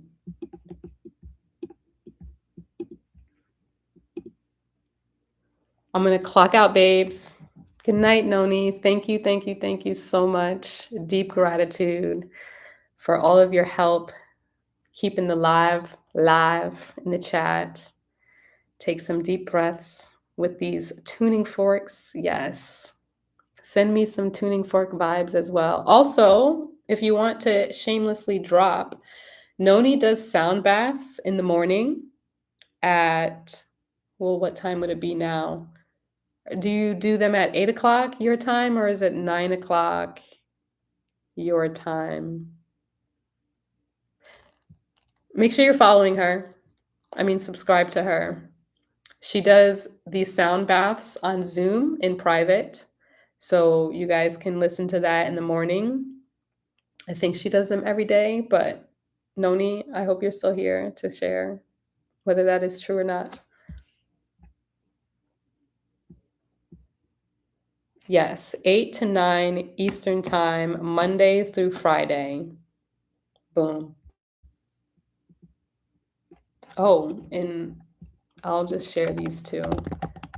HTTPS for those who are also checking this live out later. Flowdesk.com visions and values. That is to receive information from your guides, your angels, about your business and your birth chart. And then this link, if you are in a cycle where you're just like, what is going on? Mini deeps. That is to book a reading with both Noni and myself. Okay? All right. Oh, and her ancient mothers of right now. What we have going on, we have, oh, what happened today? Did anything happen today? Did something happen today in the universe? So we have the moon that is conjunct Pluto right now in Capricorn.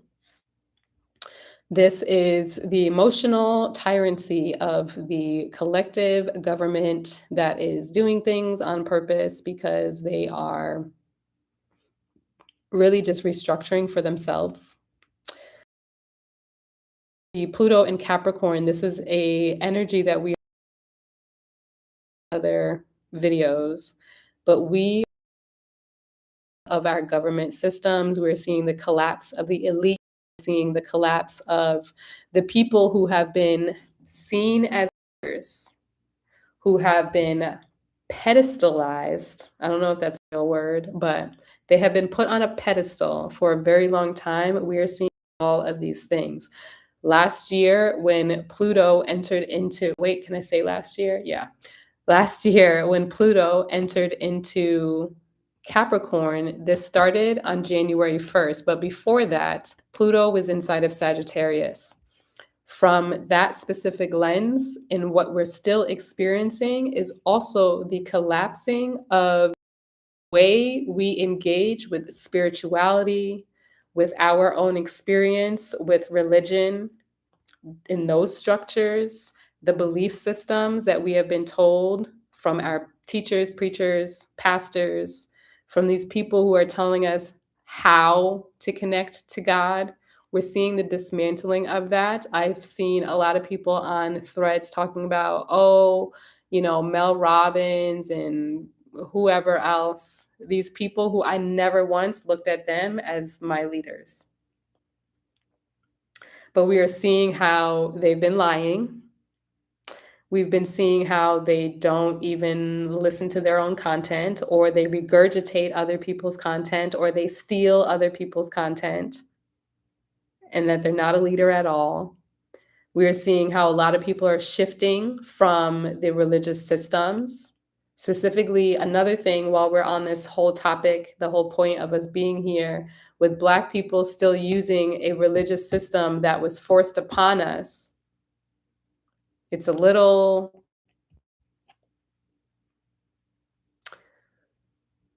being mindful of my words here. It is counterintuitive. It's counterproductive to our ascension. It is counterproductive to who we are as energy beings of light. For some reason, a lot of our people are still holding on to that system that was forced upon us, that was so destructive, that is so limiting, that is God-fearing, that is conditional. Unconditional love still has conditions. And through a religious system, a lot of people were deeply harmed by this religious system. And yet, our people still practice it so deeply. It's like sometimes people in the religious systems may look at you like you are worth nothing to the way in which these things are, that connection is severed. That's what to pay attention to. We've got the sun, we've got Neptune, we've got Saturn and Venus all inside of Pisces. Pisces is about our limitless self, the version of self that has everything that it actually desires, the world that we desires. You know, so many of these placements here, I always think every single year that this has more to do where we're like, wait, what happened when we wake up? Where we're like, is that actually true? Like, how was that possible?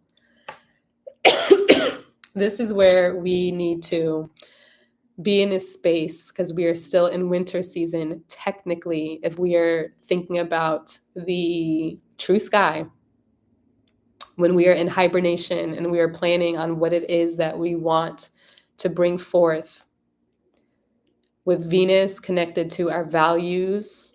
What is our values in relation to our visions? How do we want to create the world that gets to be better than what we've been programmed to sustain in? Saturn, this is where we need to be more disciplined by creating a foundation, creating some kind of system, creating a plan for those visions to actually come forth.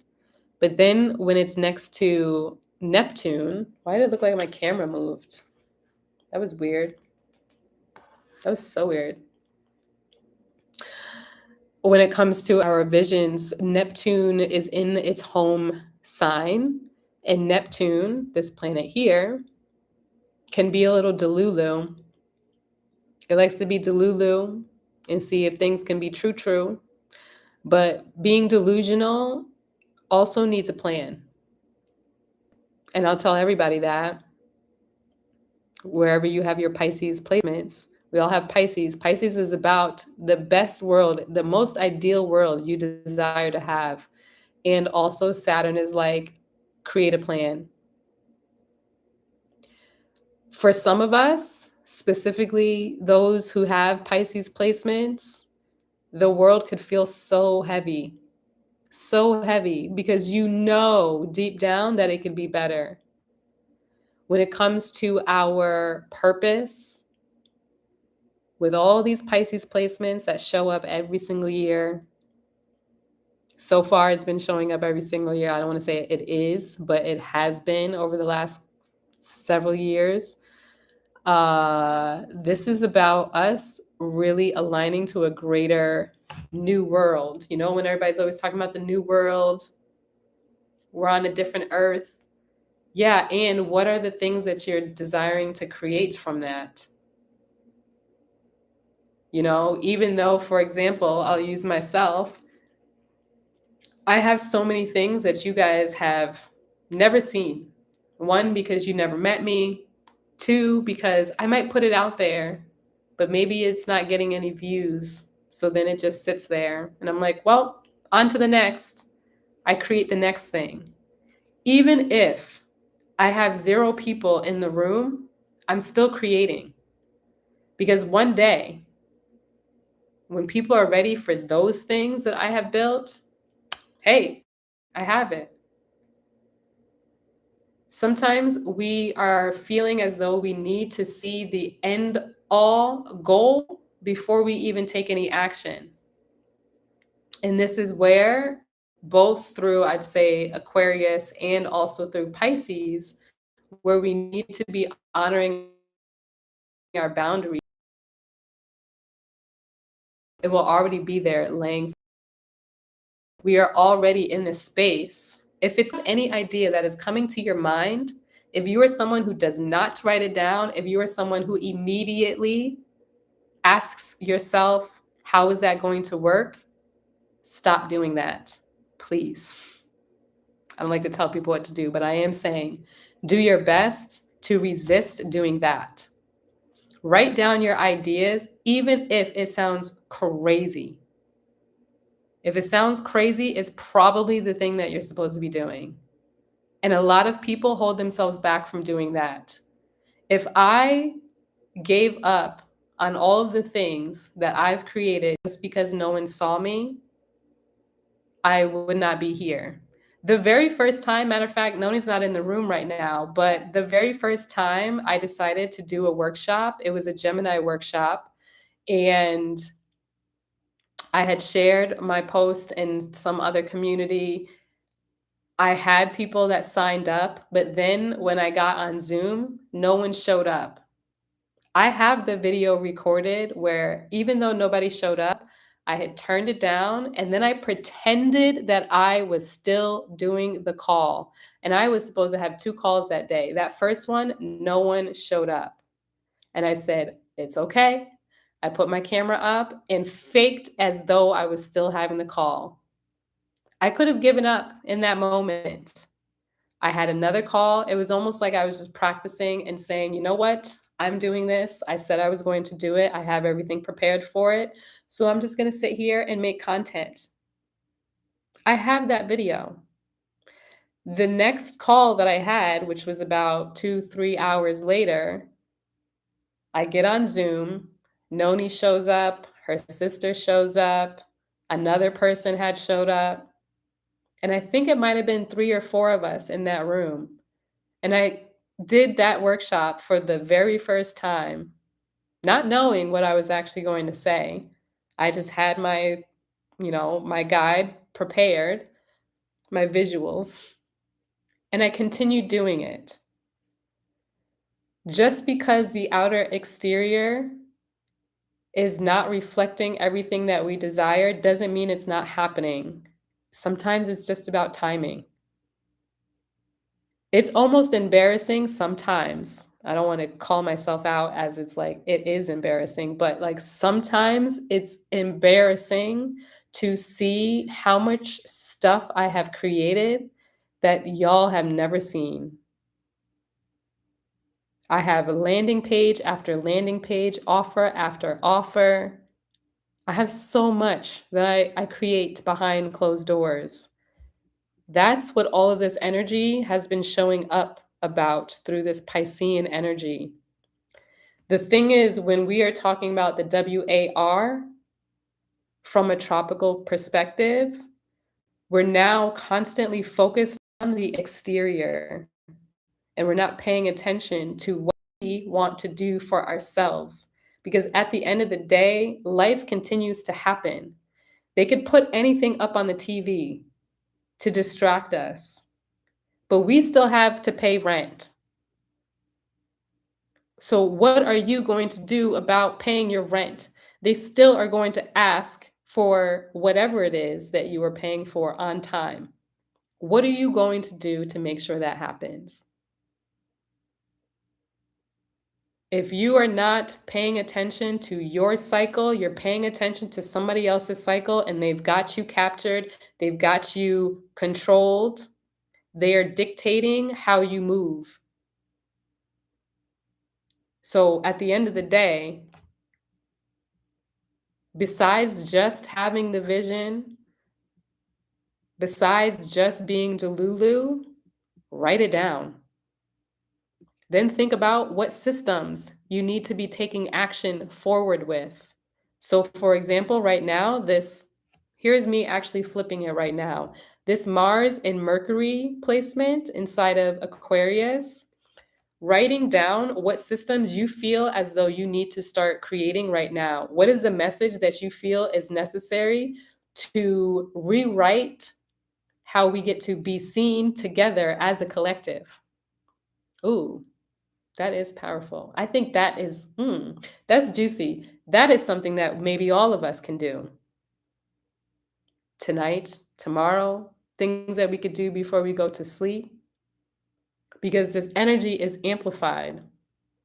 The fire and the air, maybe it might be smart to light a candle, to set your intentions, to be intentional, specifically with this placement, be intentional with your word. This is also looking like, don't be arguing with nobody, okay? I always say that when Mercury is in retrograde, but specifically close and next to Mars, this is a hot box. I like to call it a microwave. People say Mercury's in the microwave. They're saying that from a tropical lens where it's never accurate. That, for the last several years, for a long time, I believe.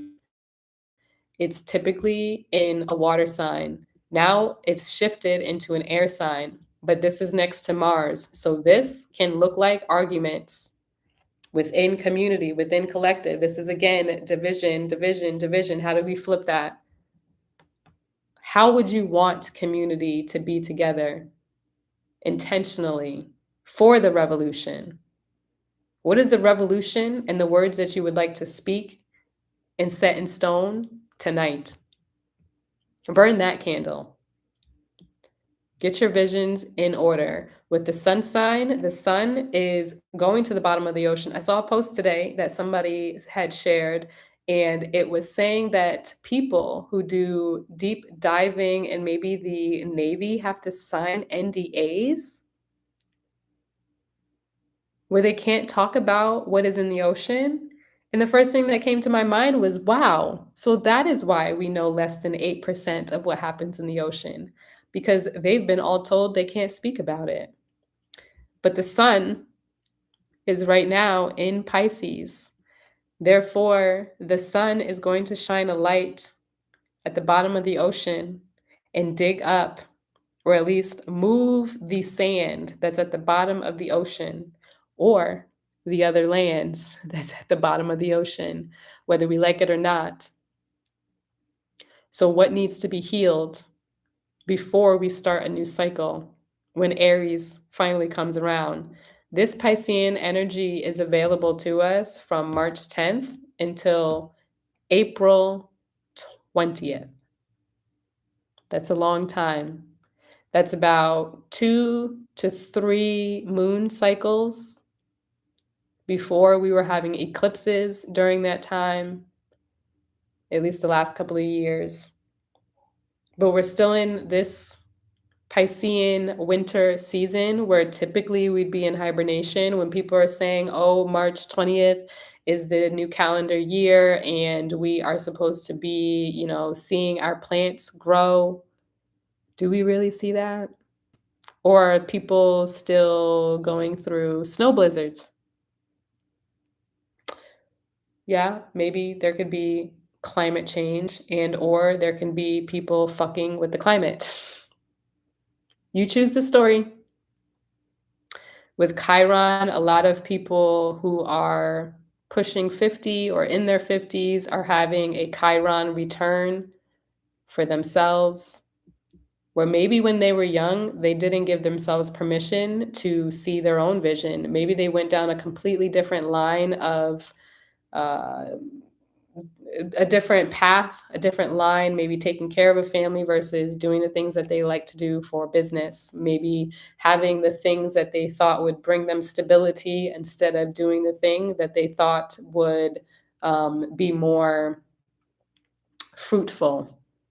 Because tropically, I'm assuming that this would have been in Aries, therefore they were raised with a go, go, go type of personality, type of wound, but really they wanted softness. They were forced to work hard, not because they desired it, because they had to.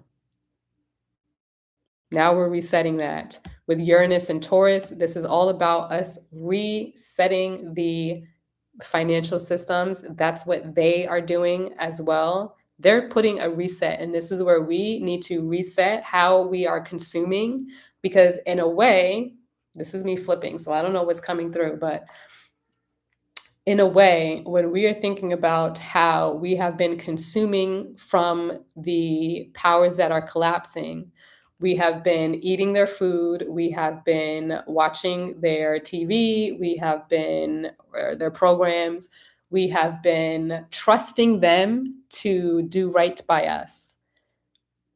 Maybe the reset here, instead of them pulling the rug from under our feet when it comes to how they're messing with the food, sometimes we have to pay attention to what's already been happening at a slower degree. With Uranus and Taurus, this has been a slow process where they're putting things in the food, they're putting chemicals in the animals, they are making AI food. They've been doing this for a long time. Maybe we need to restructure and create new foundations, meaning farming, getting land, doing something different so that we are sustained and we're not relying on somebody else to give us both the poison and the cure. This energy is going to be here until 2032. It's slow, and it's also in alignment to the USA chart and Dumpy Trumpy. Okay. And then we have Jupiter and Gemini. And this Jupiter and Gemini is really the amplification of making sure our nervous system is settled, is taken care of. The frequency, the amplification of the narratives and the stories that is also online, the amplification of the conversation around ADHD, ADD, neurodivergence, neurotypical, neuro anything. Neuro has to do with Gemini, the nervous system. All of the conversation, I've never seen people talk so much about neurodivergence, ADHD, ADD, all these things until like the last year. Everyone's being distracted thinking that Jupiter is in Cancer. That is not accurate. This is a nervous system thing. The news is also obviously, I always say news, never ending, never ever winning stories. I have a lot of things that I actually say about the news, but they're never ever winning stories. Okay. These are things that we just truly have to stop paying attention to. Minding our frequency. What does that look like? Doing EFT tapping, listening to high frequency music that is not that 808 or the trying to keep us in a lower space. Sorry, TikTok is pulling up a something puzzle.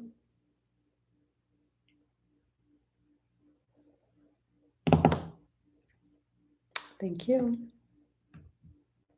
Okay. So we need to really tend to our nervous system so that we could stay at a frequency that is best for us, so that whenever things do show up on the news, we are not distracted by it and we could keep our peace. For the last several months, I was living at a place where it was just so loud, and I was doing everything in my power to make sure that I was good to the best of my ability. How do I do that? I put headphones on. I have these things also called loop, and you just put them inside your ear. They're super cute. Now they've completely blown up. I bought these back in like 2022 when I was going to my ayahuasca ceremony because we have to be in a boat for 8 hours down the river, in a very loud boat. So I had all these things prepared because I'm super noise sensitive. So loop, put those things in your ear, and it closes, it turns down the dial of your environment. So I could be somewhere where there's very loud music and I could be okay. When I take it out, I'm like, oh my gosh, I cannot believe people are listening to this music that loud. But you have to make sure you are taking care of your body, because when your nervous system is frazzled, that's connected to literally everything. Oh, yeah, I wanted to ask, when does Jupiter officially go into Cancer? Is it next year? It's going to be this year. We can look at it. It will go, I believe, in June, May. Uh, Looks like, yeah, June days. Ooh, there we go. It's 0° Gemini in Cancer starting, okay, June 5th, right here. June 5th is the start of that transition, Jupiter into Cancer. June 5th. Is there anything else spicy going on that day? Hmm.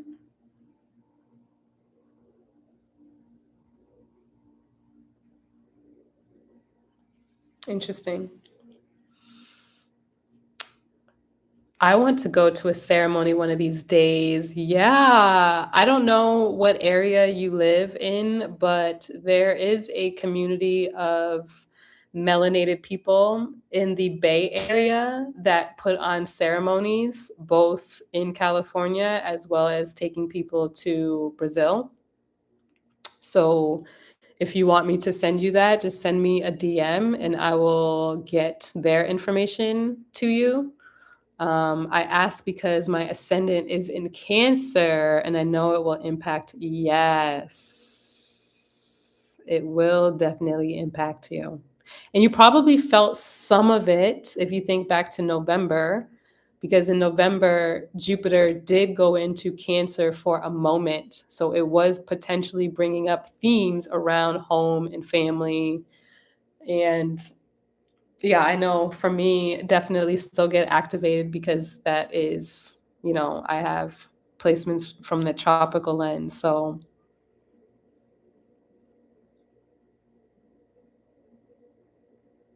oh, wow. Did anything relating to family come up in November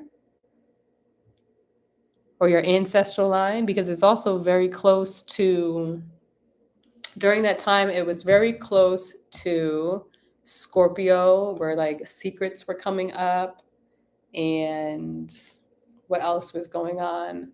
The reproductive health, like we've seen so many mothers, I mean, just so many mothers not being taken care of during that time when Jupiter was in Cancer and the planets were in Libra and Scorpio, teetering back and forth, back and forth. So yeah.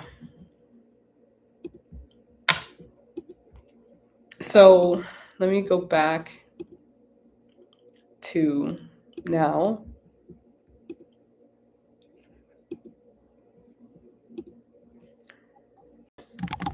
Phila. Oh, no, not Philadelphia. And this.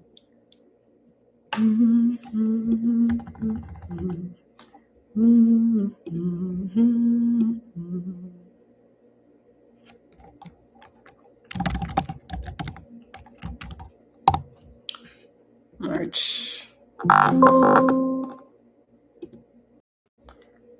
So I'm going to do a overlay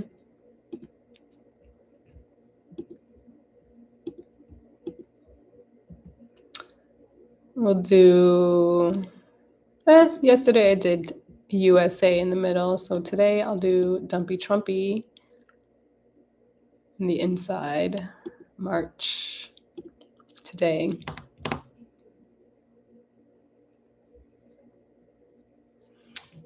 So this is Dumpy Trumpy's chart on the inside. And what you could see here is how Uranus in the United States chart is directly like conjunction, not too far from Dumpy Trumpy's Uranus in Taurus, his North Node in Taurus, his Sun in Taurus. The USA chart has, hi, Simone, are you really there? Hi, beautiful Simone. You see Mars is basically over top of, Mars in the USA chart is over top of his Sun, North Node, and Uranus. And our collective also has Uranus and Taurus. Hi, I've been on the tube of you for 3 hours and 55 minutes. I miss you so much. Noni was also here, but she's gone. How are you? Sorry I'm sideways. It's because my phone needed to charge. My phone needed to charge. When can we all have a chat? She's not here. Oh, you need to be on YouTube. I mean, I'm not telling you what to do. She's an Aquarius. You can't tell her what to do. Okay. But YouTube, because I want to tell everybody that you are, actually, I could just say it. So I have a friend, her name is Simone Mediposa, and she is the best tarot reader ever.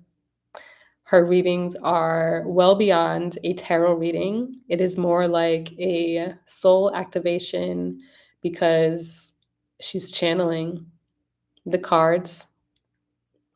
I think the cards are actually a decoy.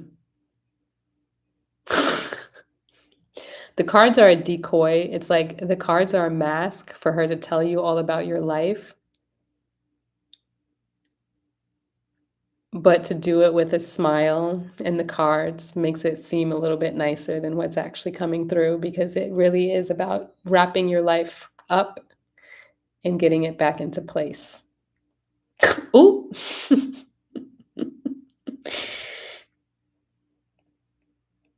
Because the other thing is Simone is so gorgeous.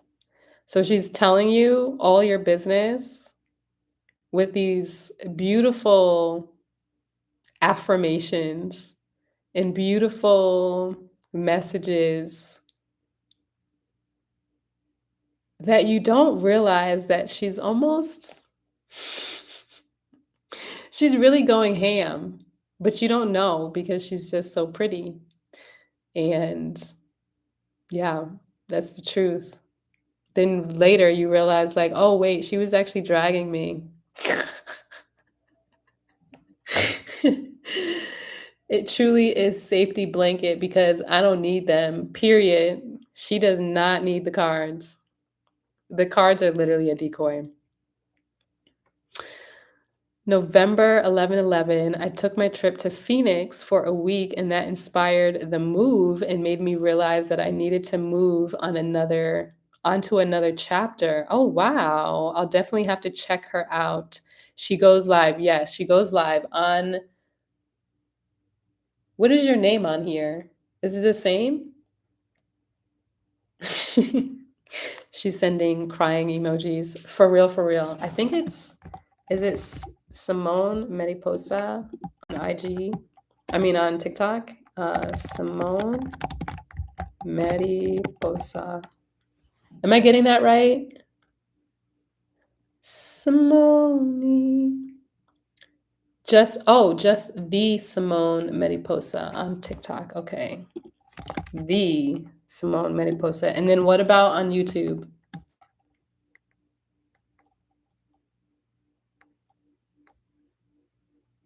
Da da da da da da da da.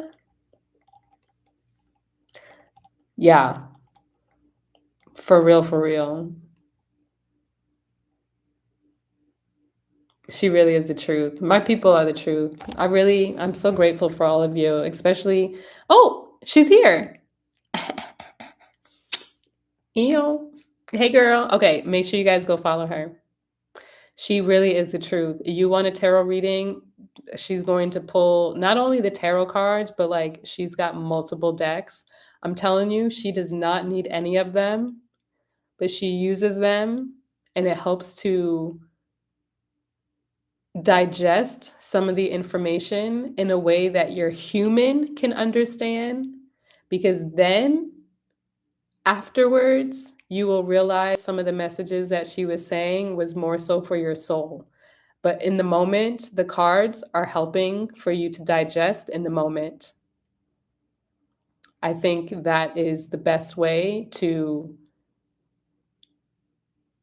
yeah, share my reflections on what she does.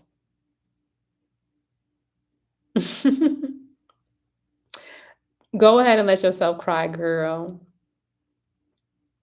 Let yourself cry. Hi from Threads. I'm also a true Leo, Sag rising, and Gemini moon. Love it. We love the fire energy out in these streets. I will be watching from the beginning.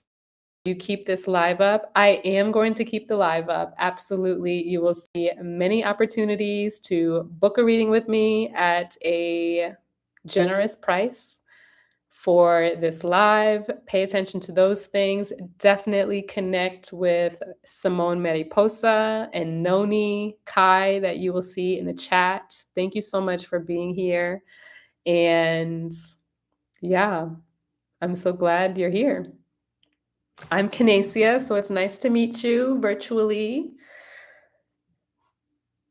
And I don't know what else to say without having to repeat myself over and over again, but I really am grateful you all are here and listening to me yap. I was just sharing what is going on with the Dumpy Trumpy chart with the United States and today's specific energy that is not reflected in the same way through a tropical lens. You know what's crazy? I already follow her on the other place. Oh, amazing. Yes. Well, we're all only about 6 degrees apart. But for me, I love the days when I get to talk to both Noni and Simone. Simone and Noni. And we give each other readings, and it's my favorite thing. It really is because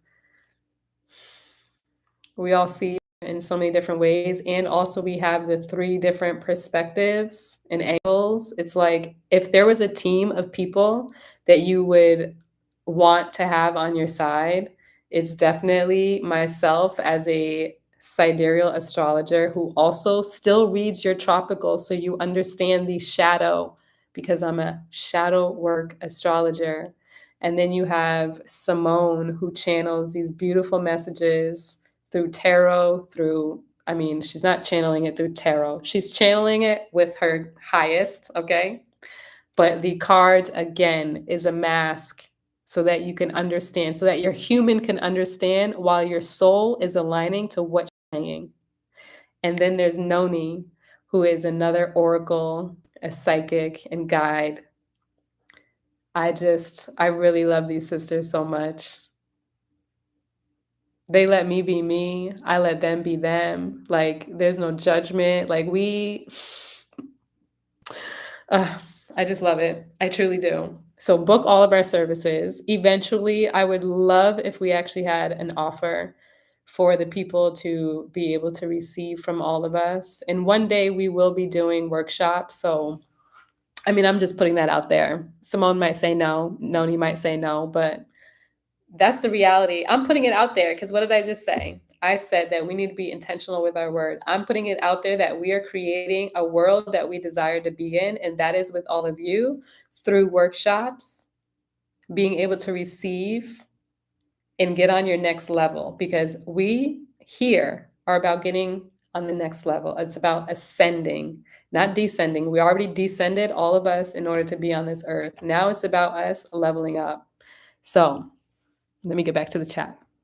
It's crazy. Okay, boom, that's dope. Yay, thank you. I've been aligned with astronomical astrology for 5 years. Yes, come through. I love meeting more people in this space. Thank you. Wow, Melody. I love that. I know it's changed your life. I know it has. Because once you see your true sidereal, like, you literally cannot turn back. It is more so about looking at it to, like, dive into more pieces of thyself. But it is, once you start aligning to the actual sky, your frequency raises to that. So when people are talking about, oh, I feel this, I feel that, I'm like, I don't actually feel any of that. Are y'all good? Are you okay? That's amazing that y'all have a wonderful sisterhood. I know. Wow. Yeah, it's true. It is true. And I love the way that you phrase that, as someone who has not a good relationship with my biological sister. So that feels very resonant and deep in this now moment. True sidereal made more sense than my tropical, for sure. Period. I mean, you're definitely already tapped in and doing many things that felt in alignment. So your chart was really, it just amplified that.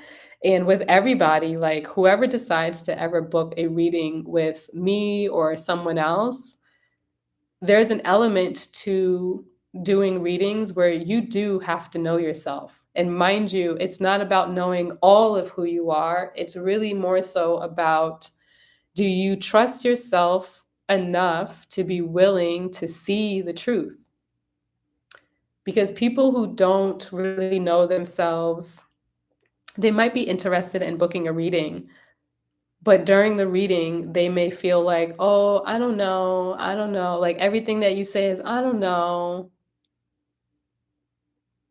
Or I've had one person during one of my workshops, they wanted me to give them a reading like I gave somebody else.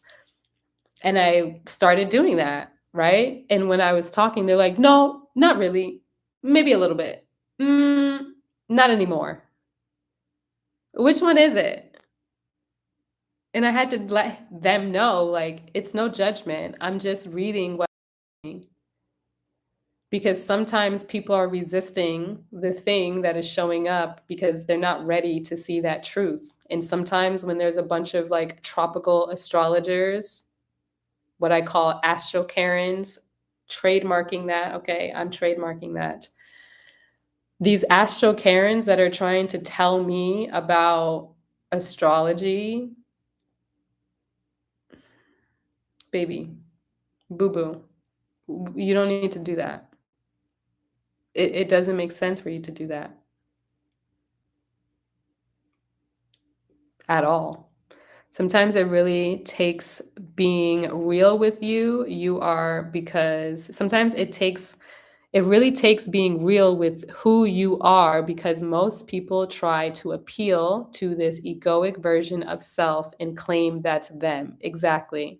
So when tropical astrologers are arguing or debating or trying to, like, teach me the basics and the basis of astrology, it's just showing me where their consciousness is and where their awareness is and where their perspective is. It is not doing anything else more than that. When you are ready to level up and see a expanded perspective connected to the actual cosmos, the truth, you can't unsee it. Your computer operating system has already upgraded. You're meeting new levels. You're meeting yourself again. You're remembering. That's the point of the work that I'm doing, is for you to remember who you are, because selfishly, if you are not in alignment with your goals and your desires and your truth, that means I'm not either. Because if one of us is out of alignment, we are all out of alignment. So selfishly, I'm doing this for me because I desire to live in a better world. That only happens when we are all attuned to a higher frequency, to our truth, not the truth that has been programmed and pushed on us. That's why I don't also study Vedic astrology. It's not my culture, it's not my religion. It's a great system, and also it doesn't feel in alignment. And for all of y'all, I didn't share this on this specific live, but you'll find that out in my other videos. I was adopted. So feeling as though these other deities and energies and cultures and religions, having all of these different pathways just didn't resonate to my being because those are kind of related to the system that you might have grown up in. Yeah, I went to church growing up, but I also always kind of see through the truth. Okay, I have gay friends. Are you saying that my gay friends are not welcome here because they're gay? That feels like you are telling me one thing and you're not practicing what you preach. I'm the type of person that if you are saying, oh, we have to do something, I want to see you also do that thing. I never trusted any coach that I had that wasn't doing the thing that I would like to be doing. My track coaches, when they're showing me how I need to jump into the sand pit for a triple jump or long jump, he's doing it too. I quit soccer because my coach was not doing the thing that she's telling us to do. I don't like to be told what to do either, based on my placements. So the same thing goes for y'all. Don't take what everybody says online as body tea sis, okay? Don't. Don't even listen to me. Like I said before, don't listen to me. I could be lying. Sometimes, okay, I already read that. Did I already read that? Yes. No? Yes. Facts. Yeah. And it's the same thing with plant medicine, right? Again, I'm going to talk about this on another live, but people who resist plant medicine, soon as you open your mouth and talk about it, oh, I would never do that. That's okay. Pay attention to why you're saying you would never do that. There's a difference. Maybe you're not ready to do it. Maybe you truly don't want to do it, but to immediately say, oh, whatever, and you have judgment towards it, well, maybe that's something that you're just afraid to do. You're not ready to do it yet, and that's okay too. Medicine looks so different. This I call is medicine. Sharing astrology is medicine. Yes, I was a triple in a long, oh, okay. Yes, I did long jump, triple jump, shot put, discus, 4x1, 4x2, 100 and 200. And you want to know it's crazy? I got to knock on wood because I'm still holding it. I have been holding a discus record for, I think it's actually 18 years. I was about to say 16, but for 18 years, I believe I've been holding a record because I graduated 18 years ago. Wow. Wow. That's crazy. I love that you also was a jumper. I do miss doing some of those things, but now I sit at the computer. Now I do sometimes ride a bike. I do my best to go on walks. So I've done an epigenetics DNA test to understand how my body works because again, I was adopted. So understanding my DNA, understanding how my body works, understanding the things that are in alignment to me, I felt like it was best to do that type of test. And with this test, it literally tells you everything. When I should be sleeping, like I should be sleeping right now.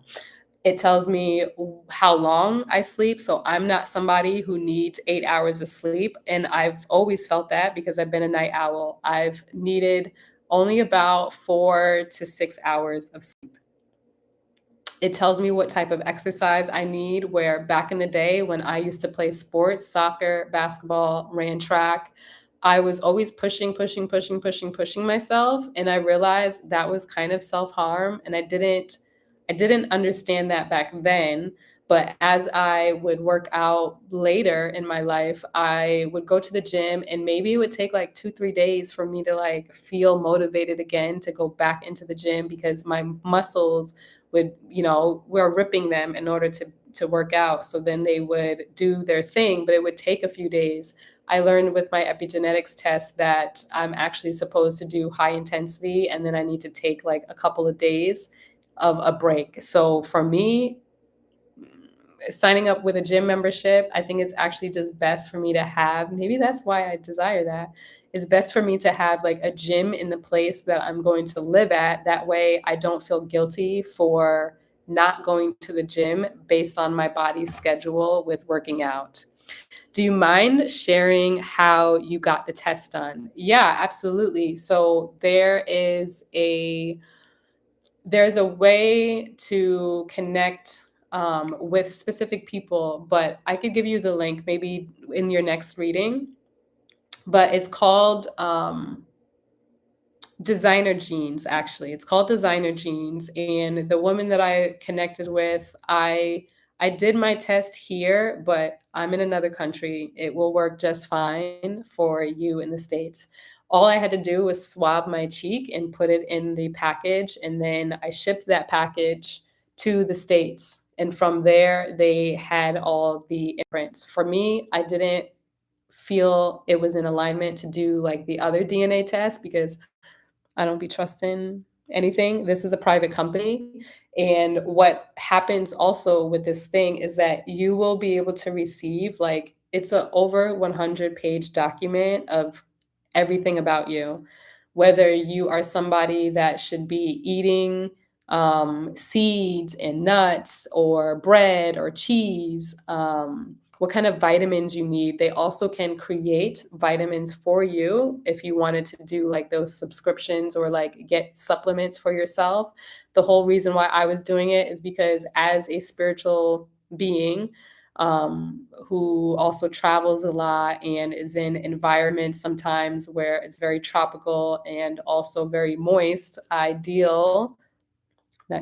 experience allergies and sinus issues sometimes, where I really wanted to heal this. I also had terrible, terrible, terrible cramps most of my life. It has definitely gotten better, but I really wanted to heal these things inside of my body naturally because from a young age, I've always been against like chemicals and things that were not natural. So even when in my high school years, I used to take supplements to help with my cycle pain, and I'd call my mom and she'd bring it, but then over time, like I just stopped doing that because I felt like it's not good and sometimes it wasn't working anyway. And that's where I discovered different natural remedies to take care of my cycle. Now that I've been traveling for the last 8 years, um, or living in other countries for the last 8 years, getting some of the resources that I was using back in the States, like organic black molasses. If you experience menstrual cramps, organic black molasses is so powerful to help you through those cycles because if you take it at least 4 days before and or I suggest taking it every day because it is basically potassium, magnesium, calcium, iron, so much of the vitamins that we are losing every month during our cycle, that really helped. And now I don't carry it. Like one of the airports, the worst one in my personal opinion, that was the worst trouble I had after traveling to like 15 other countries. It was actually in Canada. They were giving me a hard time. And I had organic black molasses in a separate bottle so that I could carry it with me, and they made me dump it all out. So I have not ever seen organic black molasses in that form ever again. In Mexico, it comes in like a cube, it looks like brown sugar essentially, stuff like that. But yeah, the company is called Designer Jeans. The jeans is spelled Genes, but I'll also send you a link because there might be a referral. I don't know. I don't know. But anyway, I hope that answers your question. Period. Do you mind sharing? Okay, how you got the test? I think I may be the same. I'm gonna look into that. Yeah. Yeah, for me, like what my test was saying is that I mean, it's nuanced because I think some of this sinus and the allergy thing is also spiritual. So, like, I know when I should not be around certain people. I know when I need to move myself from certain situations.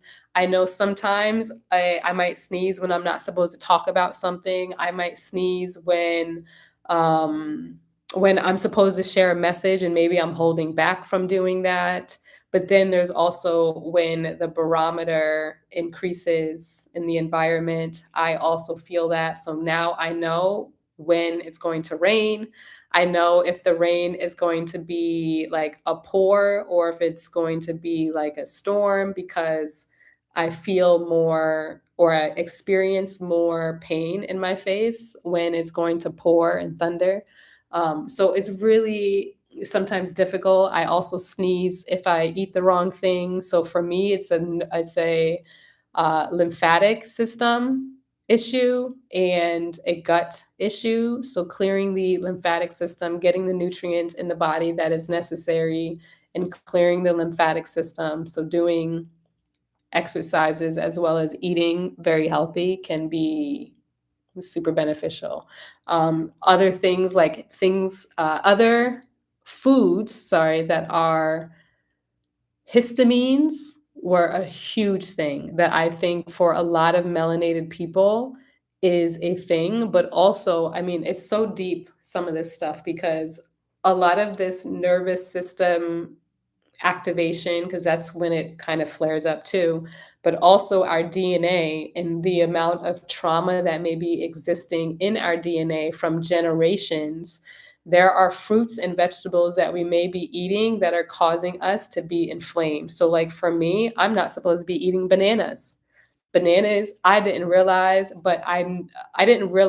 why they were making me sneeze, but going back to my childhood, what's interesting is that I used to only like the bananas that were like greenish to yellow, and my sister used to take the bananas, hide them, and wait for them to turn brown and have spots on it.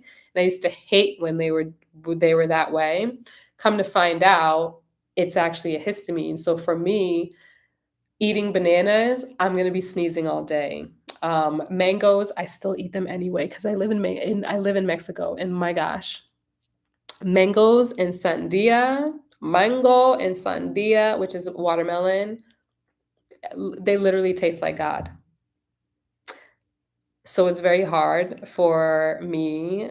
I don't want to say it's hard. I want to say it's muy difícil to like not eat the mangoes and the watermelon. Well, the watermelon I can't eat either way, but the mangoes can be histamine. So, for example, what I do to still eat them is I soak them in water so that I can remove some of the chemicals that the mango releases when it is being picked, as well as not eating mangoes that are like too ripe because it will flare up the histamines. Um, but if you are somebody that experiences sinus issues, having limes on deck is really helpful. It almost immediately just clears me up. So I have lots of limes. I eat them like crazy. My friends make fun of me, but I don't care. because I would like to breathe. So yeah, like really paying attention, even like keeping a journal of the foods that you are eating if you're somebody that experiences allergies, like writing down the foods that feel good. I know if I shouldn't have eaten something, or even before, it comes before I eat something that I'm not supposed to eat, I start sneezing. Just the thought of like, oh, I want to eat pizza can make me sneeze. Your body truly is a operating system, and we have to start treating it like it is and listen to every single thing that our body is telling us because it knows. It truly knows.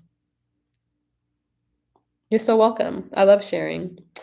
Okay, bet. Interesting. Do you parasite cleanse? Yes, I do parasite cleanse, and I need to be doing more of that using black. Which one is it? What did I want to say? Black walnut, black garlic, um, what's the word? I'm starting to lose my words. It's on the tip of my tongue. Clove, cat's claw,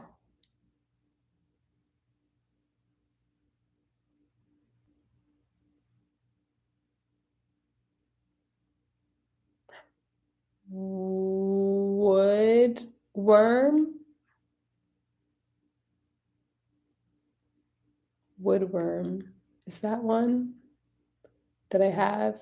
Woodworm? I don't know if I'm saying, yeah. Oh, wormwood. There we go. Thank you. See, you're on it. I love it. Yes. I was like, yeah, I flipped it. You see, it's probably getting that time where I need to shut down because it's 4 hours. Who's going to watch this video? 5 hours of me yapping? My gosh, where does all this come from? It's called Mercury is my ruler. Oh man. Do any of you have any other questions? I'm going to do my best to make this a 4 hour and 30-minute video. Let's see if I could do that. Anybody have any other questions? Anything else you would like to share? I really am so grateful for every single one of you who joined in on this live. Actually, I'm going to stop the share. Thank you so much for joining in on this live. My name is Canacia, and I am here to be your guide to see your truth through the lens of astrology, graphic design, photography, art, you name it. I'm so grateful. This has been super fun. I'm excited to meet more of you. I'm grateful that you took the time to join in, to listen back. How do you begin your journey into sidereal astrology? Oh, this will not be how many minutes? 3 minutes. We'll see. Very neat. Yes, the body is brilliant. Mexico fruit is delicious. Yes. I grew up in Mexico. It was nice catching you live. Have a beautiful, oh, you have a beautiful personality. Oh, thank you. Sometimes I feel like my personality is not, but you know, what do I know? What is my rising? Okay, so my rising sign, you guys guess. Guess what my rising sign is. You have two options because there's Mercury in Virgo or Mercury in Gemini. Okay, back to this. How to begin my journey into astrology, sidereal astrology. So back in 2019, 2018 into 2019. Okay, so 2018, 2019, I was traveling. 2017 to 2019, let's say I was traveling. But my first year of travel in 2017 to 2018, I was not doing all this spirituality stuff. In 2019, while I continued traveling, I had first gotten into like manifestation, understanding how to work with my energy. It was a lot of journaling, looking at my shadows, doing all of this stuff. And I then stopped moving from country to country and ended up in Bali, Indonesia. And in Bali is where I I mean, I was already doing the meditation and the journaling, but in Bali, I was still kind of like going out and partying, but for me, realized that there's something deeper going on. Why? Because come November, there was a Mercury retrograde. I had no clue what Mercury retrograde was. And I was going somewhere with a few people to another beach club. We just left for dinner. We're walking down this very dark street. I had my phone, my purse. I had just put my phone inside of my purse. I put my purse under my arm. There's two guys walking next to me. You know, we're all in this together. And next thing you know, I'm seeing a scooter that's driving on the wrong side of the road. And while I was like, wait, what is he doing? Like, why is he here? Because if I would have known what he was doing at that time, I could have kicked him and he would have fell in the rice field. That's how close he was to the edge and how close I was to the edge because I let the guys be in the middle. So, anyway, he's driving on the very inside of the wrong side of the road. And as soon as he got behind me on his scooter, he grabs my purse. He steals my phone and my money. Oddly enough, I go home and I happen to leave my keys in the door. That's odd. So everything else gets stolen, but not my keys. I'm able to get back into my room. Weird. Okay. Not only did that happen, my computer was also starting to fritz and frats, okay? And then my headphones were also going. It was just like all these things were happening, and that's when I learned about Mercury retrograde. Fast forward, now we're in 2020. A lot of us were like at the club and we're thinking about like, we're being told people have been getting sick, this, that, and the third. And then that was in February. Come March, they're telling us it's a shutdown and they're saying that we have to go home. Now, mind you, at that time, I had already been traveling for 2 years. So me going home was not an option.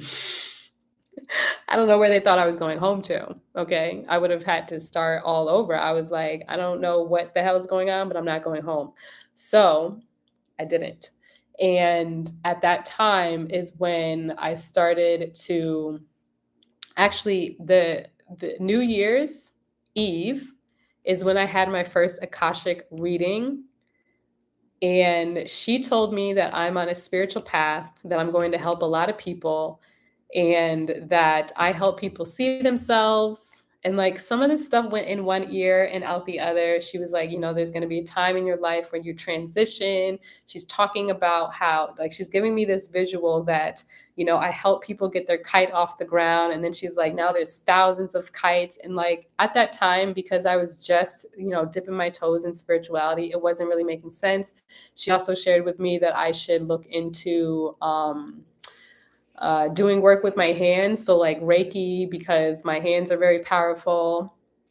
So all this stuff, again, I received it, but I didn't understand what it meant.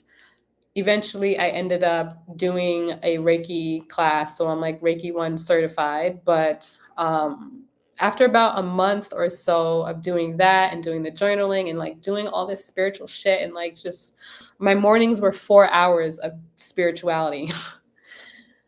And sometimes I would be even more confused, right? And then my friend, this girl who I had met, her name is also Noni. We were at this girl's house and we're just like, actually, I was doing a cleanse at that time. I was doing a cleanse and we're talking, and she shared with me this woman who was talking about astrology. She ended up doing a course with her. I ended up doing that same course. During that specific time, when she was talking about this astrology, it was like my ears were tuning into that frequency. I didn't know completely everything that she was talking about, but I knew that that was what I needed. So basically, seeing the truth, I started around that time also learning about false light. Hang on. Y'all are correct. Gemini. I started learning about false light. And matter of fact, I think I have a notebook. Where is the notebook? I'm not going to share all that now, but I have a notebook. No, I feel like it is accessible. I'm going to see. Hold on.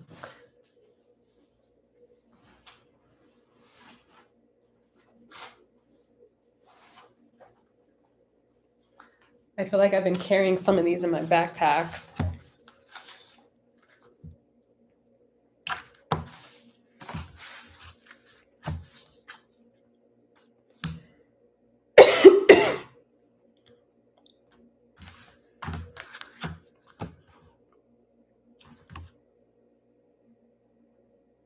Oh my gosh, I didn't do the year.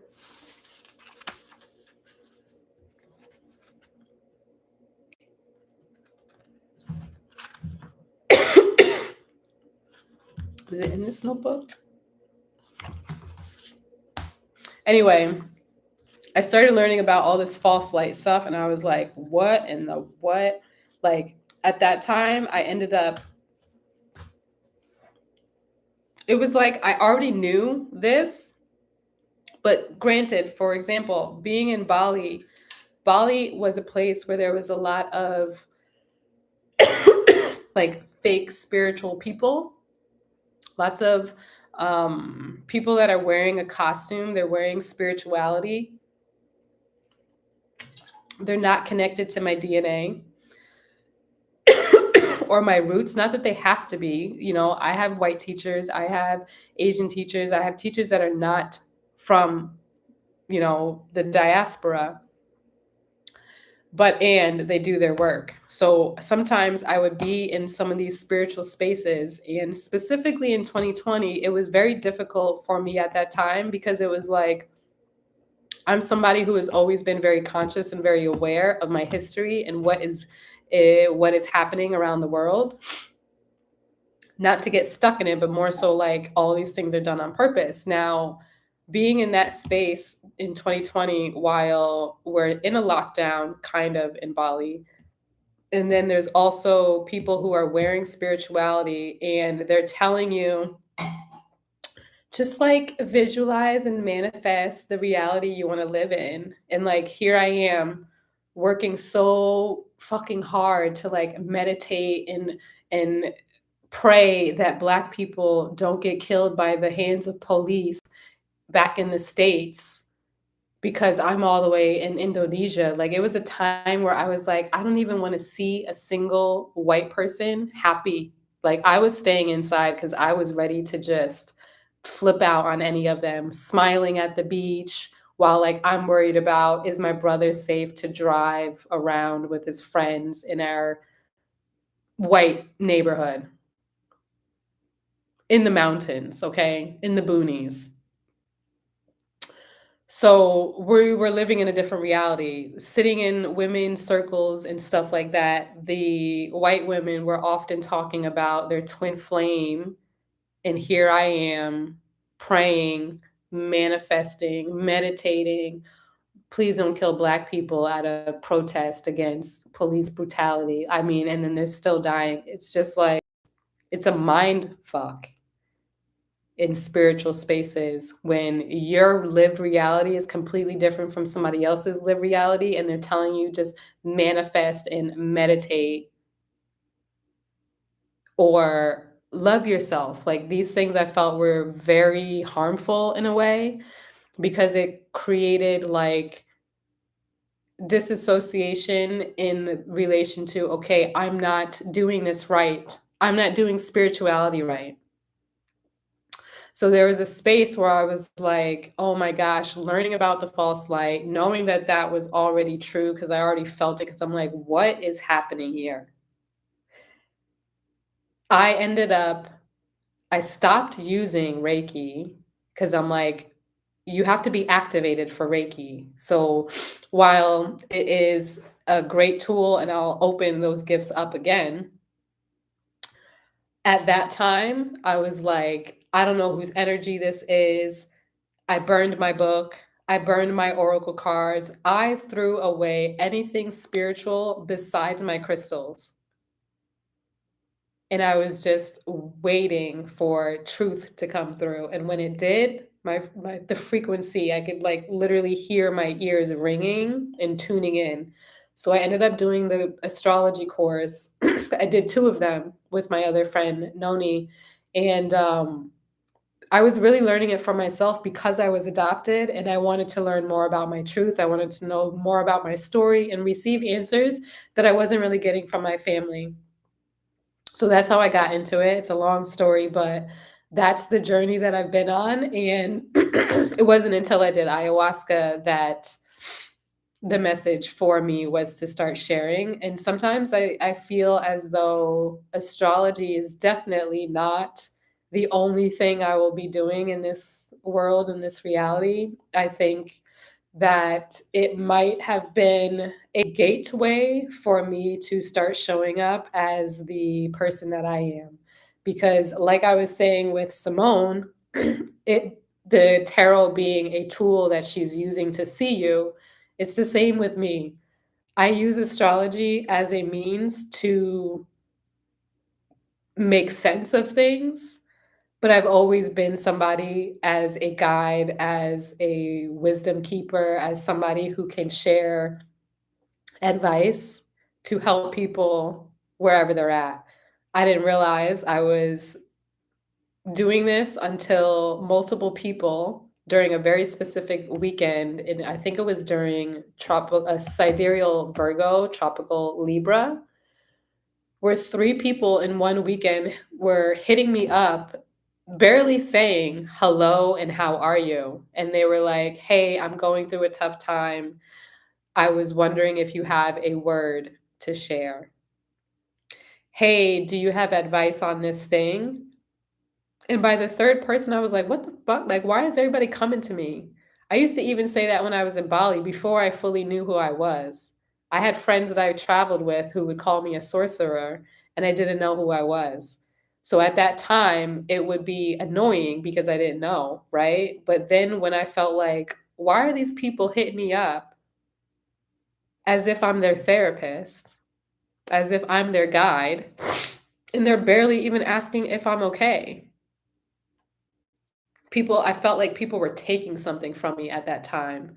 That's when I started to realize, oh, there's something else going on here. So even though I wouldn't be using astrology at that time, I was helping people.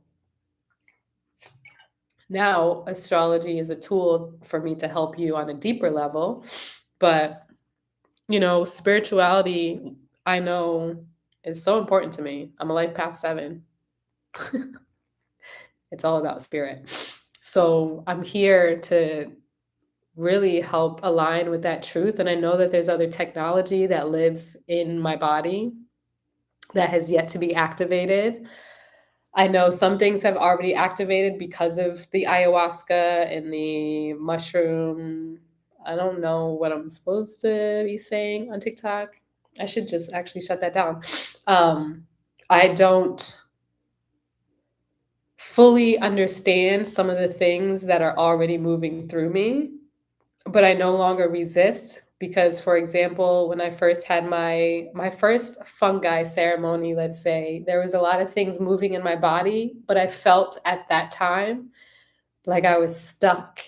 Oh, I should share this on another live. I'm not going to get into that, but like, yeah, I think that that would be a great other live to talk about my ceremonies. But essentially, what I'm saying is like, the Kundalini activates. I didn't know that's what it was. But now when I do plant medicine, like all the light language that you see people doing online that looks like bullshit, that actually moves through me, frequency, like where for me, I know if I'm going to go and do a ceremony, it's like a workout for me because I can't stop moving. And whenever people are playing music, especially if I'm doing it with other people, when people are playing the music, I'm tuned into that frequency. So it's almost like the music is moving me versus me doing anything else. And like I'm doing some of the moves that may show up, like it moves through me. And I don't know what people are doing online, but that is one of the technologies that I'm learning over time. And like this, all this stuff that people be doing, nothing. Okay. It's a frequency thing. So yeah, there's times where I don't know if I'm helping to clear my own timelines that I'm shifting or if I'm clearing somebody else's timeline. I have no clue, but when I tap into the frequency, it just shows up and I can't stop it. Yeah, it's a thing. So, yeah, my journey has been interesting and I've read, I don't even know how many charts at this point, well over the last time I counted, it was like 125, 130. I'm probably pushing 200, maybe. I don't know. I mean, I'm probably pushing 200 because I also just give strangers, Sometimes this is my shadow side. Oh, I am still here. What are you doing awake? Bathroom. Sometimes when I'm in my day to day, I have like a resting bitch face a lot of times because I know that when I open my mouth, wisdom, I can't stop talking sometimes and wisdom just pours out. And it could be strangers, like it doesn't matter who it is. When there's a time and I have to share a message, I share the message. So, like recently, it was a guy in the park who was selling, candy and cigarettes and all this stuff. And he was offering it to me. And I was like, I don't like fumar. No me gusta fumar. No me gusta azúcar. So then he was like, "Oh, you speak English?" And I was like, "Yeah, I speak English." And he was talking about how he lived in Texas, all this stuff. So we're sharing, sharing, sharing. But he's also saying that he has like, did he say he had scoliosis? He had also what else did he have? What is it? Parkinson's that he was experiencing, and maybe one other thing. So then my brain started to get activated because Simone was here. Yes, Noni. He saying the things that he was saying, seeing what he was also doing, my astrologer brain started to activate where, one of the things that I shared with him was that I understand when it's time to make money, you need to make money. And also, you're out here, I've seen you multiple times working and selling things, and you're on your feet, you're using a cane. The very thing that is that you're doing the very thing that's also causing you harm, essentially. Because Capricorn, he's working, working, working, working. Capricorn relates to our bone structure. He has Parkinson's. He's got this tremor.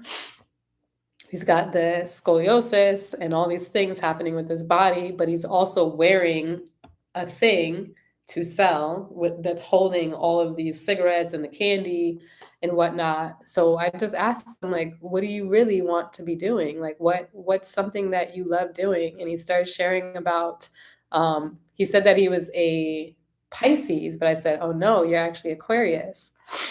Shared all this stuff. He ended up actually crying because he remembered that he loves to write poetry. And I said, the next time I see you, I want to see you writing your poems and selling those with your candy. It's not about if you need to make money so that you could sleep and things like this, continue doing that, but also don't forget about your own path. And what he remembered with the poetry was that his father or his great grand yeah, his grandfather used to also write poetry. So he felt as though when he's talking about it, he felt like as though his grandfather passed those genes on to him. And I said, that's so beautiful. Next time I see you, you better be writing. And then he got into some of the excuses of, oh, I can't, type because of the Parkinson's. I said, but you could record and find somebody to write it, print it out. It doesn't matter sometimes how these things look. Sometimes we are limiting ourselves by what we think we can do and what we can't do. And same with what is happening in the sky with that placement, Saturn conjunct Neptune. Sometimes Saturn is dimming the light before we even get to give it a chance. So, what if everything can work out as you desire? What if? What does that look like? The bones, exactly. I know even for myself because of my tropical placements, I know that when I'm feeling achy, oh, I'm working too much. I'm working way too much. I've been sat at the computer designing all the things you guys never see behind closed doors. You know, I'm creating the harm instead of just letting my body rest. Like we deserve rest. You deserve rest. And speaking of rest, that was a whole half an hour. You see? I'm gonna stop yapping as long as there's no other questions. Haha, it confirmed when you started breaking out and singing HSM. What is HSM? HSM. I'm old. I have so many stelliums. Most of my placements I would say are stelliums, except for like a couple. Oh, High School Music.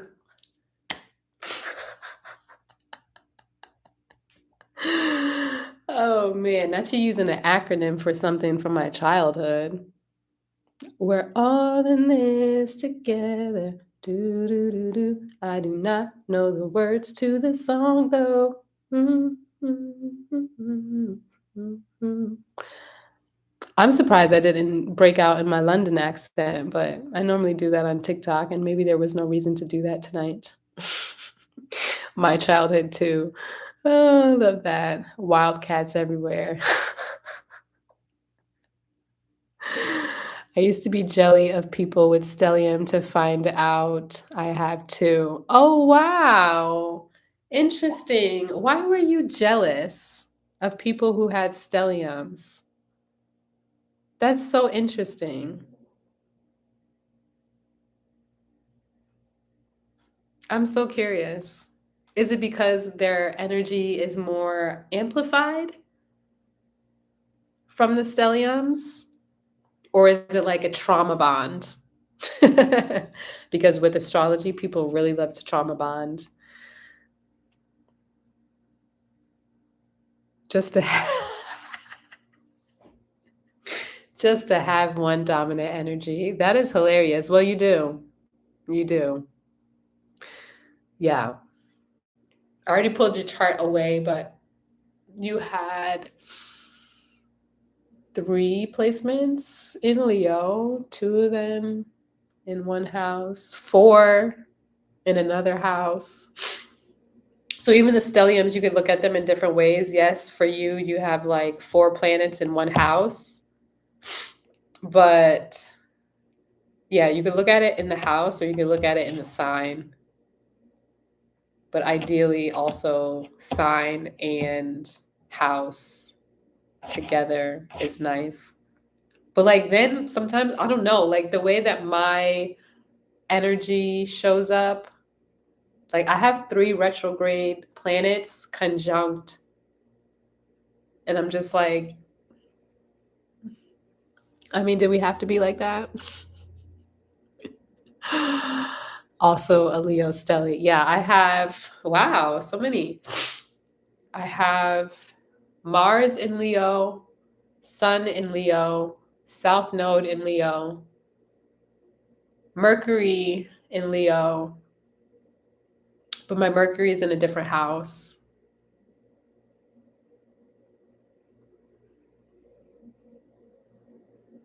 Did I say my IC? Yeah, I know. Boots, straight up boots. Yeah, that's what messes me up sometimes, to be honest, is the fact that I have my sun sign conjunct my south node, and then I have my moon sign conjunct my north node. Why'd I have to do myself like this? Definitely did myself. an interesting one. So a lot of Leo placements from a tropical lens, all of those placements are in Virgo, I believe. And then it's definitely time for me to get off because my nose is starting to close, which means it's probably gonna rain. Bye, TikTok.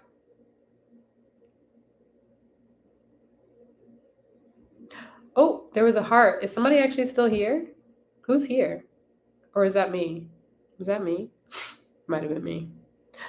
Oh, I'm about to sneeze, y'all.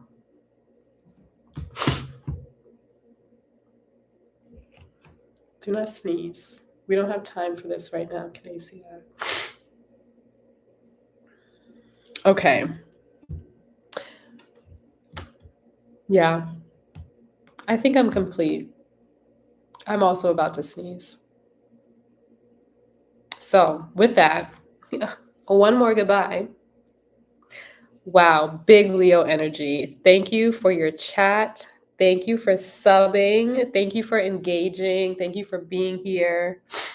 I really appreciate all of the exchanges you all had. Thank you for those who booked a reading. I'm excited to meet you, if I haven't already met you, on a deeper level.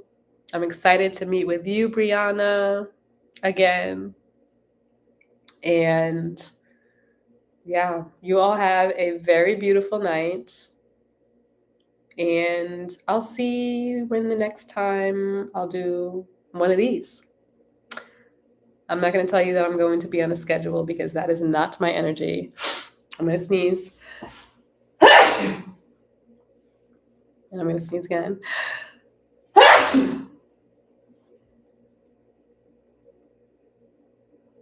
I'm going to sneeze again.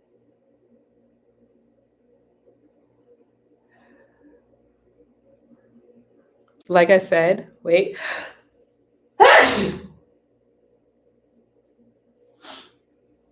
I have 3 retrograde planets conjunct,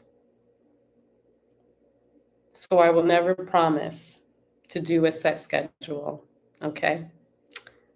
But you've heard it here first that I will do another one of these. I'll let y'all know on Threads when I'm going to do that, and obviously on this channel. So thank you all so much. Love you. Bye.